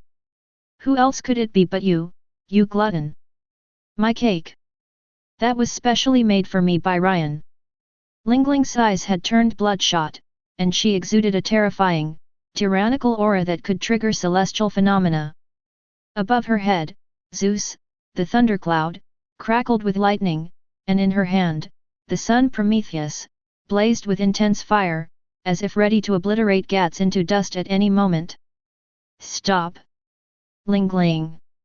Newgate stood between the two, holding a naginata, his expression grave. Grrrr. Is it really worth attacking your own companion for a piece of cake? Companions? Anyone who dares to steal my cake is my enemy. Ling had completely lost her mind. She gripped the spiked club with her other hand and swung it at Newgate. Emperor's sword, blade breaker. The massive flaming blade collided violently with Newgate's naginata, unleashing a terrifying shockwave that scratched a deep mark on the sturdy alloy deck. Durham clutched his head, letting out a desperate wail, "No! My Azure Dragon! It's only just been launched! You monsters!" Rox stood on the bridge, watching the farce with a grim expression. He knew this was something that would happen sooner or later. Once these unruly monsters lose their common enemy, internal conflicts will immediately erupt. Just as he was about to forcefully suppress it, a small figure moved. Redden's figure moved silently through the midst of the chaotic battle, like a gentle breeze. He didn't use any weapons, he simply extended two fingers and, with incredible precision, touched a specific spot on the side of Ling and Gats's necks at a speed imperceptible to the naked eye. Food techniques, acupressure, and muscle numbness. Almost simultaneously, Ling, who was in a state of rage, and Gats, who was struggling desperately, suddenly froze. A strange numbness instantly spread throughout their bodies, leaving them powerless. Ling unconsciously loosened her grip on Gats's hand, and Gats collapsed to the ground like a lump of mud, panting heavily. Ling's fierce temper deflated quickly, like a punctured balloon. She stared incredulously at her unresponsive body, then at the child who had somehow returned to the kitchen doorway and was slowly wiping his hands with a white cloth. The whole audience was silent. Everyone stared at Ren in disbelief. Newgate sheathed his naginata, his eyes filled with shock. He hadn't even seen what Ren was doing. Lox's pupils also contracted sharply. He stared intently at Ren, his heart filled with turmoil. This junior head chef can not only create miracles with his cooking, but his own skills have also grown to an unfathomable level. Ignoring everyone's gaze, Ryan simply brought out another identical cake from the kitchen and walked over to Ling, who was still in a dazed state. "I saved you a spare cake, just in case something like this happens. Now, can we eat in peace?" Ryan said calmly. Ling looked at the cake she had found again, then at the child in front of her with an eerily calm expression, and nodded hesitantly with her huge head. Rain then released her pressure points. An internal dispute that could have led to the early retirement of the Azure Dragon was easily resolved by Rain with just 2 fingers and a spare cake. Chapter 64. Although the farce on the deck had subsided, the atmosphere had become somewhat delicate. Gats kept a safe distance from Ling, still shaken. He vowed that even if he starved to death, he would never go near that woman's food again. Ling, holding her precious cake, sat at the stern of the boat, sipping it slowly, occasionally glancing in the direction of the kitchen with a look of awe. Durham, holding a specially made small hammer, examined the scratch on the deck with a pained expression, muttering repeatedly, "Spendthrifts, a bunch of spendthrifts, this is the latest shape memory alloy." Rox and Newgate stood side by side, their eyes fixed on the small, thin figure who was quietly cleaning the kitchen. "Grrrr, Lox." Newgate chuckled softly, "Where did you find this monster? I feel he's more dangerous than the two of us combined." "I'm feeling it too." A mixture of excitement and apprehension flickered in Lox's eyes. A chef who can control people's hearts with his cooking skills is scary enough, but now he also has the power to subdue us in an instant. "But that's what makes it interesting, isn't it?" Locus grinned, "There's no need for weaklings on my ship." Just then, Rain came out of the kitchen, carrying the kitchen knife he had just exchanged, named Budding. This knife has a simple and ancient design, and the blade has a warm, jade-like luster. It looks ordinary, but it exudes a sharp aura that can cut through anything. He walked up to Silver, who was wiping his spear in the corner. "Silver. Okay." Silver looked up, a questioning look in his eyes. "Practice with me." Ryan's tone was very calm, as if he were inviting someone to help him prepare vegetables. Silver paused for a moment, then understood what Rain meant. He stood up, gripped the spear tightly, and a sharp aura soared into the sky. "It is good." On the deck, everyone's attention was once again drawn. One is the most mysterious and deadliest assassin on the ship, and the other is the unfathomable head chef who has just revealed a fraction of his true strength. This showdown is something to look forward to just thinking about it. The two stood facing each other, without exchanging any unnecessary words. Silver was the first to move. His figure was like a ghost, his spear transformed into a silver dragon, piercing through the air with a sharp shriek, aiming straight for Redden's throat. This shot was his masterpiece, a culmination of his life's learning, fast, accurate, and ruthless, leaving no room for error. However, despite this fatal blow, Redden's face remained expressionless.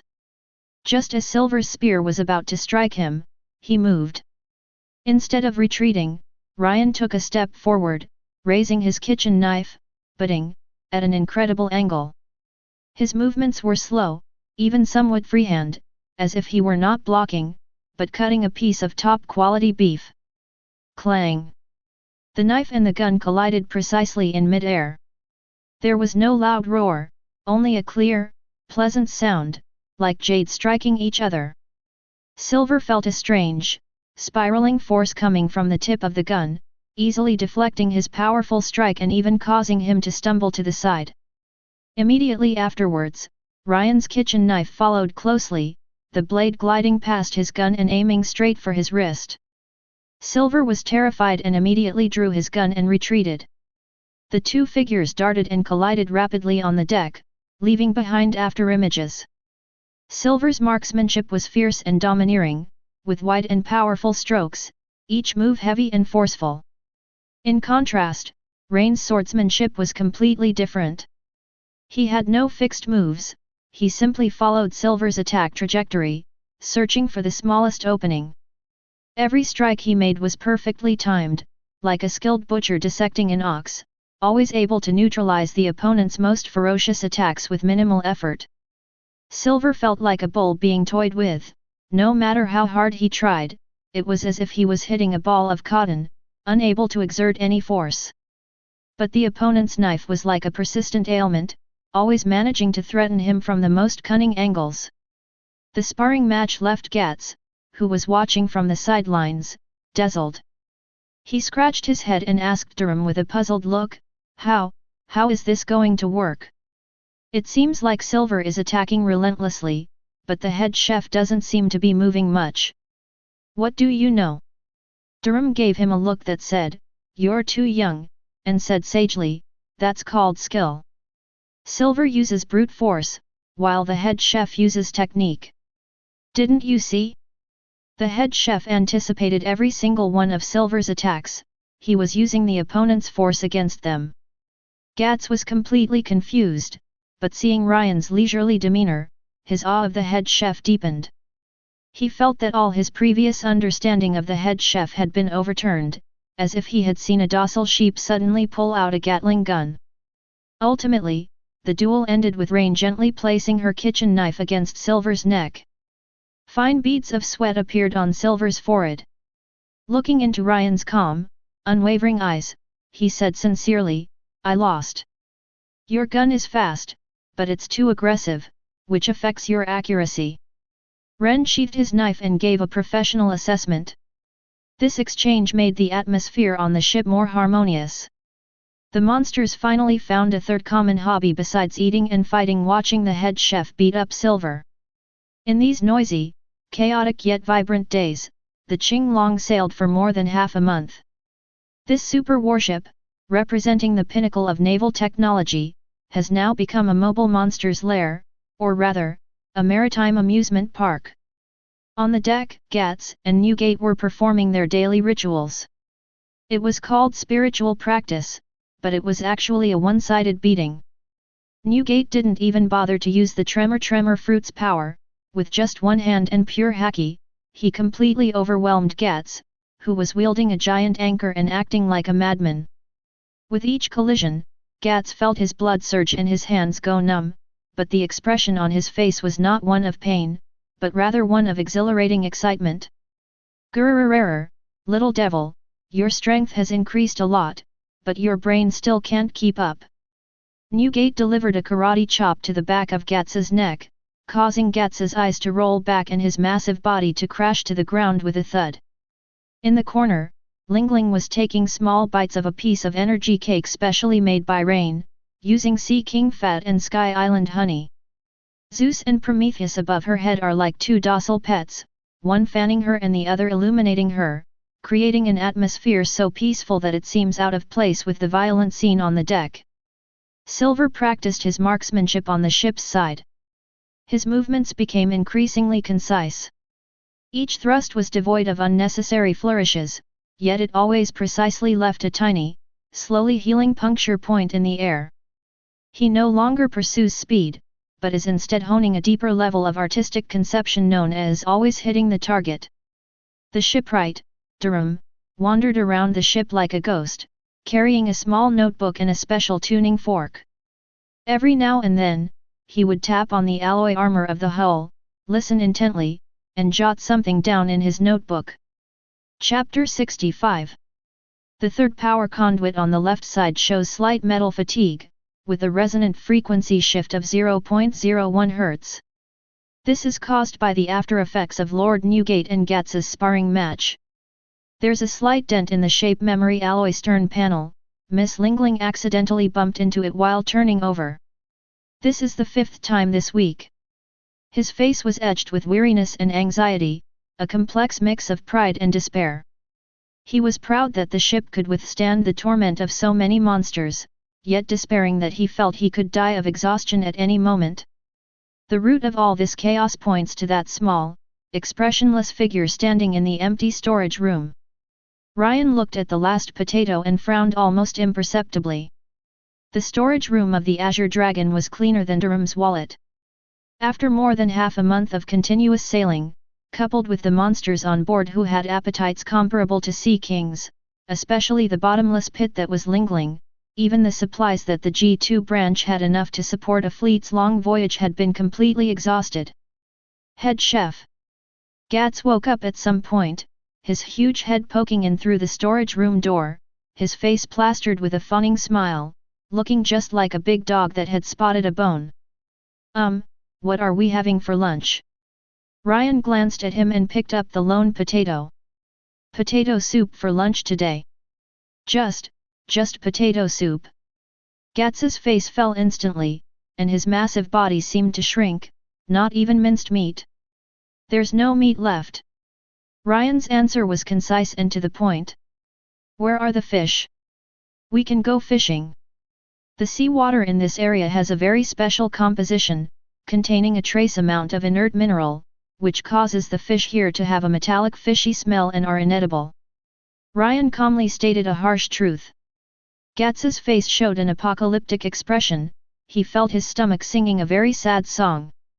Just then, Rock's voice came from outside. "What's wrong? Why do you all look so worried? Are you surrounded by the Navy fleet?" He had just finished meditating in the captain's cabin when he came out and saw the crew members looking half dead. "Captain!" Gats, as if seeing a savior, scrambled over and grabbed Locke's leg. We're going to run out of food." Locke was taken aback, but then realized the seriousness of the problem. He walked into the storage room and looked at the shelves that were cleaner than a face, and his lips twitched involuntarily. He may not care about wealth or fame, but he cannot neglect his food.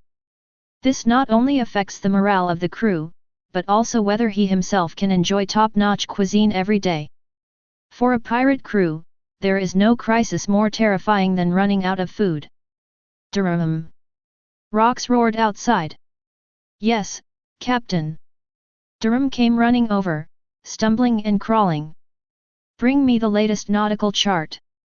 Find an island immediately where we can replenish our supplies." "The closest one." Locke's tone left no room for argument. "Yes. Soon, A huge nautical chart was laid out on the deck. Durham's fingers moved quickly across the nautical chart, and fine beads of sweat appeared on his forehead. "Captain, we're in a very awkward position. We're in an uncharted area of the Grand Line, with no clear markers on the charts. The nearest known route is at least 5 days' journey away." Just as everyone's hearts sank, Silver on the lookout tower suddenly spoke, his voice as calm as ever. "An island has been spotted directly ahead at the 10 o'clock position." "What?" Everyone perked up and looked in the direction Silver had pointed. On the distant horizon, a blurry black dot was slowly emerging. As the Azure Dragon approached, the outline of the island became increasingly clear.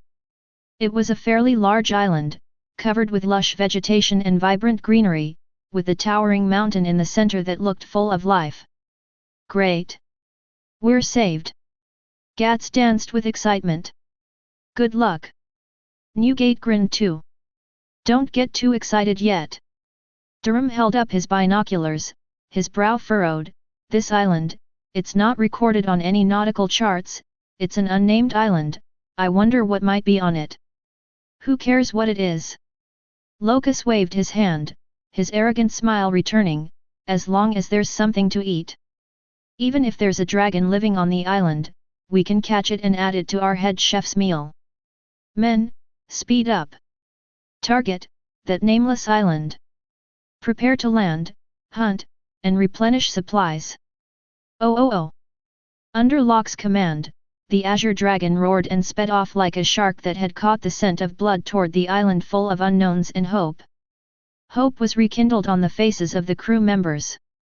Only Rain, watching the island draw ever closer, then glancing at the monsters around him who were excited about the impending meal, had a subtle, almost imperceptible, playful glint in the depths of his calm eyes, as if he were anticipating something. He had a feeling that this resupply trip wouldn't be so simple. The Qinglong docked in a secluded fjord on the island. Everyone rushed ashore, breathing in the fresh air of the island, which was filled with the fragrance of earth and plants, and felt all the fatigue from the voyage over the past few days disappear. "Ha ha ha! I smell it! It's the smell of wild boar! What a fat wild boar!" Gats had a nose sharper than a dog's. Carrying the anchor, he charged ahead into the dense jungle, letting out excited roars that startled countless birds into flight. "You guys go hunting. Durham, you check if there's any suitable timber nearby to repair the hull." Locks gave the order. "Rain, you and Silver go together and see if there are any special spices or edible plants on the island." "Yes." The group accepted the order and immediately split up to carry out their tasks. Rain and Silver walked side by side through the woods. Silver led the way, spear in hand, vigilantly observing their surroundings and clearing obstacles for Rain. Ryan, like a professional botanist, would occasionally squat down to pick some unknown mushrooms and ferns and put them in the food bag he carried with him. This mushroom contains a weak paralyzing toxin, but after being processed at high temperatures, it produces a spicy flavor similar to Sichuan peppercorns. The rhizomes of this bracken are rich in starch, which can be ground into powder to make pastries. As Ryan picked the fruit, he explained in a low voice. Although Silver didn't understand, he listened attentively. The two walked in front of and behind each other, cooperating perfectly, creating a peaceful and harmonious atmosphere. However, when they passed through a dense forest and arrived at an open valley, the sight before them made them both stop in their tracks. Chapter 66. In the center of the valley, a man was sitting cross-legged in mid-air with an extremely arrogant posture. He had long, wild, golden hair like a lion's mane, a cigar dangling from his mouth, and wore a magnificent kimono. Beneath his feet were two renowned swords Sakuraju and Mikuro. Even more astonishingly, dozens of massive rocks weighing several tons around him also floated in the air as if defying the laws of physics, slowly rotating with his breath, as if they had become part of his body. The man seemed to sense their arrival, slowly opening his eyes.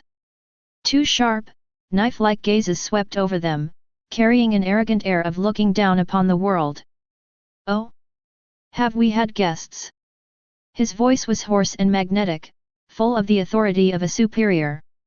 Silver's body tensed instantly, his fingers gripping the spear tightened slightly, and a sharp aura rose from him. He sensed a terrifying aura emanating from this blonde man that was in no way inferior to any of the monsters on the ship. Rain's pupils contracted sharply the moment he saw the man. A golden lion's head, twin swords. Although his legs were still intact, Rain would never mistake this appearance or these abilities. Golden Lion, Shiki.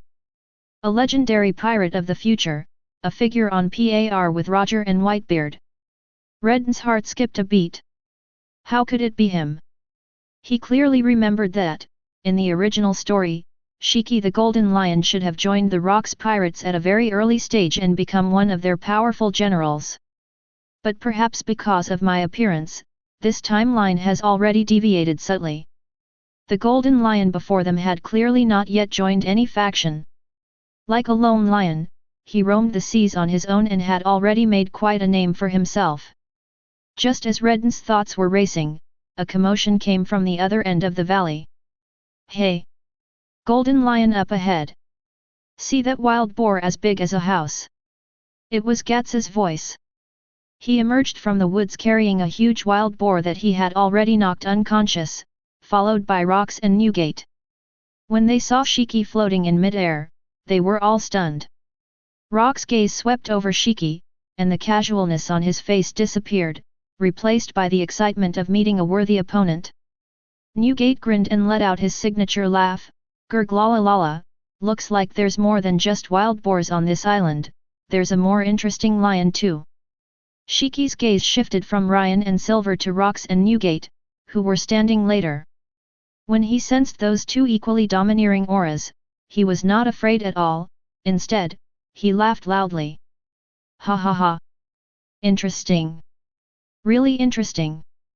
I never expected to run into two decent guys on this god-forsaken island. He slowly descended from mid-air, his feet landing on the ground, the two famous swords still hovering beside him.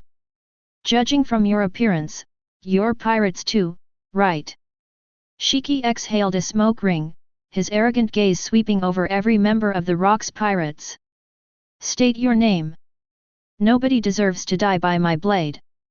And who are you? Lox countered with a calm tone, yet it carried an undeniable sense of pressure. I. Shiki laughed loudly, Flying Pirate, Golden Lion Shiki. This sea will be mine sooner or later. Golden Lion. As Lox read the name, his smile grew increasingly playful. Have not heard. These words were like a needle, instantly puncturing Shiki's arrogant balloon. His face instantly darkened. What did you say? I said, I've never heard of your name, little cat. Lox's tone was full of provocation. However, since you're so eager to die, I'll grant your wish. Court death. Shiki was completely enraged. The sakura and muku beneath his feet hummed and instantly flew up, transforming into two deadly streaks of cold light that aimed straight for Rock's throat. At the same time, he waved his hands, and dozens of giant rocks floating around him rained down on the Rocks pirates like a dense meteor shower, determined to crush them and the valley together. Lion Power Earth Scroll. Faced with this devastating attack, the members of the Rocks pirates all wore expressions of anticipation, as if they were watching a good show. Newgate even crossed his arms and said to Lingling beside him with great interest, looks like we don't need to do anything. Rox glanced at the two flying swords and the boulders flying everywhere, and simply snorted coldly. He didn't even move, yet an invisible, distorted gravitational field suddenly erupted around him. Tianwei. When the two lightning-fast swords came within 3 meters of Locke's body, they seemed to sink into an invisible quagmire, their speed suddenly reduced, and they were finally imprisoned in mid-air by an irresistible force, unable to move. The rain of giant rocks was even more unbearable. They suddenly froze in mid-air, then flew back at an even faster speed than they had come, crashing heavily into their owner. What?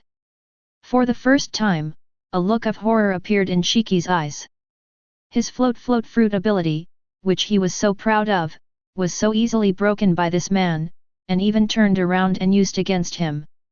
He hurriedly maneuvered Sakura and Muku back to defend, while simultaneously retreating rapidly, narrowly avoiding the boulders that were flying back.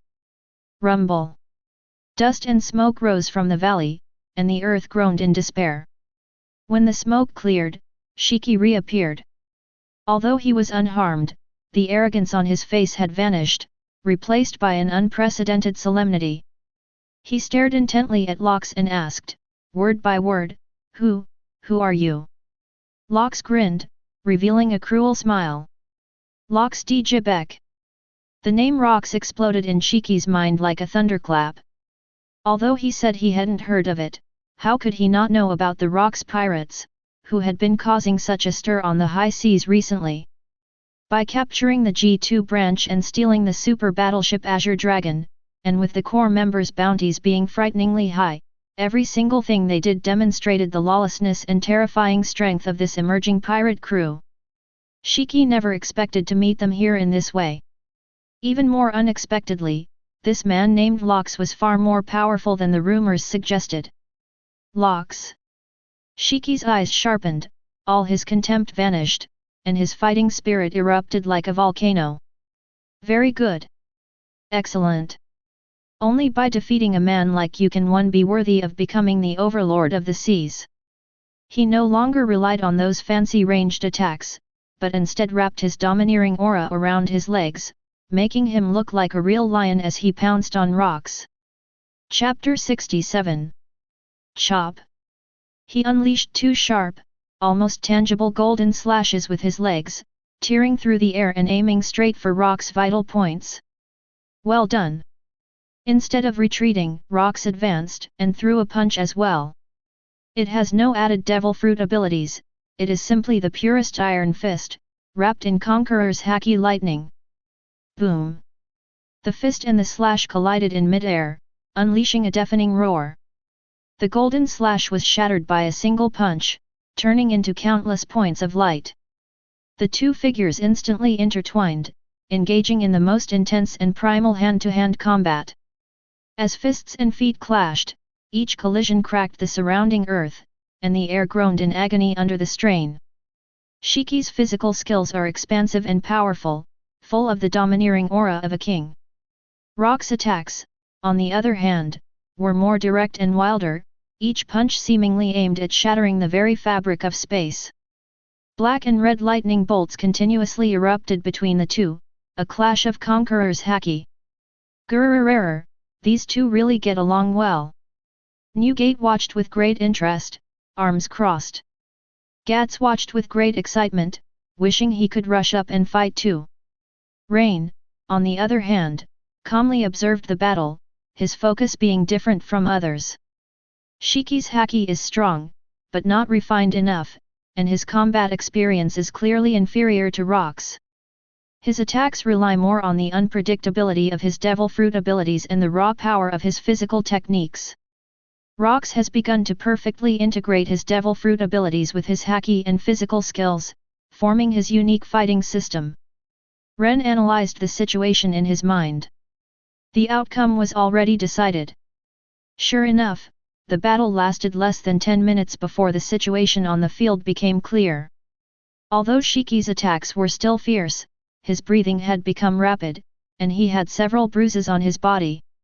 On the other hand, Lox remained as composed as ever, like a tiger toying with its prey, enjoying the thrill of battle. Ended. Rox seemed to have gotten tired of playing around too. He seized an opening in Shiki's attack and vanished in an instant. When it reappeared, it was already behind Shiki. A hand chop imbued with terrifying gravity struck Shiki precisely on the back of the neck.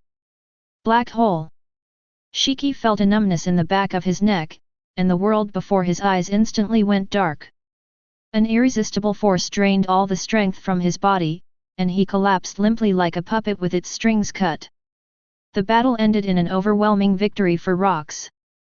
Rox shook his hand, walked up to the unconscious Shiki, looked down at him, and a satisfied smile appeared on his face. He's quite capable, he's a good candidate to be a crew member. He turned to his crew and grinned, "Looks like we're going to have another new partner, guys." However, the development of things was beyond everyone's expectation. About half an hour later, Shiki slowly woke up. He opened his eyes and saw the Rocks Pirates monsters gathered around a campfire, happily roasting the giant boar that Gats had previously killed. Rain was methodically brushing the pig with his secret sauce, and the rich aroma of the meat made Shiki's stomach growl loudly as he regained consciousness. "Woke up." Lox's voice came from the side, and he handed over a wine jug. "Drink?" Shiki didn't answer. He struggled to sit up, looking at Rox with a complicated expression. There was resentment, shock, but more than anything, there was the excitement of meeting a worthy opponent. "I lost." Shiki readily admitted defeat. "So, would you like to board my ship?" Locke extended an invitation directly, "Follow me, and you will see the most magnificent scenery on this sea." Everyone assumed that Shiki would choose to join forces with such a powerful being as Rox. However, Shiki shook his head. He stood up, dusted himself off, and his face regained the arrogance unique to the Golden Lion. "I admit you are strong, Rox." Shiki's gaze swept over everyone present, finally settling on Rox. "But it's impossible for me to be subservient to anyone. I, Shiki the Golden Lion, am destined to be the sole ruler of this sea. Though I have lost today, I will surely take your head when we meet again." After saying that, he turned around and left without even looking back. "Hey! You think you can just run away after losing? That's so spineless!" Gats shouted indignantly. Shiki paused, turned around, and grinned, a smile full of untamed spirit and boldness. "Ha ha ha! I'll come back and steal your food when I can beat him." Before he finished speaking, Sakura and Muku beneath his feet activated their abilities again, propelling him into the sky and disappearing into the horizon in the blink of an eye. They came in arrogantly, and they left just as easily. On the deck, everyone looked at each other in bewilderment. "This guy, he really has a personality." Newgate stroked his chin and chuckled. Ren looked in the direction Shiki had left, somewhat surprised. "It seems that even without my appearance, this timeline itself is full of variables. Perhaps the members of the Rocks Pirates were not destined to be." He immediately felt relieved. The Rocks Pirates now have two future top-tier overlords, Rocks and Newgate, a natural disaster like Big Mom, and crew members with unlimited potential such as Gats, Silver, and Dorm. More importantly, there is a head chef who can bring everyone together with his culinary skills. The future of this ship is no longer something that a mere Golden Lion can control. Whether he boards the ship or not is not that important. "All right, let's forget about that lion that got away." Lox's voice interrupted everyone's thoughts. Pointing to the wild boar that was roasted to a golden brown and glistening with oil, he shouted with boundless pride, "Let's eat! We won't leave until we're drunk." Oh! A conflict sparked by an unexpected encounter ended in a lively bonfire barbecue feast. The enticing aroma of meat and the unrestrained laughter of monsters once again filled the air above the island. For them, this was just a trivial little episode in their Grand Line adventure. The hustle and bustle of the bonfire dinner gradually subsided, leaving only the crackling flames and the gentle melody of waves lapping against the rocks. Shiki's departure did not leave much of a ripple in the hearts of the group. For these monsters who were used to adventures on the Grand Line, it was just an insignificant little episode. What they cared more about was the volcanic rock roast meat that Rain cooked with that giant wild boar and newly discovered spices on the island, a dish that could make even the soul tremble. Gats let out a satisfied burp, feeling as if every bite of meat he had eaten had transformed into pure power, coursing through his limbs and bones. He even felt that he could punch through the entire island. Of course, this is just an illusion. Chapter 68. Hiccup. Head Chef. Gats approached Ren, who was tidying up the kitchen utensils, with a fawning smile on his face. "When will we be able to eat such delicious barbecue again?" Ryan glanced at him, said nothing, and silently wiped a greasy roasting fork until it gleamed. Durham, like a treasure hunter, collected a large amount of hard, fire-resistant, and corrosion-resistant volcanic rock and a type of extremely tough ironwood on the island, preparing to carry out a small-scale reinforcement and upgrade of the Azure Dragon. He knew that as the crew's abilities grew, the pressure on the super battleship also increased day by day, and it was always good to be prepared. Rox and Newgate stood side by side on the edge of the cliff, gazing at the moonlit sea in the distance. "Grrrrrrrr, that brat named Shiki does have some backbone." Newgate took a big gulp of wine, his tone tinged with admiration. "Honest backbone? It's nothing but self-comfort for the weak." Locke scoffed dismissively, but a barely perceptible smile flickered in his eyes. However, his ambition to become the master of the sea is real. There are more and more interesting people on this sea. The resupply operation lasted for 3 days. Over the course of those 3 days, the King Glong's storerooms were crammed full of fresh meats, fruits, and exotic spices that Ren had discovered. Durham also reinforced several key stress points on the hull using volcanic rock and ironwood. Although it was only a drop in the ocean, it did offer some comfort to his anxious heart. With everything ready, the Azure Dragon set sail once more, like a satiated black beast, silently gliding into the deep sea and heading towards the greater depths of the Grand Line. Life on the ship returned to its usual routine of spiritual practice and bustle. Gats's daily training regimen changed from being beaten unilaterally by Newgate to being beaten alternately by Newgate and Rox. Although he was bruised and battered every day, his resilience and strength were increasing at an alarming rate. Durham complained more than once that the sound of Gats practicing walking on the deck was almost as loud as a meteorite impact.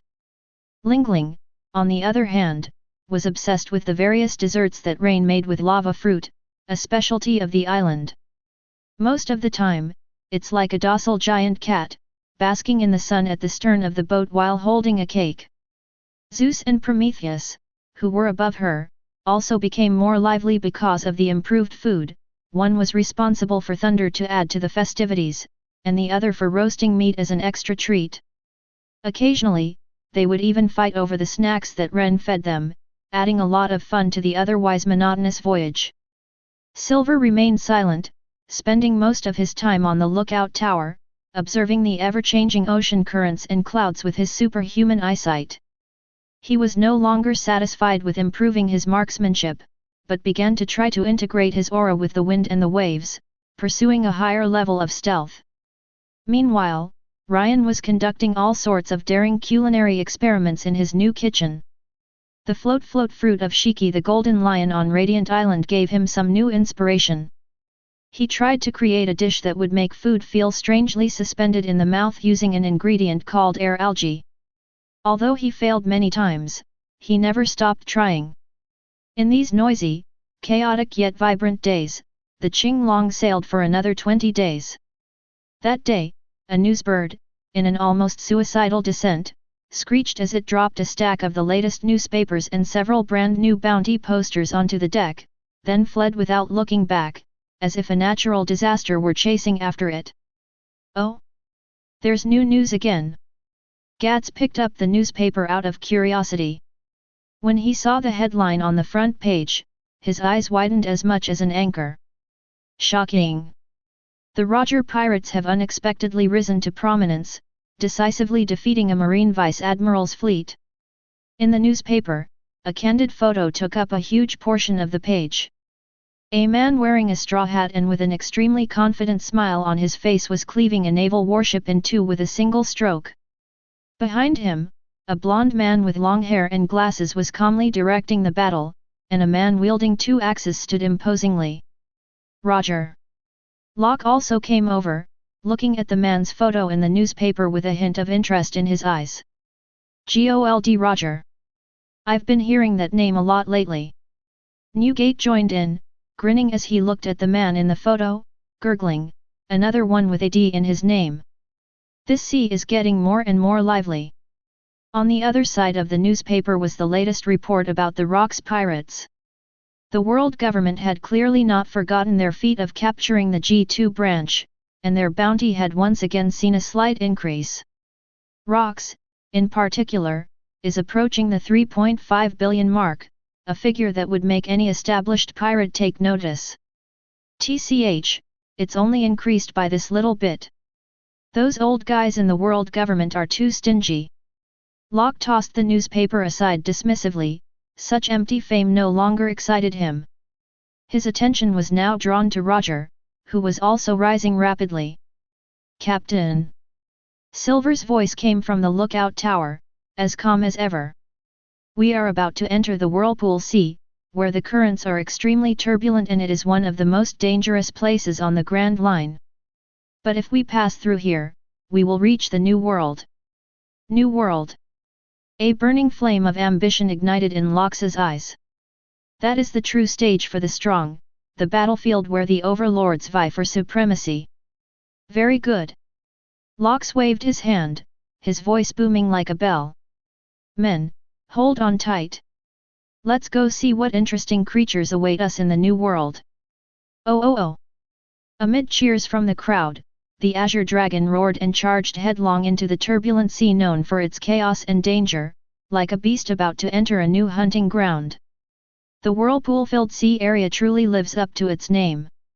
The moment the Qinglong entered this sea area, it was as if it had been thrown from a calm lake into a giant washing machine that was running at high speed. The sea surface is filled with terrifying whirlpools of all sizes and directions, each possessing the terrifying power to tear steel apart. The sky was covered with dark clouds, and a fierce wind whipped up torrential rain, lashing the ship like a whip. "Hold on tight! Everyone, hold on tight!"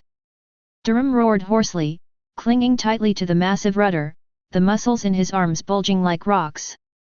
Under his skillful control, the Azure Dragon was like a nimble black dragon, weaving and dodging through countless deadly whirlpools, drawing breathtaking arcs. "Ha ha ha! This is so exciting! It's even more thrilling than riding a sea monster roller coaster." Gats tied himself to the mainmast with a rope, letting the wind and rain lash his body, his face full of excited smiles. Chapter 69. Lingling sat in the cabin on a specially made, bouncy, jelly-like shock-absorbing seat by Ren, enjoying the rocking motion while stuffing Redden's newly made storm puff into her mouth. Locke and Newgate stood side by side in front of the observation window on the bridge, looking at the apocalyptic scene outside. Their faces showed no tension, but rather a sense of leisurely enjoyment of the scenery. "Gurgle gurgle, this awful weather is perfect for taking a nap." Newgate yawned. "I'll be ready to fight when I wake up." Locke's gaze pierced through the rain, looking towards the distant unknown, a playful smile curving his lips. "I smelled a familiar scent, the scent of prey."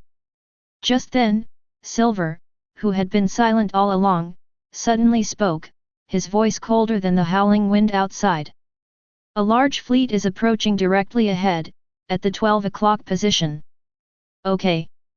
Everyone was cheered up. In this awful weather and in this awful place, how could there be a fleet of ships?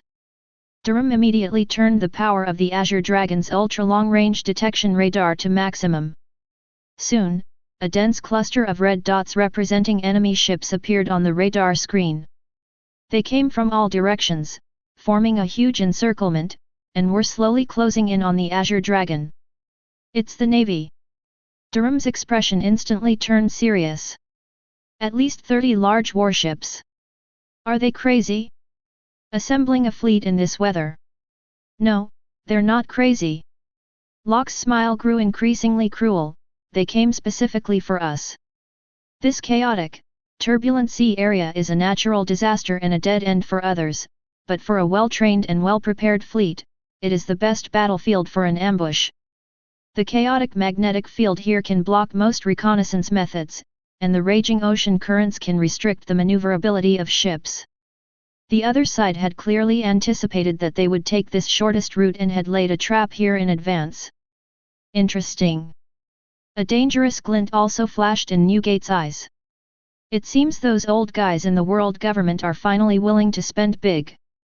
As they drew closer, the massive fleet finally revealed its menacing silhouette through the rain. The two leading ships were massive warships of the same class as the Azure Dragon, exuding an aura of oppression. One of the ships had a figurehead resembling a majestic golden Buddha.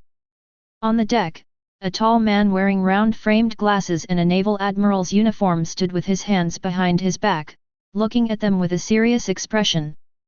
On the bow of another warship, a man wearing a white suit and a cloak of justice, munching on a senbei, rice cracker, was picking his ear with his little finger with a bored expression. He appeared unrestrained, but his eyes, which occasionally flashed with a sharp light, contained a terrifying power that could make the sea tremble. Warring States period, and Garp. As Lox read out the two names, a genuine look of excitement finally appeared on his arrogant face. Red's eyes also flickered. These two men will become naval legends in the future, standing at the pinnacle of the world. They are still very young at this moment, but their strength is already that of a mainstay of the Navy. Grrrr, it turns out these two are leading the team. The world government really thinks highly of us. Newgate's laughter also carried a hint of seriousness. Captain, the situation is bad. Durham's voice trembled slightly. Our radar indicates that there appears to be some kind of large chain or fishing net laid beneath the surface of the surrounding waters. It should be made of sea stone. They want to completely cut off our escape route. Ha ha ha. A way out? When have we ever needed something like that? Gats roared dismissively, who cares who comes? Just shoot them down. Yes. Lox's eyes burned with fierce fighting spirit. He turned around and grinned at his crew, a smile full of domineering arrogance. Men, did you all hear that? The Navy has given us a great gift, an elite fleet and a magnificent stage woven from sea stone. If we just slink away like this, wouldn't we be letting them down? Ready to fight? Lox's voice boomed like a bell, echoing in every corner of the Azure Dragon. Let these self-righteous angels see what a real natural disaster is. Oh. The will to fight was ignited in the hearts of every crew member. The Azure Dragon stopped dodging and let out an angry dragon roar. It turned its bow around and charged headlong into the net of death made of warships and sea stone, like a black spear. In the heart of the swirling sea, two fleets representing the world's most advanced combat capabilities stand in fierce confrontation in this land of natural disaster. The gale force winds whipped up torrential rain, and giant waves crashed against the ship's hull, as if even heaven and earth were roaring in anticipation of this impending, fateful battle. Lox Dji Beck. The Warring States period's booming voice pierced through the rain, carrying the majesty and fury of a Buddha, echoing across the sea. You scum of the sea, today is your end. Here, in the name of justice, you will be utterly purified. Ha ha ha. Purification. Rox stood at the bow of the Azure Dragon, letting the gale blow his arrogant black hair, his face full of contemptuous laughter. Warring States, you still love spouting such high-sounding nonsense. If you've got the guts, try using your fists to see if your justice is stronger, or my ambition. Hey, stubborn. Zhang Guo snorted coldly and said no more. The golden Buddha figurehead behind him seemed to come alive, its eyes wide open, and a massive, sacred, and oppressive aura soared into the sky. On another ship, Garp finally stopped eating senbei. He casually tossed the packaging into the sea, then stretched out with a big yawn, making a cracking sound with his knuckles. Ugh, what a hassle. In this kind of weather, I should just stay home, drink hot tea, and go to sleep. He complained, but his eyes instantly sharpened, fixing on Newgate beside Lox. Hey! You Whitebeard! You look like you can fight. Be my opponent. Garp grinned, revealing a hearty smile full of fighting spirit. Goo la la la la. Newgate laughed as well, slamming his naginata onto the deck, sending an invisible shockwave rippled outwards. Garp, I also want to see just how heavy your punches really are. There was no excessive pre-battle mobilization, nor any complex tactical arrangements. The battle erupted instantly as the wills of the four kings clashed. Chapter 70. Bring it on! With a roar, Garp didn't even use the ship's cannons, but instead grabbed a huge, solid iron shell directly from the deck. The muscles in his arm swelled instantly, and then with a force beyond the laws of physics, he threw the shell out like a baseball. The shell traced a path too thin for the naked eye to follow in the air, tearing through the rain and carrying terrifying kinetic energy capable of piercing an island, heading straight for the bridge of the Azure Dragon. This seemingly casual strike was far more powerful than the bombardment of the main cannon. Well done! Instead of retreating, Rox advanced, taking a step forward, his right fist instantly enveloped in jet-black gravity and domineering black-red lightning. Black hole! He threw a punch, and it was as if a piece of the space in front of him was forcibly scooped out, revealing a high-speed rotating, all-consuming dark sphere that appeared out of thin air. The cannonball that Garp threw disappeared the moment it hit the black ball, vanishing without a trace, without even causing a ripple. 2 times. Garp's eyes became even more excited. Meanwhile, the Warring States period also made its move. Instead of launching a ranged attack, he suddenly lowered his body, and golden light burst forth from within him. Human fruit, mythical Zoan, great Buddha form. In a blinding golden light, Sengoku's body rapidly expanded and grew to enormous size, transforming in the blink of an eye into a golden Buddha statue tens of meters tall. His enormous Buddha palm, wreathed in golden shockwaves, was unleashed from a distance towards the Azure Dragon. Buddha's impact. Boom! A visible, terrifyingly destructive circular shockwave swept out, creating a huge fan-shaped vacuum zone in the seawater along its path. Sea quake. Newgate was equally determined, gripping his naginata with both hands and unleashing the full power of the tremor fruit. The Naginata's blade was covered with a pure white, spiderweb-like cracked halo, and it was swung fiercely at the golden shockwave. Click! The space in front of us shattered like a broken mirror. The 2 supreme destructive forces, gold and white, collided in midair without any fancy moves. In that instant, it was as if all the sounds of the world had been sucked away. What followed was an explosion that defies description. The already chaotic currents in the Vortex Sea area were completely ignited, and huge waterspouts that stretched from the sky to the ground shot up, creating a huge hole in the dark clouds. The first encounter between the 4 alone created a terrifying scene comparable to a natural disaster. Men! Open fire! Men! Time to eat! Sengoku and Lox issued their orders almost simultaneously. The naval fleet's countless cannons spewed fire, and a dense barrage of shells formed a deadly net, enveloping the Azure Dragon. Meanwhile, the crew of the Azure Dragon found their respective adversaries on this devastating battlefield. Ha ha ha! It's finally my turn! Gats roared, feeling as if the blood in his body was burning. He swung the anchor into a black whirlwind, deflecting all the incoming cannonballs. Then, with a powerful leap, his massive body jumped off the Azure Dragon and crashed into the nearest naval warship like a meteorite. Ling ling! Those ships on the left are yours. It's okay if they get damaged, we'll have Durham repair them later.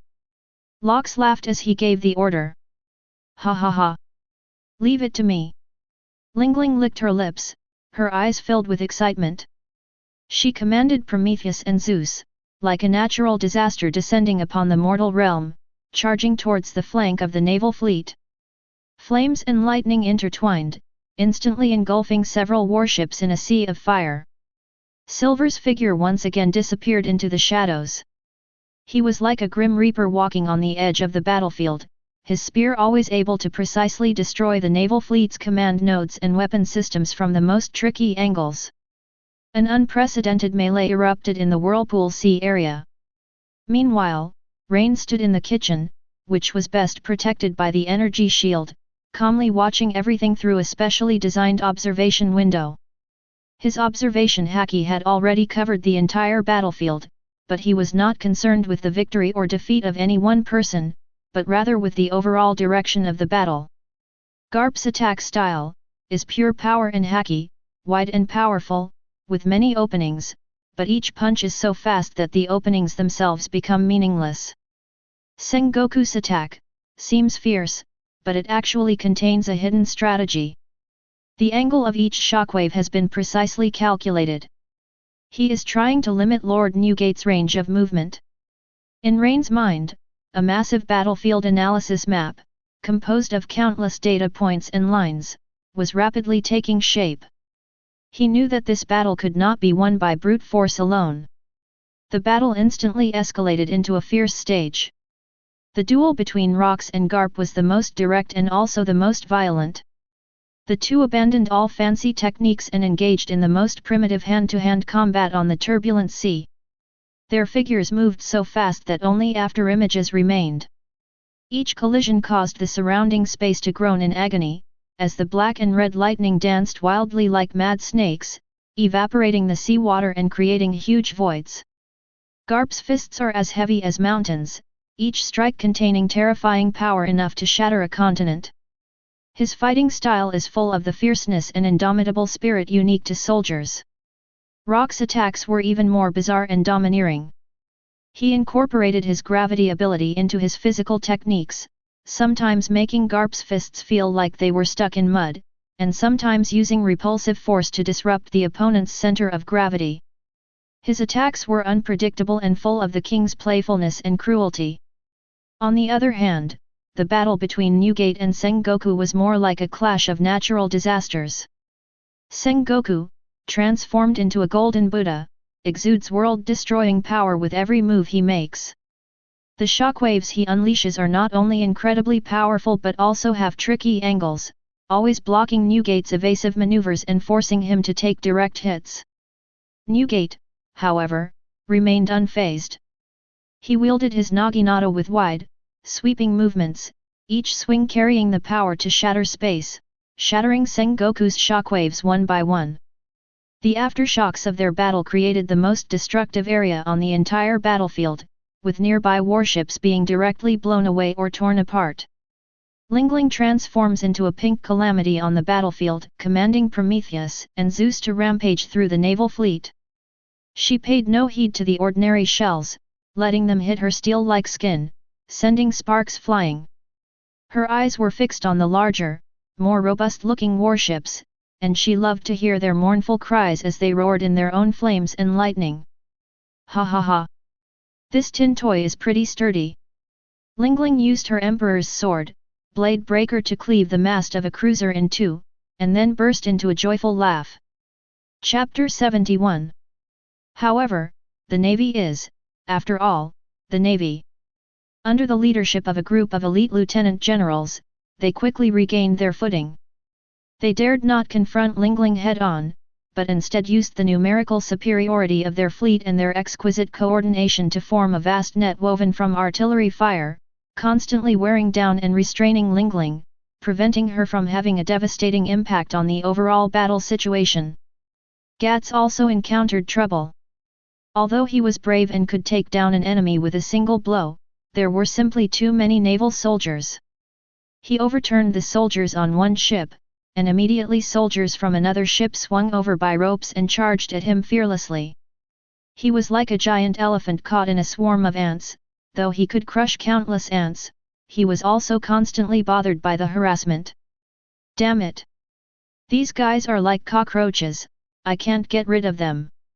Gats swept 7 or 8 sailors into the sea with a single anchor, roaring breathlessly. The battle seemed to have fallen into a strange stalemate.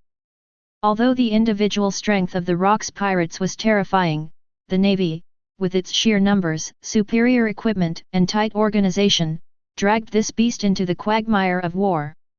On the bridge, Durham was deathly pale. He looked at the damage reports coming in from all over the ship and was so heartbroken that he almost fainted. The shockwave has cracked the number 3 armor plate on the port side. The energy shield generator at the stern is overloaded by 30%. If this continues, the Azure Dragon will have to be decommissioned prematurely. Don't make any noise. A calm voice sounded behind him. It's Ren. He had left the kitchen at some point and arrived at the command platform on the bridge. His gaze wasn't fixed on the scene outside, which resembled a battle of gods, but rather on the constantly shifting red dots on the radar screen. Durham, bring up the battlefield holographic projection and synchronize the energy fluctuation data of all combat units. Ryan's tone left no room for argument. Ah? Oh. Although Durham was puzzled, he still carried out the order subconsciously. Soon, a huge three-dimensional battlefield map composed of light spots and lines appeared in the center of the bridge. Rain walked up to the map, his eyes quickly scanning the complex data streams, the entire battlefield situation rapidly deconstructed and reconstructed in his mind. I see. A knowing glint flashed in Rain's eyes. This is not an encirclement, it is a trap, a huge trap that uses Sengoku and Garp as bait and the entire fleet as a cage. He discovered that every movement and every shot fired by the naval fleet was not arbitrary. While they appeared to be fighting their own battles, they were actually slowly and covertly tightening the encirclement, driving the Azure Dragon and all its crew members toward a predetermined center point. That place is the core of the eddy currents and the most chaotic magnetic field in the eddy current sea area, and it is also the place where the sea stone chains are most densely arranged. Once forced into that area, the Azure Dragon will completely lose its maneuverability and become a sitting duck. And during the Warring States period, this strategist's true trump card must have been hidden there. What a clever trick to lure the enemy into a trap. Ren gave a soft compliment, then a cold smile crept onto his lips. Unfortunately, you chose the wrong opponent. He looked up and, through the internal den mushi, issued an incomprehensible command to his comrades who were fighting on the battlefield in his calm, unwavering voice. Silver. Exist. A response came from the shadows. Abandon your current objective and proceed at full speed to Area D7, where there is a communications relay ship numbered Dove of Justice 07. Sink it as fast as you can. Ling Ling. What? Can't you see I'm having fun? Ling Ling's impatient voice came through. At the 3 o'clock position on your right, in the area of the sea that looks the most open, use your strongest lightning to attack that area indiscriminately. Gats. Head chef. What's up? Get back on the ship immediately, go to the engine room at the stern, see that red emergency pressure relief valve? After I count down 3 seconds, smash it open with all your might. The 3 instructions were concise and peculiar, yet they exuded an unquestionable authority. Without any hesitation, Silver vanished instantly. Although Ling Ling was a little annoyed, she still snorted when she thought of the delicious food in Ren and urged Zeus to fly towards the empty sea. Without saying a word, Gats scrambled back to the Azure Dragon. On the main ship, Sengoku, who was engaged in a fierce battle with Newgate, suddenly sensed something was wrong. He discovered that the Rocks Pirates' offensive had suddenly become chaotic and even somewhat disorganized. Want to break through? It's too late. Zhang Guo snorted coldly, confident that no one could break through his inescapable net. However, the confidence on his face froze completely the next second. Boom! A massive, indescribably thick, purple lightning bolt descended from the sky and struck the safe sea area that he had ordered the fleet to avoid. The seawater evaporated instantly, revealing dozens of ghost submarines hidden beneath the surface, quietly carrying out an encirclement maneuver. They were the true main force in this encirclement and suppression campaign, and also the trump card that the Warring States period was preparing to use to launch a fatal blow. Meanwhile, as the communications ship in the D7 area was pierced by Silver's bullet, the entire naval fleet's command system experienced a 3-second period of chaos and delay. It's those 3 seconds. Boom! At the stern of the Azure Dragon, the massive pressure relief valve was smashed open by Gats's anchor, and a huge amount of energy mixed with high-pressure steam surged out instantly, forming an unparalleled thrust. Like an arrow released from a bow, the Azure Dragon charged out of the weakest point of the encirclement with a self-destructive frenzy. The encirclement of the Warring States period was torn open by Rain with 3 seemingly unrelated orders, in the most ruthless and unreasonable way. How is it possible? Sengoku looked at the black behemoth that broke through the encirclement, and at his submarine force that had been shattered by lightning. A look of shock appeared on his Buddha-like face. Sengoku's plan was thwarted by rain in an unbelievable way, instantly disrupting the rhythm of the entire battlefield. The Azure Dragon, having broken out of the encirclement, did not choose to flee. Instead, under Durham's emergency control, it executed a beautiful swerve, pointing all the dark muzzles of its hundreds of guns at the chaotic naval fleet that had fallen into disarray due to command failure. Fire! Rock's roar echoed across the bridge. Rumble! This time, the Rock's pirates launched a saturation barrage. Countless shells, trailing black smoke, crashed into the naval fleet's formation like a vengeful steel storm, instantly blasting several warships into flames. Chapter 72. Asshole! Sengoku roared and unleashed his golden Buddha palm, intercepting most of the cannonballs in mid-air, but still could not stop the fleet from descending into chaos. Garp also abandoned his fight with rocks. He quickly returned to his warship, roaring loudly as he tried to regain his footing. Don't panic. Stay calm. It's just a few submarines that have been discovered. We still have the numbers. Although the tide of battle was turned, the Navy's strength remained. Under the command of two top generals, the chaotic fleet quickly reorganized and launched an effective counterattack. An even more brutal and chaotic artillery battle and boarding action erupted in the center of the turbulent sea. The Azure Dragon was like a rampaging steel beast, charging in and out of the naval fleet 7 times with its sturdy armor and powerful firepower, which were far ahead of its time. Rocks and Newgate were not idle either. They stood at the bow of the ship like two insurmountable gatekeepers, deflecting all attacks aimed at the vital points of the Azure Dragon. Rox's gravitational abilities caused countless shells to change their trajectories in mid-air in bizarre ways, even turning around and crashing into their own allies, creating even greater chaos. Newgate's shockwaves were even more direct. Every time he swung his naginata, an unfortunate warship would be torn open by the invisible force of the shockwave and slowly sink to the bottom of the sea. The battle lasted from dawn until dusk. The entire swirling sea area was transformed into a burning hell, with the wreckage of warships and the corpses of soldiers floating on the blood-red sea, and the air filled with thick smoke and the stench of death. Both sides paid a heavy price. Nearly a third of the naval fleet was sunk, and everyone was wounded. Meanwhile, the Rock's pirates weren't faring much better. The Azure Dragon's armor was riddled with holes, and several energy shield generators were completely destroyed.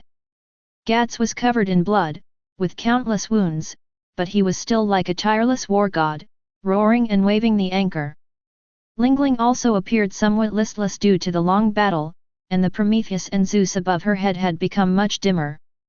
Both sides were blinded by rage, yet neither could completely defeat the other. Just when the tension was high and everyone thought the battle would continue until the very last moment, an extremely untimely voice was clearly transmitted to everyone's ears through the Azure Dragon's broadcast system. Everyone, thank you for your hard work. It was Ryan's voice, as calm as if he were taking a walk in his own backyard. It's time for dinner. Today's dishes are storm seafood hot pot and war god energy rice balls. Please gather at the restaurant within 5 minutes. Latecomers will not be waited for. As the broadcast ended, the entire battlefield fell into an eerie silence. Whether it was the naval soldiers fighting a bloody battle or the members of the Rock's pirates who were blinded by rage, they were all stunned. Dinner. A naval lieutenant muttered to himself, wondering if he was hallucinating from excessive blood loss. Are you kidding me? Gats also stopped waving the anchor and stared blankly at the bridge of the Azure Dragon. On the Navy's flagship, Sengoku and Garp looked at each other in bewilderment. Are these guys out of their minds? The Buddha's face during the Warring States period was filled with disbelief.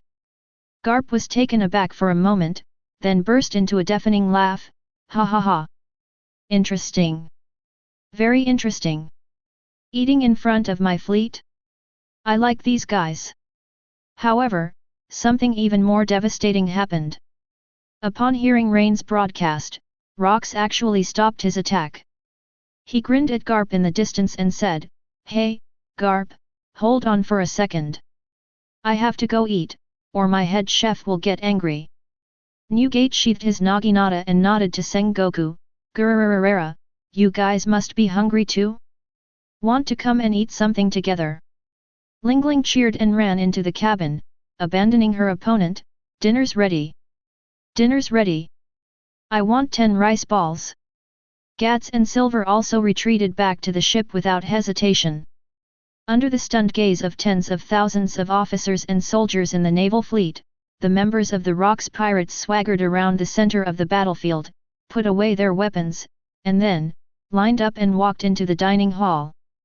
Outrageous! This is an utter disgrace. The Warring States period was so angry that his whole body trembled with golden light. He felt that his intelligence and dignity were being repeatedly rubbed into the ground by the other party. Attack! Bomb them to pieces, men and ships alike! The Warring States period roared as he gave the order. However, just as the naval fleet was preparing to concentrate its fire, an unprecedented and incredibly thick energy shield suddenly appeared on the surface of the Azure Dragon's hull, completely enveloping the entire ship. That was Windarum activated the Azure Dragon's ultimate defense system, the Dragon Scale Barrier, an absolute defense formed at the cost of overdrawing the power core. Countless shells struck the shield, creating only ripples that did not budge it in the slightest. Inside the shield, in the restaurant, a steaming feast is underway. In the enormous seafood pot, a rich broth simmered with the freshest sea creatures and fish and shrimp caught on the battlefield, its aroma filling the air. Rice balls made from special grains and minced meat contain a tremendous amount of energy. The members of the Rox pirates sat together, wolfing down their food with gusto, as if the earth-shattering cannon fire outside was merely a festive spectacle. Wow! This is delicious! After eating this, I feel like I can fight another 100. Gats mumbled his praises as he stuffed rice balls into his mouth. Head chef, what did you put in this soup? Newgate took a sip of the soup and felt a warm and powerful energy instantly flow through his body, not only healing his injuries but also rapidly restoring his depleted domineering aura. Added a touch of love. Ryan answered calmly. This meal was more than just filling our stomachs. Under the blessing of the righteousness of food, every bite of food was transformed into the purest energy, repairing their bodies, replenishing their strength, and even nourishing the mental will that they had lost in battle. 10 minutes later, as the dragon scale barrier of the Azure Dragon slowly dissipated due to energy depletion, the restaurant door opened again. The members of the Rox pirates emerged in high spirits and great energy, their injuries largely healed, and their aura even stronger than before. Rox let out a satisfied burp, and looking at the exhausted naval fleet in the distance, a cruel smile appeared on his face. All right, guys, you've eaten your fill, time to get back to work. Get rid of all these flies that are disturbing our meal. Oh. Chapter 73. Amidst deafening roars, a massacre, in which the balance of power had been completely tilted, began. Newgate was the first to be hit. He didn't even bother with any fancy moves. He simply concentrated the power of the tremor fruit into his fists and blasted them repeatedly at the sea in front of him. Gurla la la la. The sea is pounding. Boom boom boom. 3 punches, just 3 punches. 3 massive cracks were torn open in the sea ahead, and violent shockwaves, spanning thousands of meters, crashed into the naval fleet's formation like 3 invisible deep-sea monsters. Those warships, already battered and bruised, were as fragile as paper toys in the face of this devastating force. The keels of the 3 frigates snapped instantly, accompanied by a sickening metallic twisting sound, breaking in 2 on the spot. Countless naval soldiers were swept into the cold seabed amidst their desperate cries. Stay calm. Everyone stay calm. On the naval flagship, Sengoku's eyes were bloodshot with rage. He once again transformed into a golden Buddha, unleashing shockwaves from his palms in an attempt to counteract the terrifying tremors. However, as the tide turned, he was already at his limit, while Newgate was full of energy. The golden light of Buddha seemed so powerless in the face of the pure white shockwave, the mere aftershocks shook the flagship violently, as if it would fall apart at any moment. Warring States, it seems your dinner time isn't quite here yet. Newgate carried the naginata, his face displaying a playful, cat-and-mouse expression. On the other hand, Garp also encountered a predicament that was rare in his life. Lox's figure was like a ghost, never confronting him head-on, but instead using his elusive gravitational abilities to move freely across the battlefield. He would sometimes appear above a warship, press down with one hand, activate his black acupoints, and the warship would be as if it were being grabbed by an invisible giant hand and forcibly pressed into the sea. At other times, it would appear on the flank of another warship, unleashing a repulsive force that would shove it violently towards its own allies, creating even greater chaos. Damn it! Rocks! If you've got the guts, fight me fair and square! Garp roared, his iron fists capable of shattering mountains, yet he could never catch his slippery opponent. Beat! Rock's voice came from all directions, full of mockery. I'm just cleaning up the trash, Garp. You and your fleet are not even worthy of being my opponents now. Lingling even transforms into a pink natural disaster on the battlefield. She was full and in a good mood, and Prometheus and Zeus above her head became larger and more active than ever before. Ha ha ha! Red's rice balls are so delicious. I feel so full of energy. She commanded Zeus to unleash a real thunderstorm over the naval fleet. Countless thick lightning bolts rained down, snapping the masts of warships one after another, leaving the decks charred black. Prometheus transformed into a giant fire dragon, circling the sea and devouring the fallen naval soldiers and shipwrecks, creating a burning inferno. Gats and Silver also found their own fun. Gats leaped onto a cruiser, whipping the massive anchor into a whirlwind, sending naval soldiers on deck flying like bowling pins. Not satisfied with that, he used anchor chains to tie the two close warships together, then roared and dragged them together, causing a deafening crash. Silver, on the other hand, was like an elegant Grim Reaper, his figure flashing between the command towers of the various warships. When he does act, he precisely destroys the ship's rudder or communication equipment, rendering the warships completely commandless and turning them into sitting ducks on the sea. This battle can no longer be called a battle, it's a one-sided demolition operation filled with dark humor. The morale of the naval fleet completely collapsed in the face of the overwhelming disparity in strength. Monsters, they are all monsters. Run! We can't win!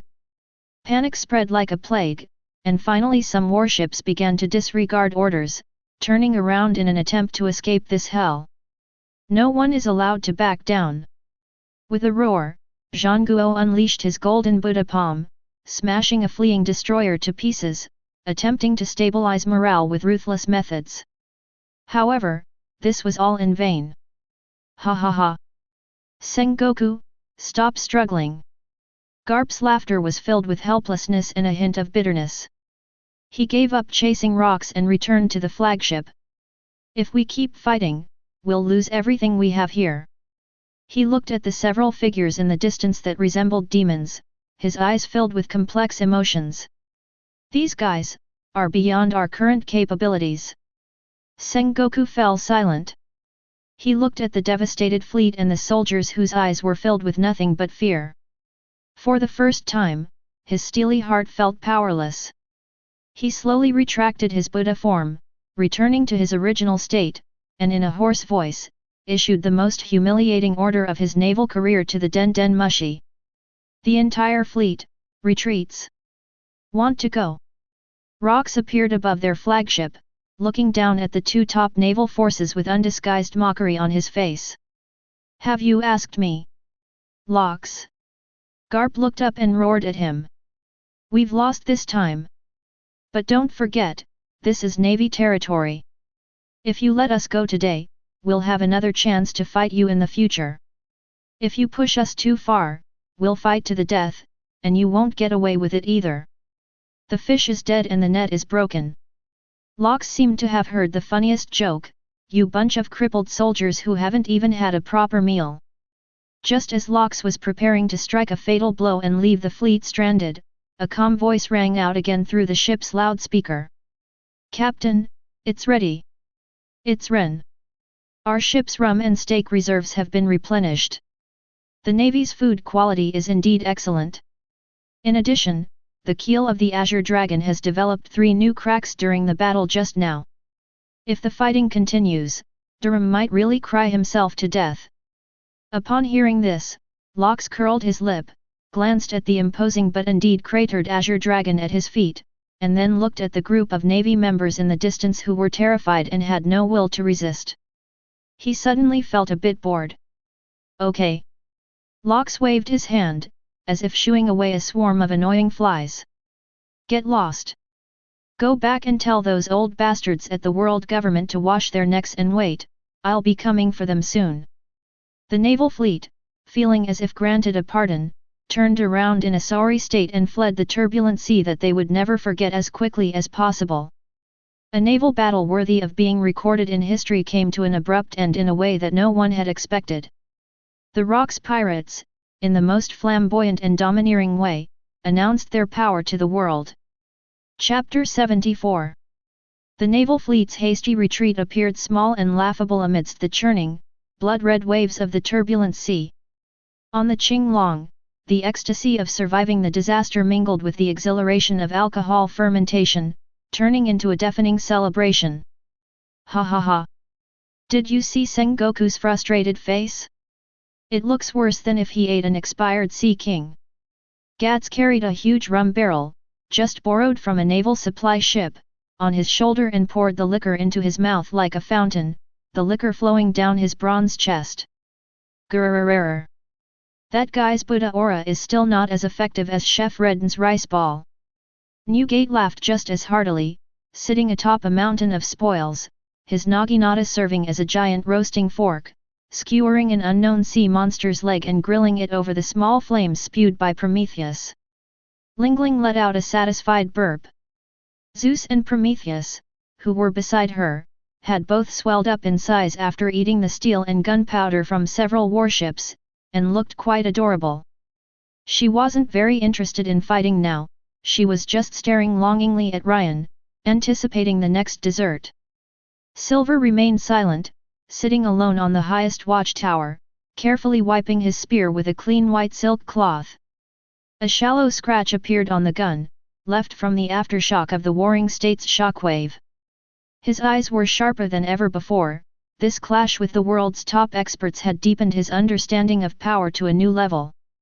The person who suffered the most in this revelry was none other than the shipwright Durham. He wandered around the decks and cabins of the Azure Dragon like a ghost, carrying a small hammer and a stethoscope, tapping here and listening there. With each new injury he discovered, his face grew more sorrowful, and he muttered to himself as if mourning his lost youth. 17 fine cracks have appeared on the port side's third armor plate, caused by the aftershocks of Lord Newgate and Sengoku's fist fight. This is a shape memory alloy that can self-repair. Now even its memory is almost blurred. The energy shield generator at the stern is 120% overloaded and is now just a pile of scrap metal. Miss Lingling's lightning burned its fuse to ashes. Keel. My God! Those 3 new cracks on the keel are deeper than the wrinkles on my face. The captain's kick almost blew through the bottom of our own ship. Durham hugged a broken railing and cried like a 300-pound child. This isn't a pirate ship, it's a mobile monster arena. Why did I even get on this pirate ship in the first place? Rain walked over with a steaming bowl of calming soup and handed it to him calmly. Drink it, then sort and organize the captured naval spare alloy plates. The repair work on the Qinglong should begin tonight. Durham took the soup, and as he smelled the soothing aroma, his sobbing gradually subsided. He knew that complaining wouldn't solve the problem, only by constantly repairing and reinforcing the ship could he prevent it from falling apart in the next, even more terrifying collision. Just then, a newsbird, in an almost suicidal descent, screamed as it plummeted from the sky. It seemed to have been terrified by the several still present, terrifying auras emanating from the azure dragon. He tossed a stack of the latest newspapers and several brand new bounty posters onto the deck and fled for his life at 3 times the speed he had come, as if staying even a second longer would mean being crushed into mincemeat by the terrifying air pressure. Oh! There's new news again. Gats picked up the newspaper out of curiosity, and when he saw the headline printed in the most eye-catching and sensational font on the front page, his eyes widened like anchors. The world is shocked. The Navy's G1 fleet suffers a devastating blow. Sengoku and Garp are both defeated. In the newspaper, a photo taken by some reckless war correspondent took up the entire page. The background of the photo is a burning ocean and a capsized warship, while in the very center of the picture, the figure of Rox floats in the air, looking down at the world with a domineering posture and an arrogant smile, full of a bewitching charm that makes the world tremble. Below the photo are several brand new bounty posters, which are somewhat blurry due to the emergency reprint, but still exude a powerful aura. Undoubtedly, the world government was enraged by the direct defeat of the elite fleet led by naval heroes and strategists, an event that can be described as the biggest scandal in the history of the Navy over the past century. Their bounty amount saw an unprecedented and explosive increase. At the very top, of course, is Rox. Rox D. Jibek, bounty of 4 billion berries. Crimes: defeating the Marine Headquarters Grand Fleet in a direct confrontation, severely damaging Garp and Sengoku, and openly declaring war on the world government. The crimes are heinous, and capture or execution is warranted. Ha ha ha. 40 billion. Looks like those old guys in the world government finally know their stuff. Lox looked at his bounty poster and laughed with satisfaction. This number surpasses all the well-known pirates on the high seas, making him the undisputed most dangerous man in the world. Following closely behind was Newgate. In the photo, he is seen punching through space, his destructive power seemingly bursting off the paper. Edward Newgate, Whitebeard, bounty of 3.5 billion berries. Criminal charge: core combatant of the Rox pirates, possessing the power to destroy the world, second only to Captain Rox in terms of danger. Lingling's bounty poster was even more outrageous, showing her commanding Prometheus and Zeus as if a catastrophe had struck. Big Mom Charlotte Linlin, bounty of 3.2 billion berries. Criminal charge: a born destroyer, capable of controlling the weather, its destructive power and danger are immeasurable, leaving nothing but desolation in its wake. Lingling tilted her head, saw the shockingly high amount of money, and smiled happily, ha ha ha. With so much money, we could buy the entire Cake Island. Even the bounties for Gatsy, Silver, and Dorum have seen astonishing leaps. Giant Anchor Gats, bounty of 500 million berries. Silver the Ghost, bounty of 480 million berries. Iron Walderum, bounty of 200 million berries. The most peculiar thing is the bounty on Redden's head. In the photo, he stands calmly on a smoke-filled battlefield, holding a food box in his hand, seemingly out of place amidst the devastation around him. Head Chef Ryan, bounty of 800 million berries. Criminal allegiance: the heart of the Rox pirates, ability unknown, suspected to possess a devil fruit ability to greatly enhance companions through cooking, strategic threat level extremely high. This newly formed rookie pirate crew has already surpassed the 11.7 billion mark in total bounty for its core members. This number is enough to make any pirate crew take notice. Chapter 75. Meanwhile, in the Holy Land of Mary Gosa, between powers. 5 elderly men, each with different hair color, beards, and scars, yet all exuding an unfathomable aura, sat around a huge round table, the atmosphere so heavy it was almost palpable.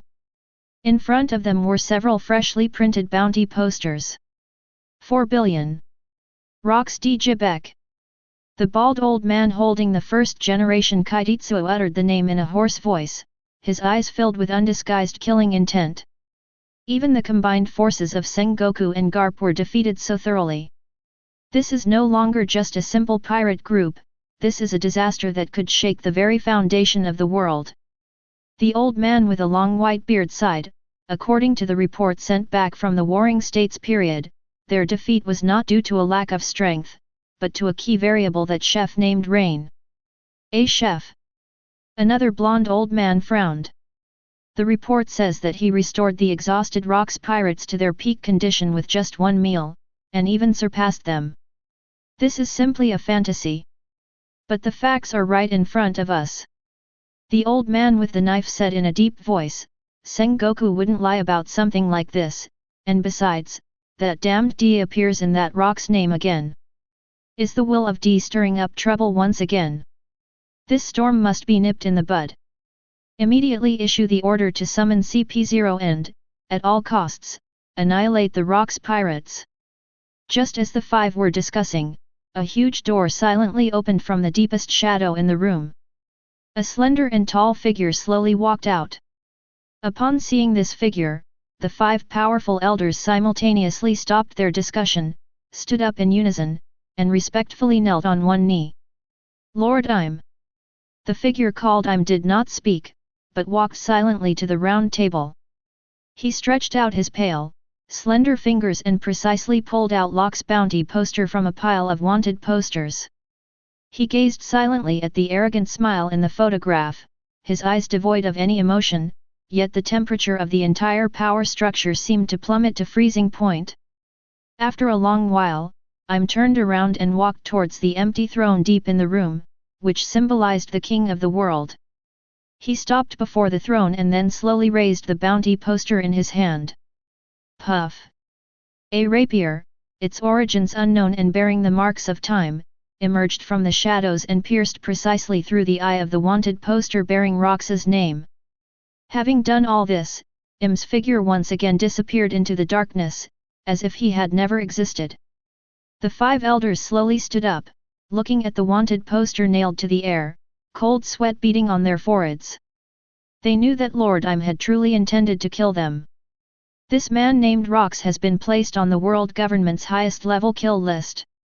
The upheaval in the world did not affect the daily lives of the monsters aboard the Azure Dragon. For them, the soaring bounty was nothing more than a topic of conversation after dinner, a badge of honor to prove their strength, and far less of a concern than what Ryan would eat next. Ha ha ha! 500 million berries! I'm a big shot now! Clutching his bounty poster, Gats ran around on the deck, showing it off to everyone he met.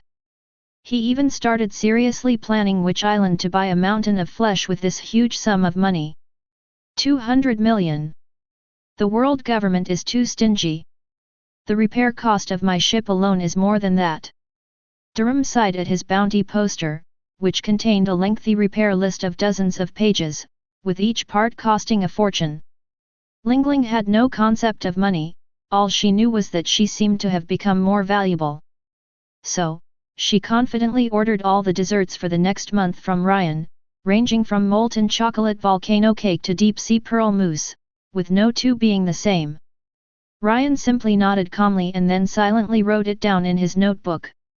Charlotte Linland's symptoms of high-calorie sweets addiction are worsening. New low-sugar, high-energy alternatives need to be developed to prevent structural obesity in the ship.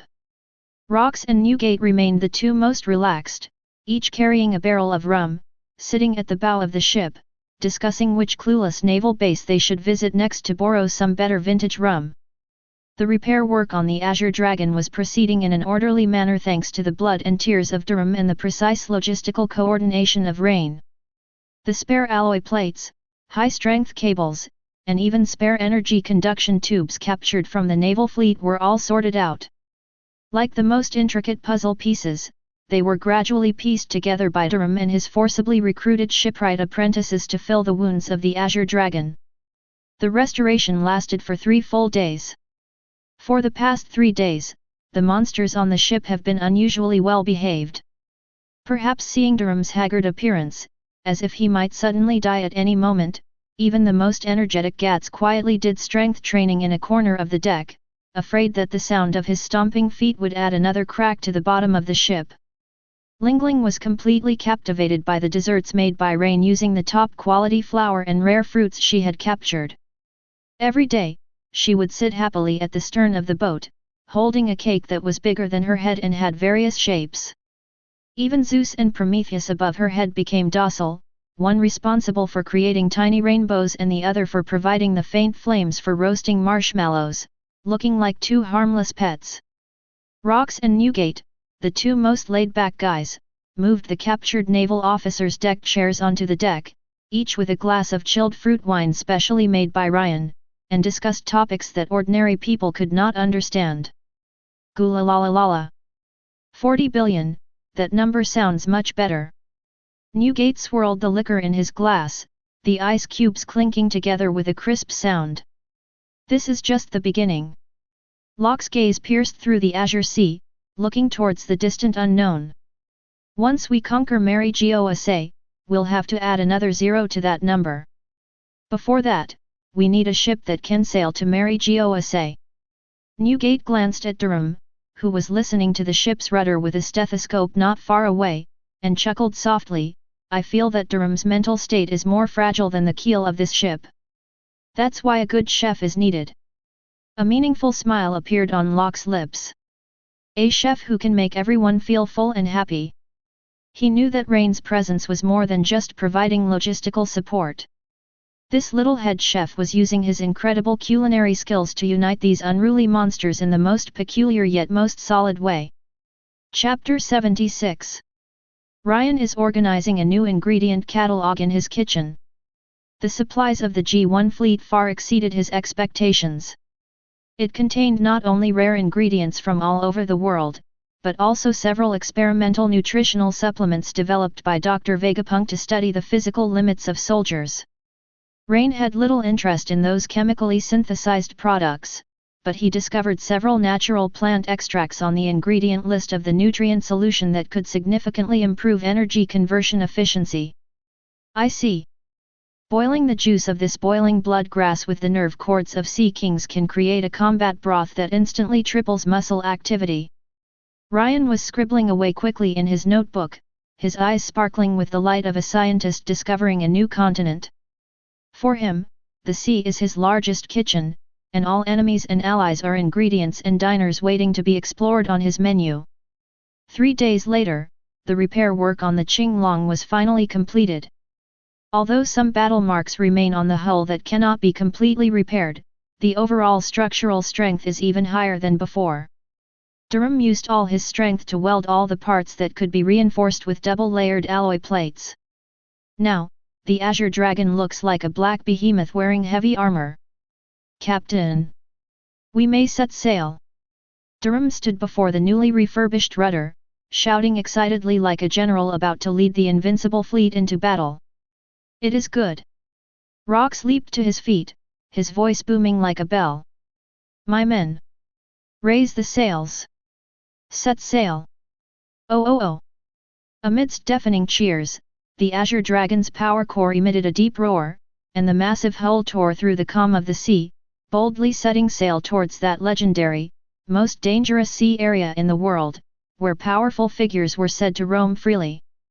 Having left the turbulent waters behind, the rest of the voyage went exceptionally smoothly. The performance of the Azure Dragon far exceeded everyone's imagination. It was like a mobile fortress gliding on the sea, ignoring the unpredictable and strange weather in the first half of the Grand Line. After sailing for nearly 10 more days, the Qinglong entered a sea area shrouded in thick fog year-round. The fog here is peculiar, with a pale milky white color. It not only blocks vision but also seems to shield sound and breath. Even Silver's observation Haki is greatly limited here. Something's not right about this place. Gats, carrying the anchor, looked around warily. He felt an uncomfortable, sticky dampness in the air. Durham gripped the helm tightly, cold sweat beading on his forehead. The log pointer has malfunctioned again. The magnetic field here is completely chaotic. It's like we're trapped in an airtight box. Just as everyone was on guard, Silver on the lookout tower suddenly spoke, his voice as calm as ever, yet carrying a hint of barely perceptible gravity. A ship has been spotted directly ahead. Everyone perked up and looked toward the bow of the ship. In the thick fog, a huge black shadow slowly emerged and gradually became clear. It was a peculiar single-masted sailing ship, its hull constructed from an unknown dark wood that appeared exceptionally sturdy. The figurehead is a grinning skull, and on the sail is another skull wearing a straw hat. The crossed background is not bones, but two sharp swords. That flag was flamboyant, confident, and brimming with an infinite yearning for adventure. Roger. Lox looked at the flag and slowly uttered the name he had been hearing often lately. For the first time, a genuine interest appeared on his arrogant face. Gulalalala, yet another one with a D in their name. This sea is getting more and more lively. Newgate walked over, looked at the ship, and grinned. Just as the two ships were about to pass each other, a burst of extremely hearty laughter came from the other ship. Ha ha ha! The ship up ahead looks pretty tough. Want to come aboard for a drink? A man wearing a straw hat and sporting a black mustache stood at the bow of the boat, one hand on his hip and the other holding a large wine glass, gesturing towards them from afar. He appeared unrestrained, but his eyes, which shone like stars, contained an aura of dominance that was in no way inferior to that of Lox. The laughter seemed to possess a peculiar penetrating power, ignoring the obstruction of the thick fog and clearly reaching the deck of the Azure Dragon.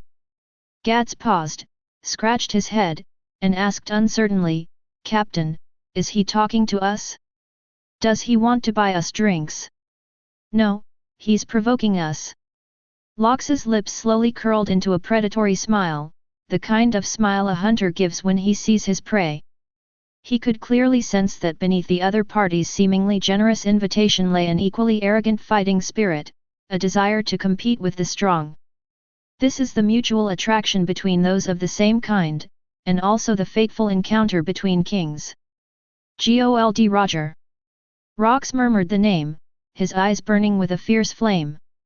He stepped forward and replied in an equally loud voice, "We can drink, but we have to win the fight first." Ha ha ha! That's interesting. I like straightforward people like you. The man on Roger's ship burst into laughter again. He downed the wine in his glass in one gulp, then casually tossed the huge glass behind him. A blond man with long hair and glasses caught it steadily. "Roger, don't start trouble right away." The blond man adjusted his glasses with a sigh. His demeanor was calm yet sharp, like a renowned sword hidden in its sheath. "This isn't causing trouble, really?" Roger grinned, revealing a set of white teeth, his gaze fixed on Rox aboard the Azure Dragon, his eyes filled with undisguised excitement and anticipation. "This is the ocean's guidance. It brought us together here so we could have a proper fight." Gula-la-la-la. Newgate laughed as well. He gently slammed the naginata in his hand onto the deck, and an invisible shockwave spread out, dispersing some of the surrounding thick fog. "You're just my type." Two pirate ships, representing the pinnacle of future maritime power, unexpectedly met in this eerie, foggy sea, and within a few words, ignited a war that would shock the world. There was no excessive pre-battle mobilization, nor any complex tactical arrangements. For powerful individuals of their caliber, the reason for fighting is often simple and pure: you look strong, and I want to fight you. Young ones. Rox and Roger's voices rang out almost simultaneously. Ready to fight? There's a party. Chapter 77. Completely different commands, yet they represent the same meaning. Upon hearing the word banquet, the Roger Pirates crew members showed no sign of relaxation. Instead, their eyes lit up, they grabbed their weapons, and an astonishing fighting spirit erupted from their bodies. For them, battles against the strong are the ultimate feast. On the Azure Dragon, Gats was the first to roar excitedly, "Oh! Finally, I can stretch my muscles." He hoisted the giant anchor, and his massive body leaped directly off the Azure Dragon, crashing into Roger's pirate ship like a meteorite. "Ha ha ha! You're the one with the axe. You look pretty strong. Be my opponent." On Roger's ship, a man of similar height, wielding 2 axes, came up laughing. He was none other than Spark Jabba, the future legendary shipwright, one of Tom's apprentices, and Roger's right-hand man. 2 powerful warriors collided violently in mid-air, producing a dull thud. Charlotte Linlin, seeing a fight breaking out, perked up. She licked her lips and commanded Prometheus and Zeus, like a calamity descending upon the mortal realm, to charge toward Roger's ship. Ha ha ha! Your boat looks delicious. Silver's figure once again disappeared into the shadows, like a grim reaper lurking on the edge of the battlefield, searching for the perfect moment to assassinate. His target was the blonde man with glasses, from whom he sensed a restrained yet deadly threat that was in no way inferior to his own. An unprecedented battle erupted in this foggy sea area. At the heart of this chaotic battle were naturally the 2 captains. Neither Rox nor Roger rushed to make a move. They simply faced each other across the sea, dozens of meters apart, their 2 equally domineering wills clashing fiercely in the air. It's sizzling, it's sizzling. Black and red lightning bolts continuously erupted between the 2, a clash of conquerors Haki.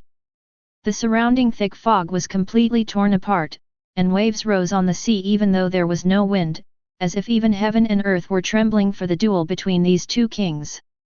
Your domineering presence is quite impressive. Roger's smile remained as bright as ever, but his eyes had become incredibly sharp. Yours is the same. A cruel smile curled at the corner of Lox's lips, however, it will soon submit to me. Before he could finish speaking, Lox vanished instantly. The gravitational field beneath his feet erupted, and he became like a black cannonball, tearing through the air as he punched Roger in the face. Black hole. Faced with a punch that could devour light, Roger not only did not dodge, but instead burst into laughter. Well done. He drew the sword from his waist. It was a seemingly ordinary Western sword, yet it possessed an unparalleled sharpness. Without using any fancy moves, he simply wrapped the sword with the ultimate armament Haki and Conqueror's Haki and slashed forward. God avoids. Fist and sword collided with a deafening roar in mid-air. In that instant, it was as if all the sounds of the world had been sucked away. What followed was an explosion that defies description. Centered on the 2 individuals, a visible circular shockwave spread wildly outwards, forcefully creating a massive crater over a kilometer in diameter on the sea surface. The 2 massive pirate ships were propelled backward hundreds of meters by the terrifying aftershocks, forcing the chaotic battle on board to temporarily cease. Durham clung tightly to the helm, watching the ship groan and groan again from the impact. His face drained of color, and he uttered a desperate wail, again. Again. My Azure Dragon. It was just repaired. On another ship, the bespectacled blonde man, the future Hades Silver's Rayleigh, stood steadily at the bow, using his body and sword energy to block most of the shockwaves and protect the crew behind him, but his face also showed an unprecedented solemnity. He gazed at the 2 demon-like figures in the distance and muttered to himself, "The will of D, has it clashed once again? This era is truly about to be completely overturned by these monsters." The smoke has cleared. Rox and Roger appeared in mid-air at the same time, and the 2 were evenly matched. A faint white mark was left on Rox's fist, and Roger's blade trembled slightly. Ha ha ha! That was great! That was so much fun! Roger's laughter was filled with unbridled joy. You're much more troublesome than a Navy admiral. The same as you. Lox shook his hand, his eyes becoming even more excited. However, the warm-up is over. The 2 once again transformed into 2 blurry afterimages, engaging in the most primal and fierce battle on the vast sea. Just then, an extremely untimely voice was clearly transmitted to everyone's ears through the Azure Dragon's broadcast system. Captain, Lord Newgate, Miss Lingling, everyone. It was Ryan's voice, as calm as if he were taking a walk in his own backyard. Dinner time is approaching. Today's dishes are deep-sea dragon king fish head hot pot and golden ratio grilled pork ribs. Please finish your meal within 10 minutes, come back to wash your hands and eat. Latecomers will not be waited for. Rain's voice was clearly broadcast throughout the entire battlefield, and his calm, so out of place with the devastating scene around him, caused everyone in the midst of the fierce battle to freeze for a moment. Guts, who was engaged in a primal power clash with Jabba using anchors and double axes, noticeably slowed down a beat upon hearing the words roasted ribs, and his stomach rumbled involuntarily. Ha ha ha! You're distracted. Jabba seized the opportunity and knocked Guts back several steps with a single axe blow, but he was also panting heavily from the force of the blow. Meanwhile, Lingling, commanding Zeus and Prometheus, was engaged in a fierce battle with several officers on Roger's ship. Upon hearing the signal to start the meal, her enormous eyes lit up instantly, her fighting spirit immediately replaced by her appetite. Dinner's ready! Dinner's ready! With a cheer, she abandoned her opponent and turned to fly towards the Azure Dragon, leaving the Roger pirates looking completely bewildered. At the very heart of the battlefield, the duel between Rox and Roger was subtly altered by this sudden broadcast. Hey, Rox!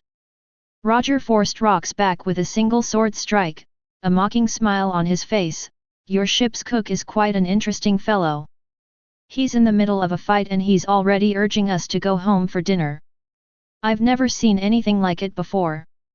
Humph, that's because you haven't tasted his cooking.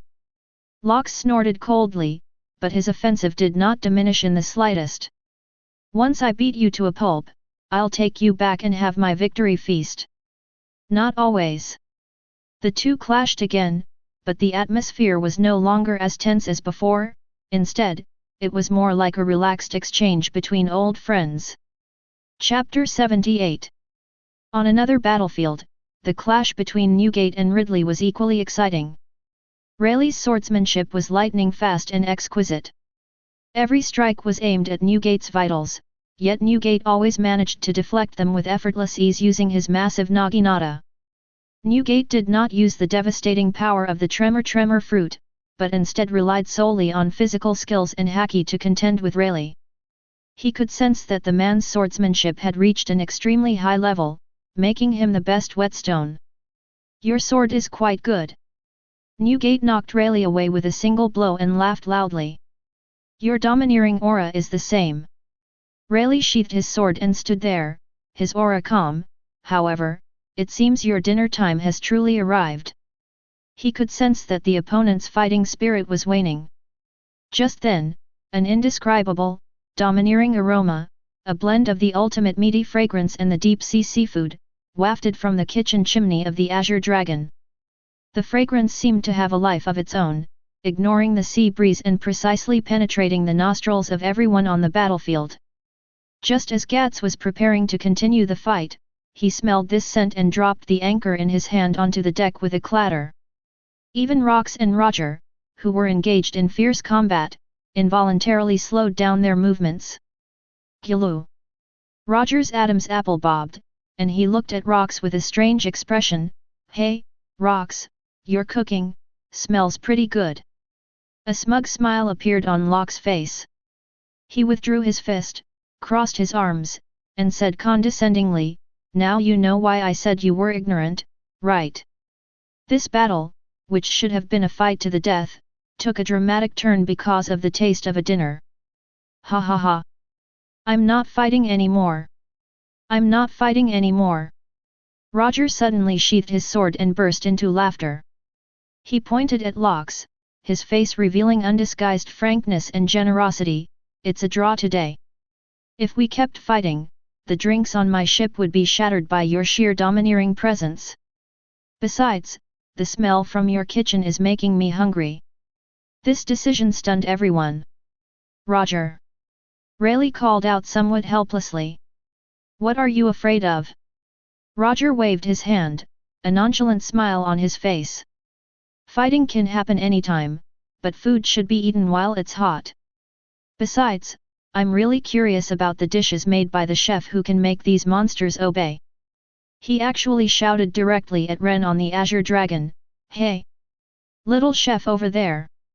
Do you have any leftover food? How about we share some? I'll trade you my treasured Rogue Town brew. This move left the Rocks pirates speechless. How does this guy's brain work? 1 second they're fighting to the death, the next they want to board the ship and freeload a meal? Rox's face darkened as well. He looked at Roger's grinning face and said coldly, "My crew's food isn't something just any Tom, Dick, or Harry can eat. Don't be so stingy." Roger jumped directly onto the railing of the Azure Dragon and winked at Rox. "What's wrong with sharing a meal? We'll be friends from now on." "Who says you're a friend?" Just as Lox was about to punch the shameless guy away, Redden's calm voice rang out again. "Can?" Ryan came out of the kitchen, looked at Roger, and then at Locke. "There are still ingredients left, so it's okay to make a few more servings." He turned to Lox and explained in a calm tone, "Captain, Mr. Durham just telepathically told me that if you and Captain Roger were to exchange another punch, there is a 93% chance that the keel of the Azure Dragon would break on the spot. I think it would be better to have a peaceful dinner to celebrate the launch of the new ship." "Rocks." Durham nodded frantically behind the helm, tears streaming down his face. Ultimately, thanks to Ryan's mediation and Roger's persistent pursuit, what should have been a world-shaking showdown turned into a bizarre social dinner at sea in a way no one expected. At the enthusiastic invitation of their captain, the members of Roger's pirate crew reluctantly boarded the Azure Dragon. When Rain served the fragrant Dragon King fish head hot pot and the perfectly proportioned, sizzling pork ribs, the two groups of pirates who had just been fighting to the death instantly became friends and turned into gluttons fighting over the food at the table. "Ha ha ha! Delicious! This fish soup is more potent than any alcohol I've ever had." Roger gulped down his soup while mumbling his praises. "This meat! It's roasted to perfection. Chef, you'll be my employee from now on. I'll make you my first mate." Although Rayleigh ate elegantly, he didn't slow down his eating at all. He looked at Rain with admiration in his eyes. "Young man, your understanding of the timing and control of fire has surpassed that of most sword masters." Rox and Newgate sat in the main seats with dark faces, watching their own crew mingle with these uninvited guests, and then looking at Rain, who was being enthusiastically discussed with Roger about how to roast sea kings with the aroma of alcohol. They felt that their authority had been challenged like never before. The dinner, filled with laughter and a fierce battle for food, continued until late into the night. Finally, the Roger pirates, satisfied, returned to their ship, drunk, with several buckets of leftovers packed by Rain. Before leaving, Roger patted Rox on the shoulder forcefully and laughed loudly, "Rox! You're a real nuisance, but your chef is quite good. Next time we meet, let's have another good fight. After that, we'll continue the feast."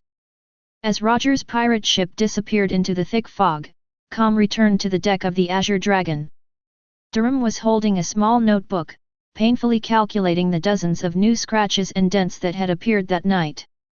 Gats was holding his stomach, happily savoring the taste of the barbecue. Rox walked to the bow of the ship, looked in the direction Roger had left, remained silent for a long time, and then let out a cold snort. "A man who is like an idiot." He paused, but the corners of his mouth involuntarily turned up slightly. However, their strength is not bad. He knew that from this day forward, he had gained a formidable rival on this vast ocean, one he had to overcome, and also, an opponent with whom he could occasionally share a meal. And all of this is just the beginning. The winds of the new world have only just begun to blow. Chapter 79. Roger's pirate ship disappeared into the horizon under the cover of night, but the deck of the Azure Dragon remained restless for a long time. Durham was holding his precious little notebook, examining the new scratches on the hull while his heart ached and he muttered to himself, calculating the losses caused by this unexpected get-together. With each new number added, his face grew paler. Gats, with his round belly, lay contentedly on the deck, still savoring the domineering deliciousness of the Dragon King fish head hot pot. Hiccup. "Head chef, when will we be able to eat such a delicious fish again?" Ryan was methodically clearing the messy table when he heard this, and he simply glanced at him calmly, "Next time we catch a dragonfish. Let's go fishing now." Gats sprang to his feet with a bang, full of energy. "Idiot!" Silver's voice came from the shadows of the mast, as concise as ever. "It's a miracle to encounter a sea king of that level even once in a lifetime." At the other end of the deck, Rox and Newgate stood side by side, gazing silently in the direction Roger had gone. The sea breeze tousled Lox's wild black hair, and his expression was complex, containing both the excitement of meeting a worthy opponent and a hint of barely perceptible displeasure. "Goo la la la la." Newgate's deep laughter broke the silence. "An interesting man, isn't he? That guy's domineering aura is similar to yours, yet completely different." Lox snorted and crossed his arms. "He's just a lucky idiot who does things haphazardly and on a whim." "But he managed to draw with you on a whim." Newgate bluntly exposed the truth. Lox's lips twitched, but he did not refute. He knew Newgate was telling the truth. Roger's strength lay not in plans or strategies, but in his pure free will, which seemed to make the impossible possible. It was a path completely opposite to his, yet equally standing at the pinnacle of power. "Captain!" Rain walked over unnoticed and handed over 2 steaming cups of tea with a faint herbal aroma. "Durham just telepathically told me that if you unconsciously release gravity again because of anger, there is a 98% chance that the number 3 alloy armor plate on the port side of the hull will be completely scrapped due to metal fatigue." Rox. He took the teacup, drank it all in one gulp, and the warm, soothing sensation calmed the last trace of agitation in his heart. He looked into Ryan's calm, unwavering eyes and suddenly smiled. "Rain, how many guys like Roger do you think are left in this world?" This question made everyone present prick up their ears. After thinking for a moment, Rain calmly replied, "According to the food distribution map I currently have, we have explored less than 5% of the Grand Line. Most of the known legendary foods live in remote and desolate places, or are protected by powerful forces. Where top-tier foods can be produced, top-tier experts can also be born. This ocean is much bigger than we imagined." Ryan's words were like a pebble thrown into a calm lake, creating ripples in everyone's hearts. Yes, although they have already made a name for themselves, it is still just the beginning for this vast world. Ha ha ha. Well said. A domineering flame reignited in Lox's eyes. He crushed the teacup in his hand and opened his arms as if to embrace the entire starry sky. "Men! Did you all hear that? There are countless landscapes we haven't seen, strong liquors we haven't tasted, powerful opponents we haven't fought, and ingredients we haven't eaten." His gaze swept over each crew member, his voice booming like a bell. "From this day forward, our goal is to reach the ends of the earth. To trample all those who stand in our way.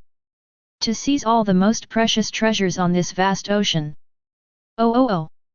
Gats was the first to roar with excitement, raising the anchor as if he could already see countless powerful opponents and mountains of roast meat. Newgate's eyes also gleamed with fighting spirit. He longed to clash with stronger opponents and to have a home that could support his dreams.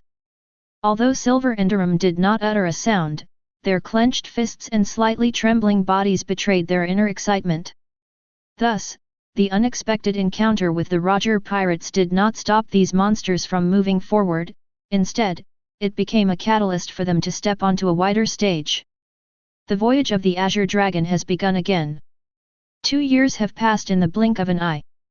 2 years is enough time for a helpless infant to learn to run, and enough time for a newborn beast to show its fangs that can shake the world. The Rocks Pirates. This name has swept across the world like a superstorm in the past 2 years. In the past 2 years, they have visited the legendary Sky Island. Gats excitedly fought with the Sky Knights, but was eventually blasted down by the angry residents with impact shells because he ate up half a year's worth of pumpkins from Angel Island. Rain harvested a large number of rare plants and shellfish there and successfully created a unique food guide for the Sky Island region. They also dived to the Fishman Island, which is 10,000 meters below the surface. Charlotte Linlin looked at the colorful dessert factory and almost refused to leave. In the end, it was only after Locke's promise to recreate all the desserts for her that she was persuaded to leave. It was there that Newgate first developed a vague longing for the concept of racial coexistence. They even broke into Wano country, a mysterious country that was closed off from the world. In that country full of oriental charm, Ren learned new cooking techniques and an understanding of Japanese cuisine, which elevated his culinary skills once again. Every adventure is accompanied by earth-shattering battles and unbelievable rewards. Rock's conqueror's haki became increasingly solid. He didn't even need to lift a finger, a single glance was enough to make the king of an island submit. The kingly aura emanating from him was beginning to truly take shape, the beginnings of a ruler dominating the world. Newgate's tremor fruit ability has been developed to a whole new level. He no longer simply pursues destruction, but has learned more refined control. He can shatter the ocean with a single punch, and he can also concentrate the power of the shock into a single point, silently shattering the bones inside an enemy's body. He was becoming more and more like the patriarch of the crew. Although he didn't say it, he would always protect everyone in critical moments. Thanks to Ryan's meticulous care over the past 2 years, Charlotte Linlin's cravings have become much less frequent, and her mood has stabilized considerably. Her power became more controllable, and Prometheus and Zeus also became stronger by consuming the thunderclouds of the Sky Island and the foxfire of Wano country. Chapter 80. Through countless battles and the nourishment of Rain's medicinal cuisine, Guts' physique has been honed to resemble that of a true prehistoric beast, and his pure strength is even capable of wrestling with some giant warriors. Silver perfectly blended his assassination skills with observation haki, allowing him to merge into shadows and transform into a gentle breeze, becoming the most feared ghost in the dark world. Shipwright Durham has had a bittersweet experience these past 2 years. Under the torment of these monsters, the Azure Dragon underwent 17 major repairs and more than 300 minor repairs, with almost every part of its hull being replaced. But it was precisely because of this that Durham's shipbuilding skills advanced by leaps and bounds. He absorbed the propulsion technology of Skypiea, the coding process of Fishman Island, and the seastone reinforcement method of Wano country. He transformed the Azure Dragon into a truly unique mobile sea fortress, and his reputation for ironclad defenses resounded throughout the world. Of course, all of this is inseparable from that small kitchen. Rain's life over the past 2 years has seemed uneventful, with him spending his days either researching new ingredients or preparing 3 meals a day for these monsters. But only he knows that these 2 years have been the golden period for his rapid growth in culinary skills. Rain's food encyclopedia has expanded to an astonishing extent, from cloud shells of Skypiea to lanternfish of the deep sea, from cherry blossom carp of Wano country to all kinds of exotic flowers and herbs of the New World, all of which he has recorded and analyzed. His culinary skills improved rapidly with each feast he prepared using legendary ingredients. Host, Rain.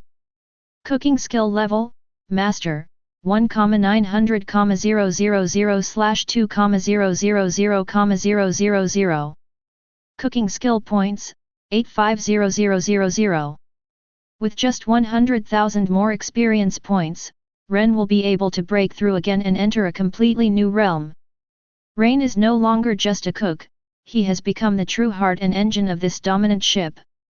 The Rock's pirates naturally aroused the highest vigilance of the world government and the Navy. The friction between them has never stopped over the past 2 years. The Navy headquarters dispatched fleets led by elite admirals to encircle and annihilate them on several occasions. However, the final result was always a failure to suppress Rocks, which brought the world government and the 5 elders' fear of Rocks to its peak. They realized that conventional military force was no longer able to stop the rise of this behemoth. A much larger and more insane plan is quietly brewing within the power structure of the Holy Land Mary Gosa.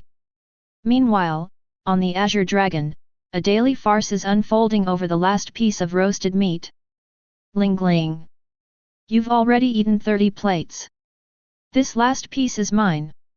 Gats, holding a huge plate, glared angrily at Charlotte Linlin, who was as imposing as a mountain.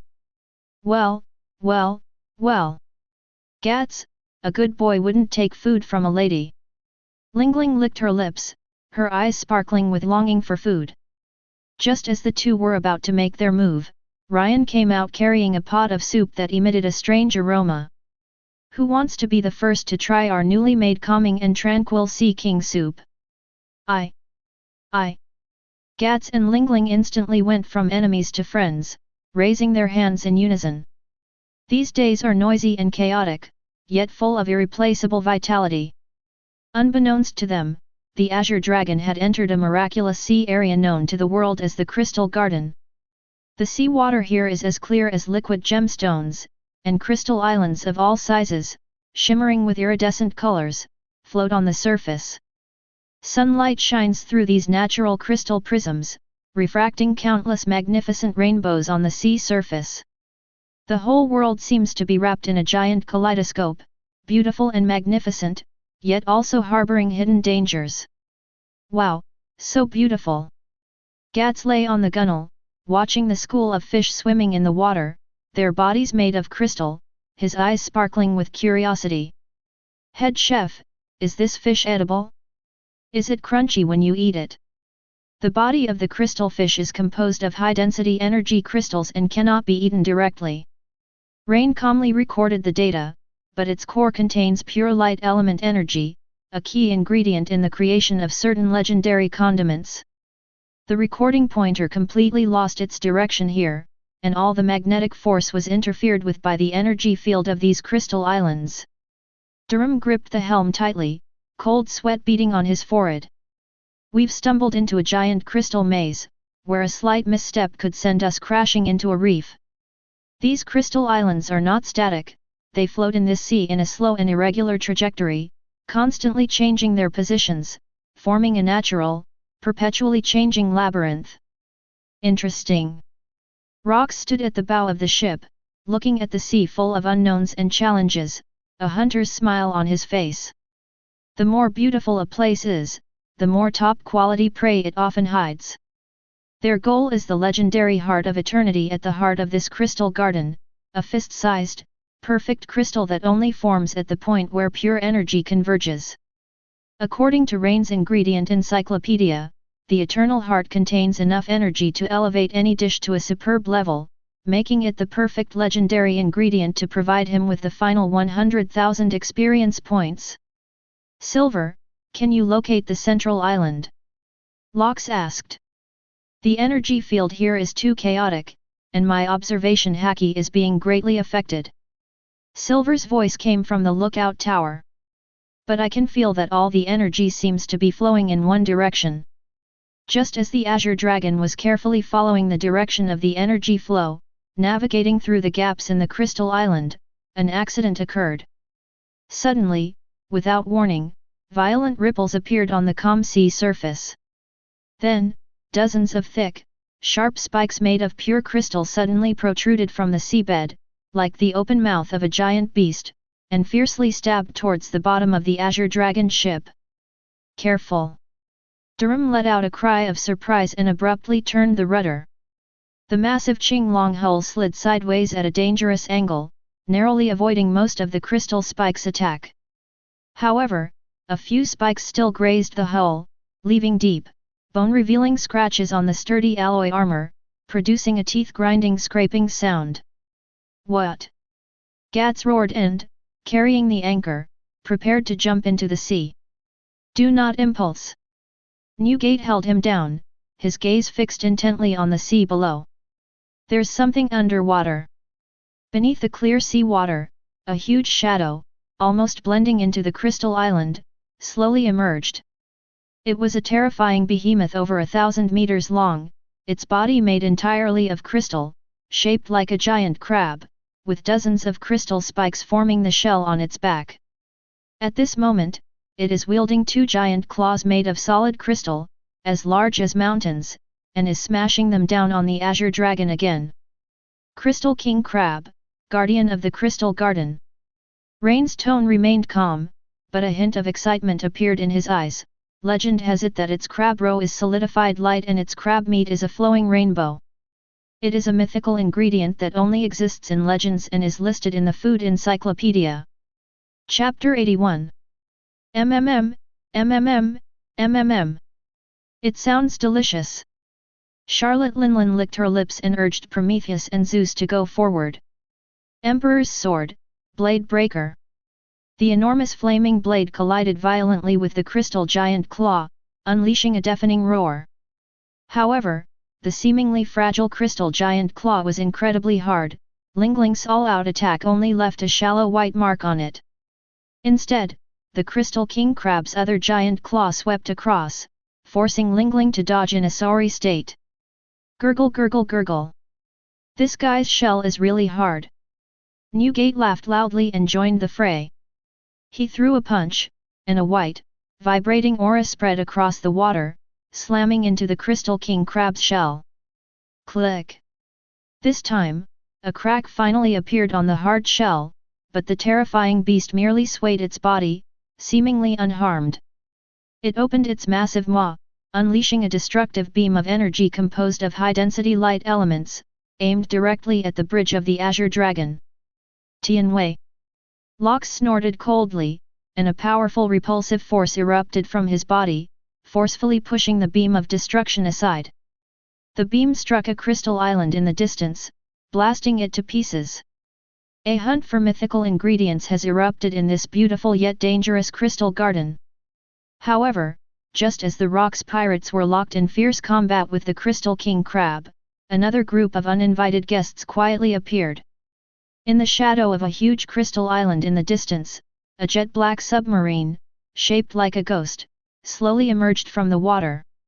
Several figures stood on the deck, led by a man with an elegant demeanor wearing a monocle, yet exuding a dangerous aura. He was holding up binoculars, watching the battle in the distance with great interest. He. What an unexpected surprise! I never thought the Rocks pirates would appear here. A playful smile appeared on the man's lips. Crystal King Crab, Eternal Heart. It seems our goals are aligned. Captain, should we make a move? One of the men asked. No hurry. The man waved his hand, a calculating glint in his eyes. Let them fight first. When they are both exhausted, we will reap the rewards of our victory. Rocks pirates, let me, Phantom Barrel Redfield, teach you new age darlings a lesson called When the Snipe and the Clam Fight, the Fisherman Benefits. This man was none other than the legendary pirate who would later be known as the Lone Red, on par with Roger and Whitebeard. At this moment, he had clearly not yet reached his peak, but he had already shown his cunning and powerful nature as a ruthless and cunning leader. A conspiracy, with the aureole lurking behind, is quietly unfolding. The Crystal King Crab's power exceeded everyone's expectations. It not only possesses unparalleled defensive capabilities, but can also manipulate the surrounding crystals to launch attacks, and can even absorb sunlight to self-repair, making it practically a living, indestructible mobile fortress. The battle lasted for several hours, and the hull of the Azure Dragon was covered with wounds of all sizes. Durham stood by, heartbroken, and tears streamed down his face. Gats's anchor had several holes in it, Charlotte Linlin was panting heavily, and even Newgate's shockwave could only cause limited damage to the enemy's shell. What exactly is this guy's weakness? As Lox used gravity to pull the incoming crystal shards, he frowned and asked. Its core, the Eternal Heart, lies in the thickest part of its shell. Rain's voice came from the kitchen.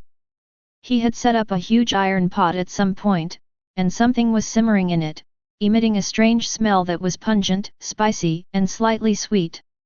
Although its shell is hard, it is essentially an energy crystallization and lacks resistance to specific high-frequency vibrations and strong acidic substances. As he spoke, Rain poured a barrel of Oni no Tear Sake, which he had brought from Wano country and was specifically used to brew strong liquor, into the pot. Lord Newgate, please unleash your strongest shockwaves and continue attacking the hexagonal crystal shell at the very center of its head. Miss Lingling, Please use Prometheus's flames to heat this pot of special armor-melting sauce to its limit, and then, as I command, pour it onto its wounds." Ryan's commands were concise and clear, and filled with unquestionable authority. Newgate and Lingling exchanged a glance. Although they didn't understand what the young head chef was up to, they immediately did as he said, trusting Ryan. "Grrrrrrr. Let's give it a try." Newgate took a deep breath and pushed the power of the tremor fruit to its limit, his fists covered with an unprecedented, almost tangible white halo. Emperor Zhen. He unleashed both fists simultaneously, and two extremely condensed shockwaves, like two invisible battering rams, slammed into the hardest shell on the Crystal King Crab's head. This time, a crisp cracking sound finally rang out, and a deep crack appeared on the hexagonal shell. The Crystal King Crab let out a painful roar, and its massive body trembled violently. "Now, Miss Lingling. Okay. Leave it to me." Lingling urged Prometheus to suddenly lift the pot of sauce, which was heated to boiling point and emitted a strange smell, and pour it precisely onto the crack like a scalding waterfall. Sheila. A piercing sound, like boiling oil being poured onto ice, rang out, accompanied by a thick plume of white smoke. The seemingly indestructible crystal shell melted and softened instantly upon contact with the sauce, just like metal corroded by strong acid, revealing the eternal heart beneath, shimmering with brilliant light and beating like a heart. "Ha ha ha! Well done!" Lox seized this once-in-a-lifetime opportunity and vanished in an instant. "Black Emperor, Starburst!" He unleashed a punch imbued with all his domineering aura and gravity, slamming it fiercely into the melted gap. Boom! A deep, muffled roar emanated from the Crystal King Crab's body, followed by countless rays of multicolored light bursting forth from the cracks in its body, as if a sun had exploded within it. The next second, the guardian that had occupied the Crystal Garden for countless years shattered its massive body after a violent tremor, turning into countless crystal shards that scattered across the sea. A perfect crystal, the size of a fist and radiating a soft glow, flew out from the shattered core and was caught in Rock's hand. "Success!" Gats roared excitedly. However, just as they were celebrating their victory, a series of dark, phantom-like slashes silently attacked from all directions, targeting Newgate and Linlin, who had just been exhausted, as well as Lox, who was holding the Heart of Eternity. Finally couldn't hold back and made a move, "You rat hiding in the back." Lox snorted coldly, not even turning his head, and with a backhand swing, the immense repulsive force dispersed most of the slashes. However, several strikes still managed to break through the defenses and reach the others. At this critical moment, a silver figure appeared before everyone like a ghost. Shadow Thousand-Layer Spear. Silver wielded his spear as a dense, impenetrable silver barrier, blocking every stray strike. Chapter 82. The phantom figure of Baron Redfield leaped out of the submarine, hovering in midair with a hint of surprise on his face. "Oh? You reacted quickly. Looks like I underestimated you." The solitary Red. Newgate looked at the man who had suddenly appeared and recognized him. "You want a piece of the pie too?" "No, it's not about taking a share." Redfield elegantly adjusted his monocle, a confident smile on his face. "I'm here to take it all." His aura suddenly surged, becoming in no way inferior to that of Lox and Newgate. "Perfect timing, now that we've finished that big crab, you'll be our dessert." Lox tossed the Heart of Eternity to Ren, cracking his knuckles, his eyes blazing with fighting spirit. A top-level battle for supremacy seems imminent. But at that moment, everyone smelled an unprecedented, wondrous fragrance that seemed to elevate even the soul. Rain had somehow returned to the kitchen.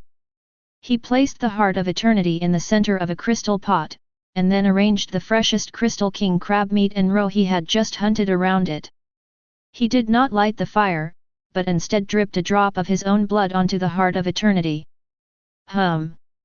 The Heart of Eternity shone brightly, and an energy of extreme purity surged forth, instantly cooking the surrounding crab meat and roe at a low temperature. Streaks of iridescent light, like the aurora borealis, rose from the pot, and the aroma caused everyone present, including the arrogant Redfield, to stop what they were doing and reveal expressions of rapture. "My dish is called Heartlight Rainbow." Rain's voice rang out calmly. "To celebrate the upcoming promotion, everyone is welcome to eat their fill today." That meal became a legend that everyone could never surpass. Redfield ultimately couldn't resist the temptation and, after being invited by Lox to eat first and then fight, reluctantly boarded the ship.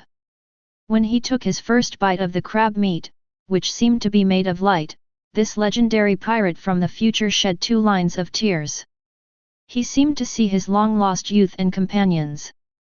Ultimately, this conspiracy, which was supposed to be a trap, turned into a bizarre maritime gourmet exchange.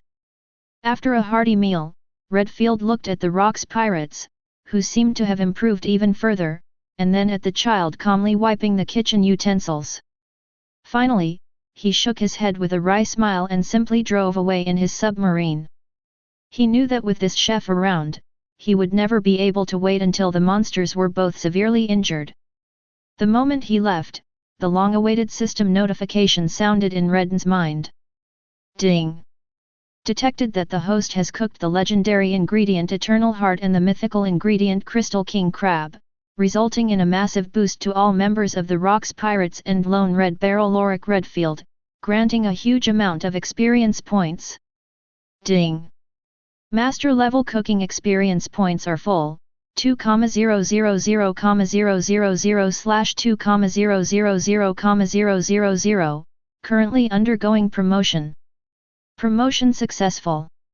Congratulations, host, your culinary skills have been upgraded to Peerless level. Peerless culinary skill, following the way of nature, the host's understanding of cooking has transcended the level of technique and entered the realm of Tao.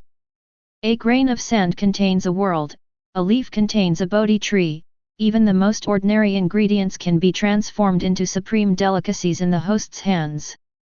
Ding! Congratulations, host, on advancing to the Peerless level.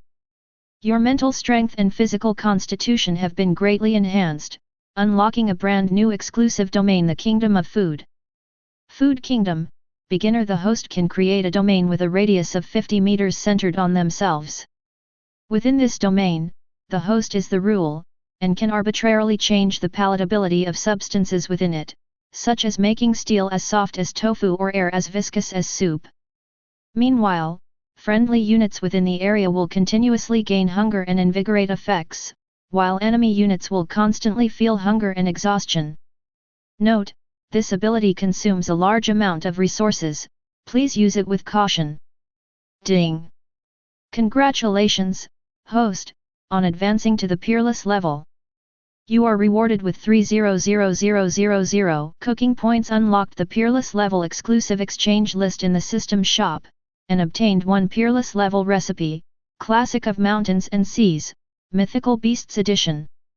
A massive amount of information unfolded in Redden's mind like a cosmic Big Bang.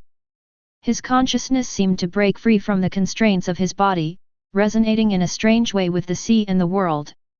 He could feel the salinity of every drop of seawater, hear the breathing of volcanoes on distant islands, and see the trajectory of light as it travels through the atmosphere. When Ren opened his eyes again, his gaze remained calm, but beneath that calm lay a profound insight into all things. Rox and Newgate exchanged a glance, both seeing horror in each other's eyes. They sensed that although the appearance of the man before them had not changed, the essence of his life seemed to have undergone some kind of leap, becoming as unfathomable as this ocean. Head chef, you. Gats scratched his head, feeling an instinctive sense of awe in the face of Ryan that he usually felt when facing a captain. Rain didn't explain, but simply picked up a piece of alloy that had been broken by the Crystal King Crab from the deck and gently squeezed it. To everyone's astonishment, the incredibly hard special alloy was kneaded and deformed like dough in his fingertips, eventually transforming into a lifelike miniature kebab model. My understanding of power has just deepened a little. Ryan casually tossed the model aside and said calmly. This is no longer just a little bit. This is a qualitative change. The members of the Rocks Pirates looked at Rain, and an absurd thought popped into their minds at the same time. On this ship, the person you should least mess with is probably not the captain, but the seemingly harmless head chef. Meanwhile, in the holy land of Mary Gosa, between powers, 5 elderly men, their auras as obscure as an abyss, sat around a round table, the atmosphere heavy as if frozen for millennia. Before them lay a thick stack of top-secret reports detailing all the Rocks Pirates' operations over the past 2 years. They outwitted the wise General Crane, fought Zephyr and Sengoku to a draw, and according to the latest CP0 intelligence, they just encountered the lone Redfield in the Crystal Garden, not only escaping unscathed, but even the legendary Guardian Crystal King Crab became their meal. Holding the first-generation Kaiditsu, the bald 5 elders read the report in a hoarse voice, and with each line read, the temperature in the room seemed to drop a degree. Most importantly, according to reports from our informants in the underworld, the Rocks Pirates members are growing at a rate that is completely beyond what is normal. The 5 elders, with their long white beards, said in a deep voice, 2 years ago, they were just a relatively threatening pirate crew. Now, each of them possesses strength comparable to, or even above, that of a marine admiral. This is absolutely not normal. The problem lies with that chef. The blonde 5 elders slammed their fists on the table, their eyes filled with undisguised killing intent. Chapter 83. All intelligence points to him. That chef named Rain possesses some kind of devil fruit ability that can infinitely strengthen his companions through cooking.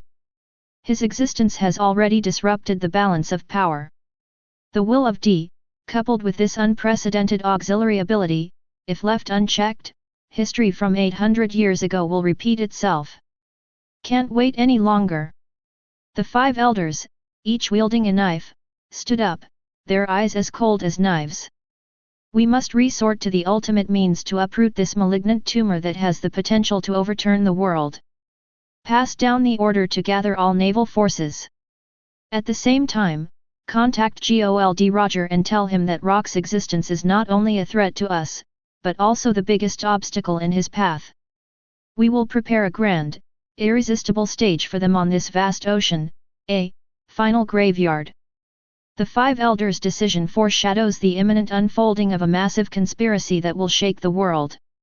The shock to the world soon reached the Azure Dragon in another way. That day, a newsbird, in a near-suicidal manner, screeched as it threw a stack of brand-new bounty posters onto the deck, then fled for its life without looking back. When Gats curiously picked up the few beautifully printed bounty posters that still smelled of fresh ink, the entire Azure Dragon fell into a deathly silence, followed by a deafening burst of maniacal laughter. The reward amount saw an unprecedented surge, enough to silence the entire world. Rocks D. Jibek, Bounty 5,049,000,000 berry. Criminal charge, the crime of subverting the world, its very existence is the ultimate provocation against the world government. Edward Newgate, Whitebeard Bounty 4.88 billion berries. Criminal charge, possesses the power to destroy the world, the wings of rocks, extremely dangerous. Big Mom Charlotte Linlin, Bounty 4.53 billion berry. Criminal charge, a walking natural disaster, whose destructive power rivals that of ancient weapons. Even Gats, Silver, and Durham have had their bounties surpass 1 billion, officially joining the ranks of great pirates. The most eye-catching thing is the bounty on Redden's head. In the photo, he is calmly holding a pot of dish that emits a rainbow of colors, with the shattered Crystal King Crab in the background. God's Chef Rain, Bounty 30 billion berries. Criminal charge, Heart of the Rocks Pirates, ability unknown, suspected of possessing a devil fruit ability to create miracles, strategic threat level equivalent to Captain Rocks. Must be captured alive, at all costs. This figure and this evaluation made Ryan the world's highest paid chef. Ha ha ha. 3 billion. Looks like those old guys in the world government finally know their stuff. Gats held his new bounty poster, grinning from ear to ear. Rox looked at his bounty, his smile filled with an arrogant disdain for the world. He casually tossed aside his bounty poster, his gaze piercing through the endless waves, looking towards the distant horizon, where there seemed to be an island hidden by the gods. "My lords, the celebratory feast may begin." Locke's voice wasn't loud, but it reached everyone's ears clearly, carrying a sense of impending doom. "After we finish this meal, we'll go and drag those self-proclaimed gods off their thrones."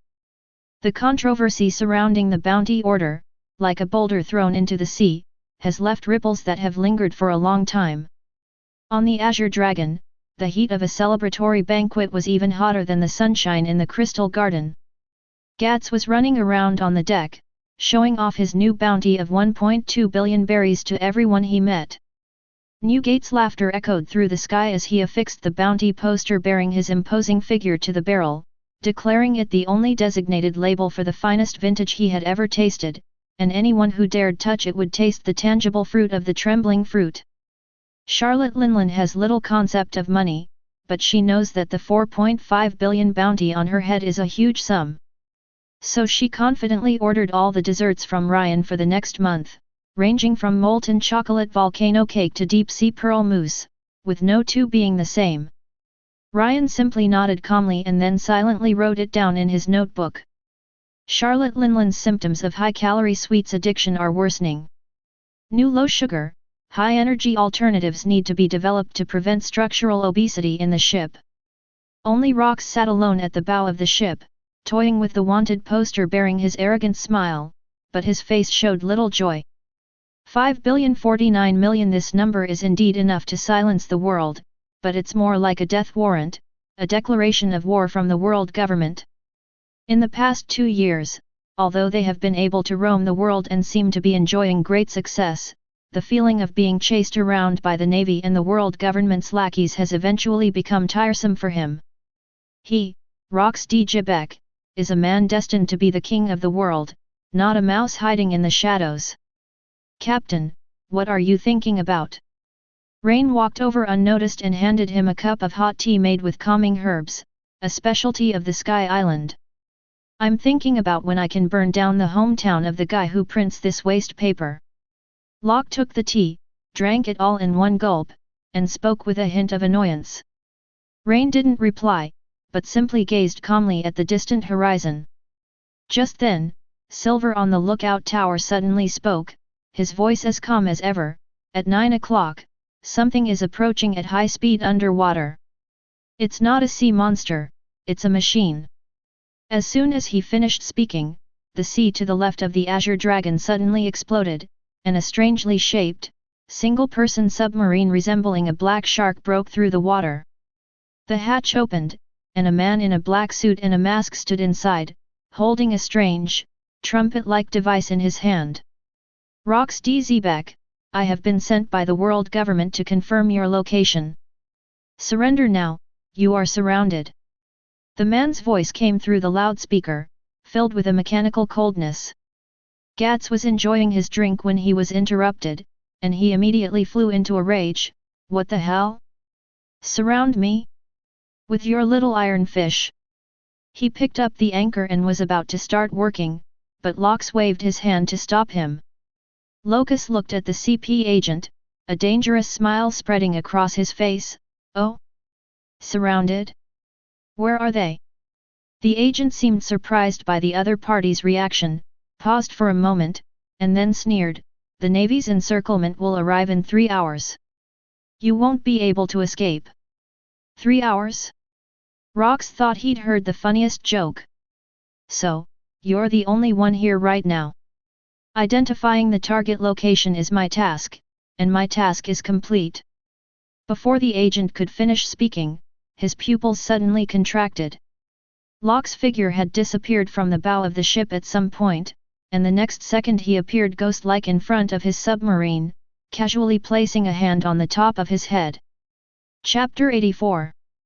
Task. Locke's voice was like the whisper of a demon. "Your task is to tell me everything you know about the world government and the Navy." The CP agent tried to resist, but an irresistible force surged from Rox's palm, and he felt as if his soul was being pulled out of his body, and the world before him instantly plunged into darkness. A few minutes later, Rox returned to the Azure Dragon, casually crushed the now idiotic CP agent along with his submarine into an iron ball, and threw it into the sea. A bunch of annoying flies. Lox clapped his hands, but the annoyance on his face only deepened. He knew this was just the beginning, and the harassment would only continue endlessly. Captain. Durham's voice trembled slightly as he had just used telepathy to read the CP agent's shallow memories. What he said is true. The Navy headquarters has assembled 3 fleets and is surrounding us from 3 directions. They have used the latest sea stone chains to try to trap us in this area. The atmosphere on the deck instantly became heavy. Ha ha ha. What are you afraid of? We'll take on as many as come. Gats still had that fearless attitude. Newgate shook the barrel, his eyes gleaming with fighting spirit. Glug glug glug, perfect, it's been a while since I've stretched my muscles. Do not. Lox's voice interrupted them. He slowly walked to the center of the deck, his gaze sweeping over each crew member, his deep eyes burning with an unprecedented, frenzied flame. I'm done. Lox's voice wasn't loud, but it reached everyone's ears clearly, carrying a sense of impending doom.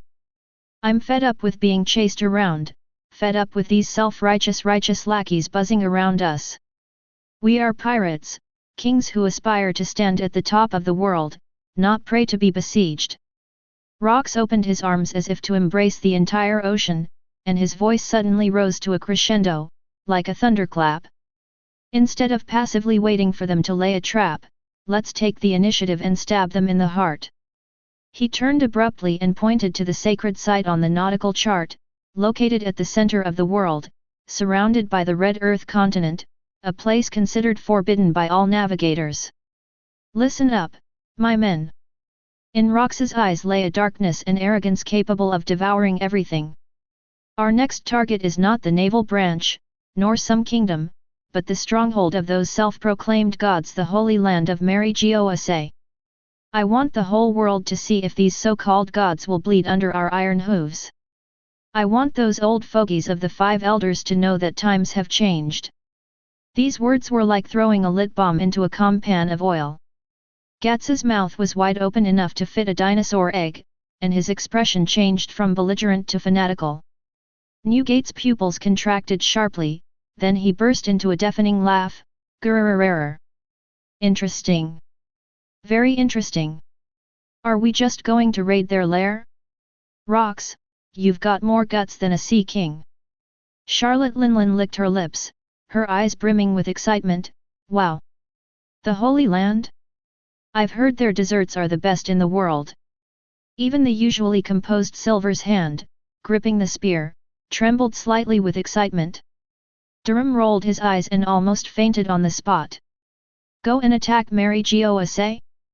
This isn't something that can be solved by repairing the ship, it's like throwing an egg against a planet. The ship? Captain, are you serious? Durham's voice was trembling. Of course. Rox's smile was full of undeniable domineering power. He looked at Ryan, who had remained silent. Head chef, what do you think? Ryan was wiping his kitchen knife when he heard this. He looked up, and for the first time, a hint of anticipation appeared on his calm face. I have no interest in their throne. Rain paused, then added, I just wonder if meat roasted with celestial dragons as firewood would taste better. As soon as these words came out, the whole place fell into silence. Then, Rox burst into laughter louder than ever before. Ha ha ha. Great. You truly deserve to be my head chef. He waved his hand, his voice booming like a bell. Men. The celebration is over. Everyone back to your posts. Durham, adjust course, full speed ahead. A month from now, we'll make the flames of Mary Gosa our bonfire for our victory celebration. Thus, just when navies and intelligence agencies around the world thought the Rox pirates would choose to avoid the limelight and temporarily retreat, this colossal black ship, carrying a group of future maritime overlords, turned its proud bow round, like a pitch-black spear about to pierce the heart of a god, and headed headlong toward the center of the world. A storm that is about to shock the world is already brewing. 1 month later, on the Red Earth continent. This massive red rock formation, stretching across the entire world, acts as an insurmountable barrier, dividing the world into 4 distinct regions.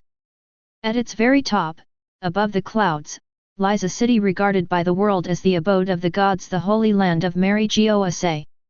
This is the highest power center of the world government, the divine realm inhabited by the celestial dragons. For 800 years, no mortal has ever dared to act recklessly here. However, today, this tranquility that has lasted for 800 years will be completely shattered. A massive black shadow rose straight up from the sea beneath the red line in an incredible way. That was the Azure Dragon.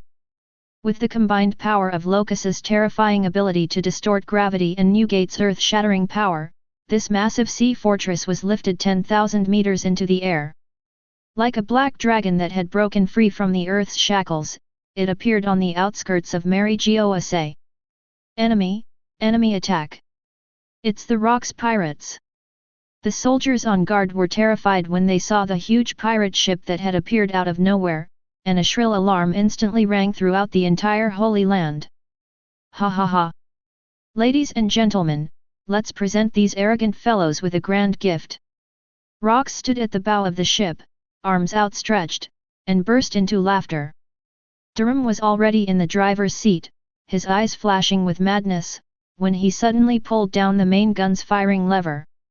Azure Dragon roar!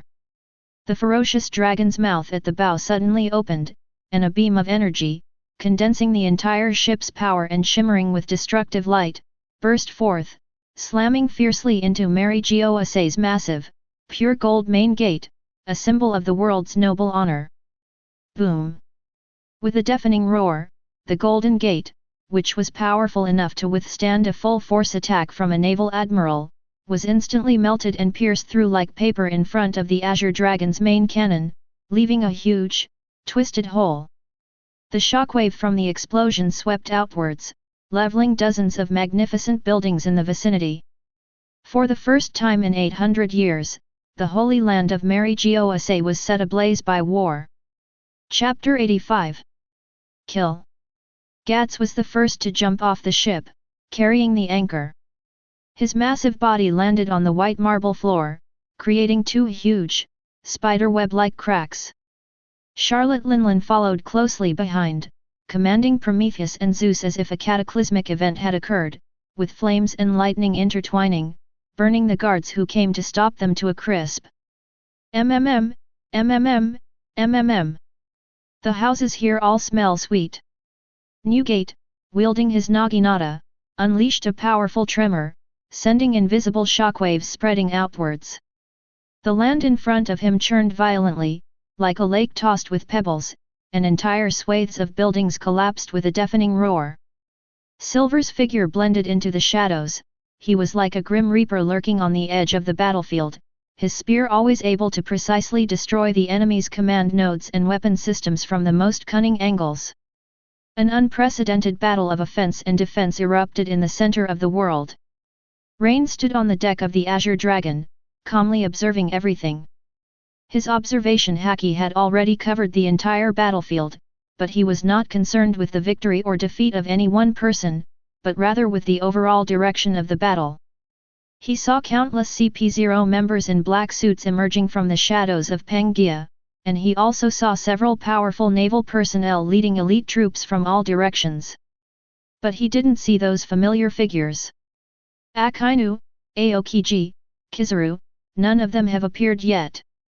Rain thought to himself, it seems they haven't joined the navy yet, they're still just a bunch of kids.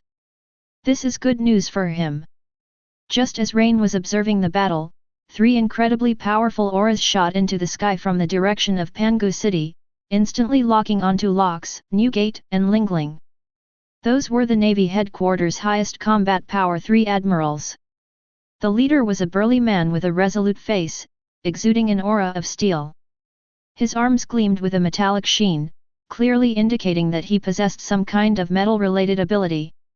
Steel Wrist Walter. Beside him was a tall, thin man with a feminine demeanor and jet-black fingernails, surrounded by purple poisonous gas. The poison dragon Ferdinand. The last one was an old man who looked kind and gentle, but held a huge plant in his hands, the vines of which danced around him as if they were alive. Senro, Bach. This is the era in which, apart from the newly appointed Admiral Zephyr, the other 3 admirals of the Navy each possess terrifying strength enough to suppress a region of the ocean. At this time, Kong, Zephyr, Sengoku, and Garp are all on missions and cannot return in a short time. Of course, they could not have predicted that the Rocks pirates would dare to launch a preemptive attack on the Holy Land of Mary Geoase. Locks. You scum, how dare you lay a finger on the Holy Land? Today is your end. With a roar, Steel Arm Walter metallized his arms and charged straight at Rocks like a cannonball. As the 3 generals charged toward him, Locke's smile grew increasingly cruel. The end of the world? No, for you, this is just the beginning. He charged at Walter, and their fists collided in midair with a deafening roar. Newgate then faced off against Senro Bosch, and the power of vibration clashed fiercely with the endless plant vines. Lingling was happily battling the poisonous dragon Ferdinand, and flames and poison dyed half the sky an eerie color. A top-tier battle erupted instantly. Looking at the earth-shattering battle scene, and then at the guards around him who, although fearless, were far weaker than the Rocks pirates, he knew it was time to add his own spice to this feast. He slowly raised his right hand, and an invisible domain, which only he could perceive, silently spread out from the azure dragon, instantly enveloping the battlefield within a radius of 50 meters. The Kingdom of Food. Within this domain, Ren is the rule. Those seemingly indestructible defensive walls, forged from special alloys, suddenly became as fragile as tofu in front of Gats's anchor, easily shattered by his sweeping motion. The air became as thick as soup, making the CP0 members, who were known for their speed, feel as if they were stuck in a quagmire, their movements slow and full of flaws. Meanwhile, the members of the Rocks pirates felt full of energy, as if they had just enjoyed a top-notch feast. Their fatigue was swept away, and their fighting spirit was even higher. What's going on? My body. A CP0 member was horrified to discover that his prized shave was unable to activate, and the air beneath his feet was so thick that he could hardly move. Ha ha ha! These walls are as brittle as cookies. Gats roared excitedly, feeling his strength increase once again.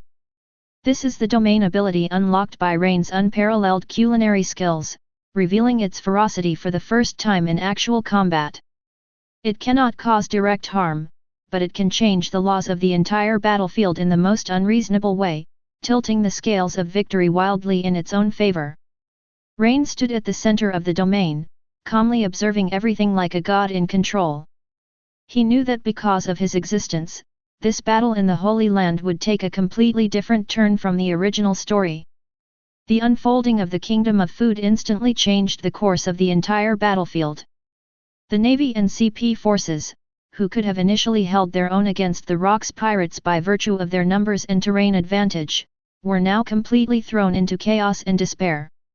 The fortified defenses were like paper before Gats, every swing of his massive anchor stirred up a storm of rubble and screams.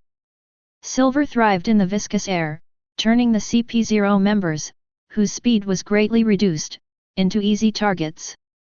With each thrust of his spear, a formidable enemy fell. Durham even drifted the azure dragon through the streets of Mary Geoase. The sturdy hull, enhanced by the Food Kingdom, became even more indestructible, smashing magnificent buildings to pieces. He even had the leisure to complain to Rain telepathically. "Head chef, could you please not use your skills on the ship? I feel like the keel is about to turn into noodles." At the highest point of the battlefield, the 3 generals also keenly sensed that something was amiss. "My vines have lost their vitality." Senrobach was horrified to discover that the incredibly resilient plants he had nurtured had become exceptionally fragile in the face of Newgate's shockwaves, and even their recovery speed was several times slower. Toxins in the air are being broken down. Ferdinand the poison dragon also let out an incredulous exclamation. His prized venom was completely burned away by Lingling's flames, as if it had met its nemesis. Only Welt, with his pure and powerful armament Haki and metallic body, was able to fight rocks to a standstill. But he also felt that his physical strength was being lost at an abnormal rate, as if he were in a huge field of hunger.